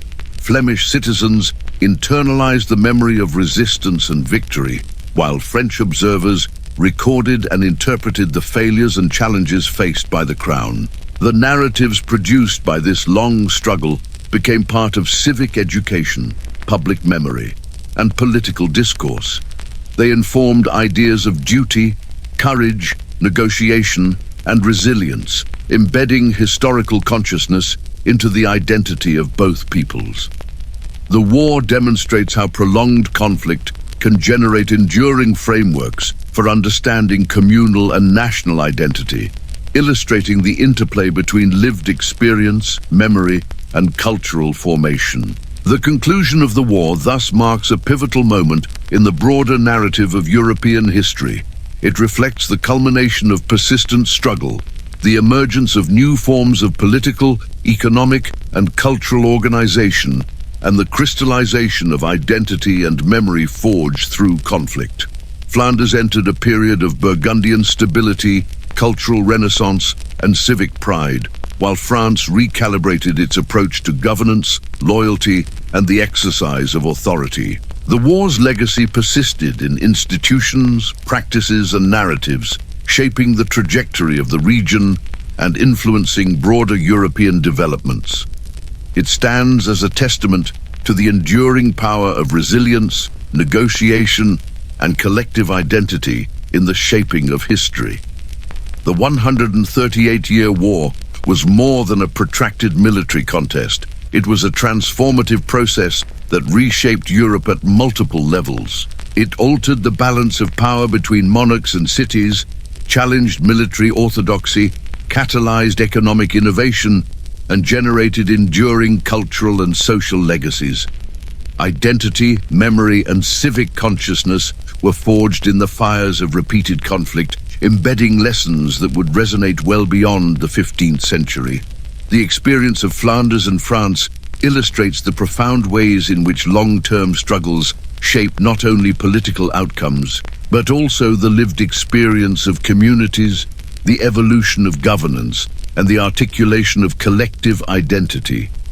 In examining this war, one sees the emergence of modernity in embryonic form, where autonomy, resilience, and negotiation become as important as force, lineage, or formal authority. It is a story of endurance, transformation, and the human capacity to adapt, survive, and thrive in the face of continuous upheaval. The war between France and Flanders had endured for 138 years. It was a struggle that left no corner of the region untouched. Generations had grown up knowing only uncertainty, occupation, and rebellion. The human cost was immense. Families were torn apart by conscription, by flight from advancing armies, by the devastation of towns and villages. Wealth was disrupted, trade interrupted, and livelihoods destroyed.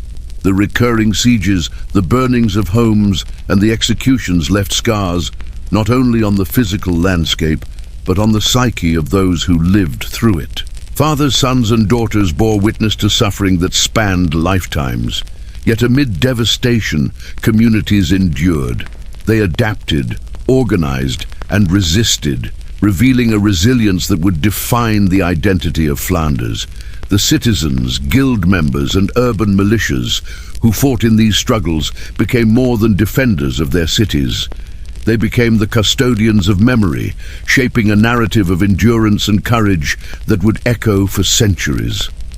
The human story of the war reminds us that history is made not solely by kings and nobles, but by the countless unnamed individuals whose lives intersect with grand events, whose persistence transforms the trajectory of nations. The political lessons of the war are equally compelling. The French crown, despite its power and authority, discovered the limits of coercion.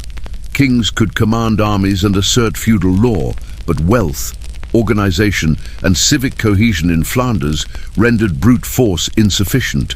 Attempts to impose control through legal decrees, fines, or occupation repeatedly faltered against cities capable of collective action. The conflict demonstrated that authority depended as much on negotiation, alliances, and economic consideration as it did on military might. By contrast, the Dukes of Burgundy, arriving later in the narrative, illustrated the power of diplomacy and strategic accommodation. They managed to stabilize the region not through repeated warfare, but through careful alliances, integration with local elites, and respect for civic structures. The war's political lessons echo far beyond Flanders, highlighting the necessity of balancing power, governance, and negotiation in any contested region. It serves as a historical example of how enduring conflict reshapes the understanding of authority, revealing that legitimacy often derives from a combination of force, consent, and shared interest. Borders and territories were fundamentally reshaped by the conflict. The tug-of-war between France and Flanders, the interventions of England, and the rise of Burgundian power redrew political maps across the Low Countries. Cities and towns that had once been precariously balanced between competing claims emerged as integral nodes in new political structures. The absorption of Flemish territories into Burgundian domains created networks of power that would influence northern Europe for generations. Strategic locations such as Bruges and Ghent maintained their economic relevance while also serving as pivotal centers of political negotiation. The conflict illuminated the strategic importance of geography, showing how rivers, trade routes, and urban centers could determine not only the outcome of individual battles, but the long-term configuration of political authority.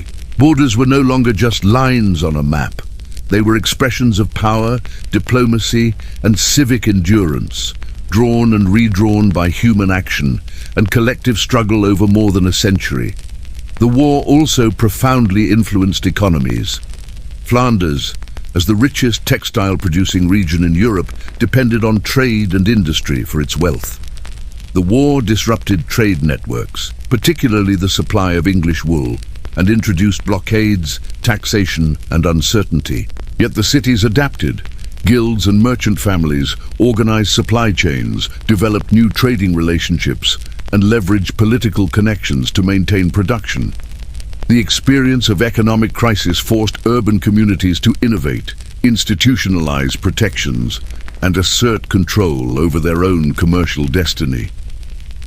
Beyond Flanders, these adaptations influenced economic thinking across Northern Europe. The interplay of warfare, commerce, and political authority demonstrated that economic power could challenge even the mightiest monarchy. Wealth, organization, and the capacity to sustain production became as potent as armies in determining the fate of regions. The economic transformations that emerged from this conflict would leave lasting legacies, shaping trade networks, urban autonomy, and the relationship between cities and states. Cultural identity was deeply affected by the war. Flemish towns, shaped by repeated occupation and resistance, developed a shared sense of belonging and civic pride. Stories of bravery, clever strategy, and communal endurance were preserved in chronicles, guild records, and oral traditions.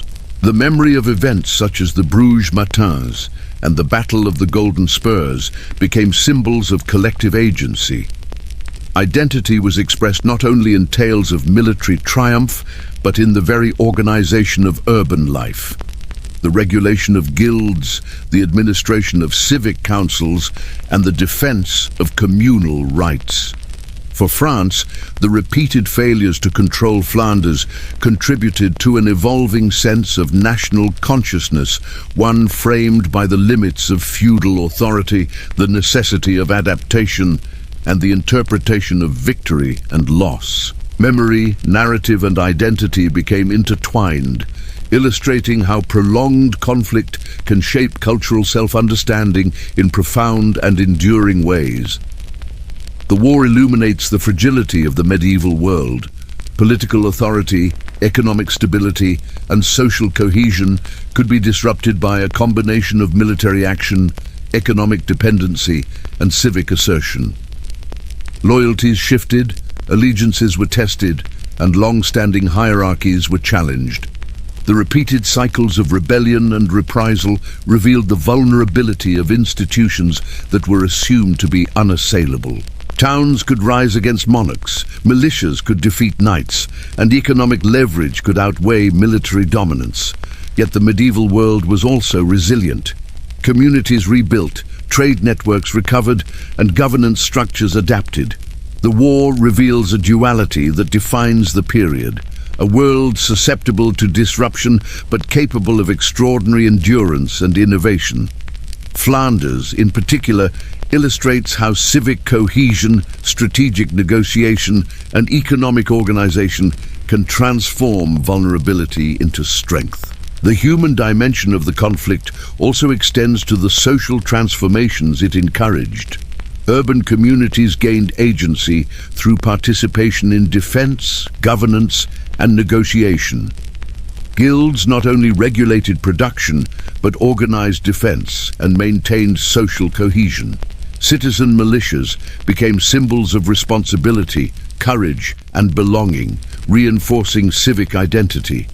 The experience of suffering, negotiation, and endurance forged social bonds that transcended class divisions within the towns. The repeated mobilization of citizens for defense and administration created a shared understanding of civic duty and collective interest. These social innovations were born from necessity, demonstrating how extended conflict can generate structures, practices, and norms that endure well beyond the cessation of hostilities.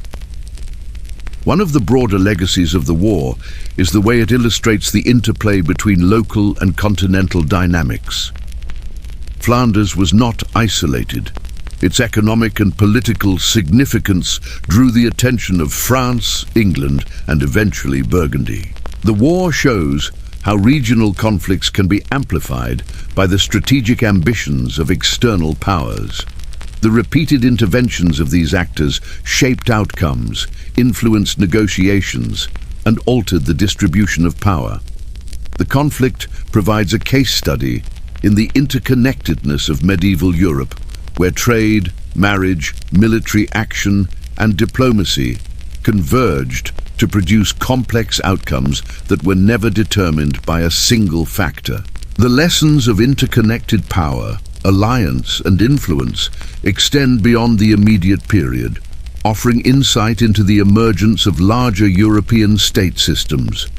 The endurance of memory and identity also highlights why remembering this war matters.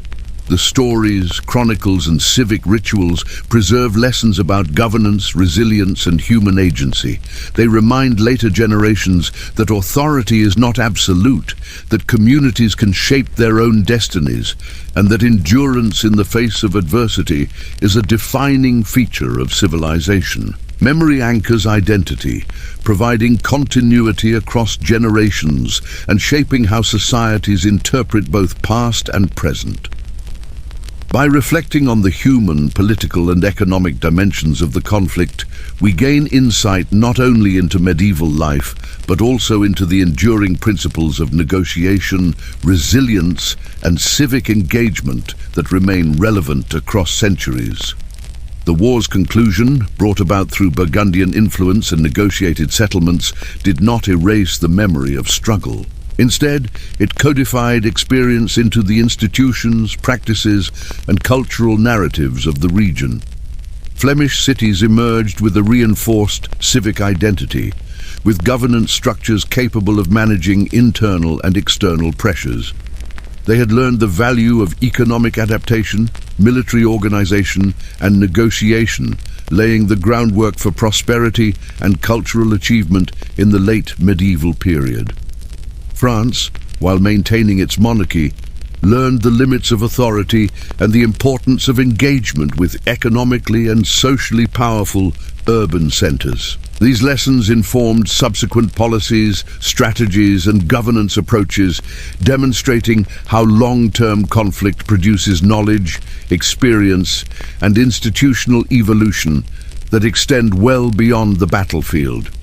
Reflecting on the human cost, the war teaches us about endurance, adaptation, and the importance of civic engagement. Generations lived with uncertainty, endured loss, and navigated the challenges of shifting power and repeated violence. Their responses, through resistance, negotiation, and community organization, reveal the capacity of humans to adapt to prolonged stress, to find agency in constrained circumstances, and to create meaning from experience. Civic pride, solidarity, and resilience emerged as essential qualities, shaping both identity and governance. In this sense, the war is not simply a historical episode. It is a study in human capacity for endurance, creativity, and adaptation under sustained adversity. The political lessons underscore the evolution of governance. Central authority, whether in the form of the French monarchy or external powers, found that coercion alone was insufficient. Negotiation, diplomacy, and recognition of civic and economic realities became essential components of sustainable governance. The war illustrates the interplay between power and legitimacy, showing that authority must account for social, economic, and cultural factors. The experience of France and Flanders demonstrates that governance is a dynamic process, one shaped as much by negotiation and adaptation as by law and force. These lessons resonate beyond the medieval context, providing enduring insights into the management of complex political systems and the importance of balancing authority with responsiveness to local agency. Finally, the war stands as a mirror to the fragility and resilience of the medieval world. Political authority was tested, social structures challenged, and economies disrupted, yet communities endured, adapted, and flourished. The long struggle illustrates the capacity of human societies to survive sustained crisis, to innovate under pressure, and to maintain cohesion despite adversity. The conflict left tangible and intangible legacies, transformed governance structures, economic innovations, evolved military practice, and collective memory that continues to inform identity. It reminds us that history is not solely the record of kings and battles, but also the story of communities, individuals, and civic institutions navigating uncertainty, asserting agency, and shaping their destiny. The war between France and Flanders was a crucible in which identity, memory, governance, and resilience were forged. It left a complex legacy that transformed borders, shaped economies, and defined cultural and civic identity. It provides lessons in the endurance of human communities, the negotiation of authority, and the management of long-term conflict. Remembering this war matters because it illuminates the processes through which societies endure, adapt, and evolve. It highlights both the fragility of medieval institutions and the extraordinary capacity of people to respond to adversity. It is a story of human resilience, political ingenuity, and the shaping of identity under pressure. The memory of 138 years of struggle continues to inform how we understand the past and the enduring principles of human agency in shaping history.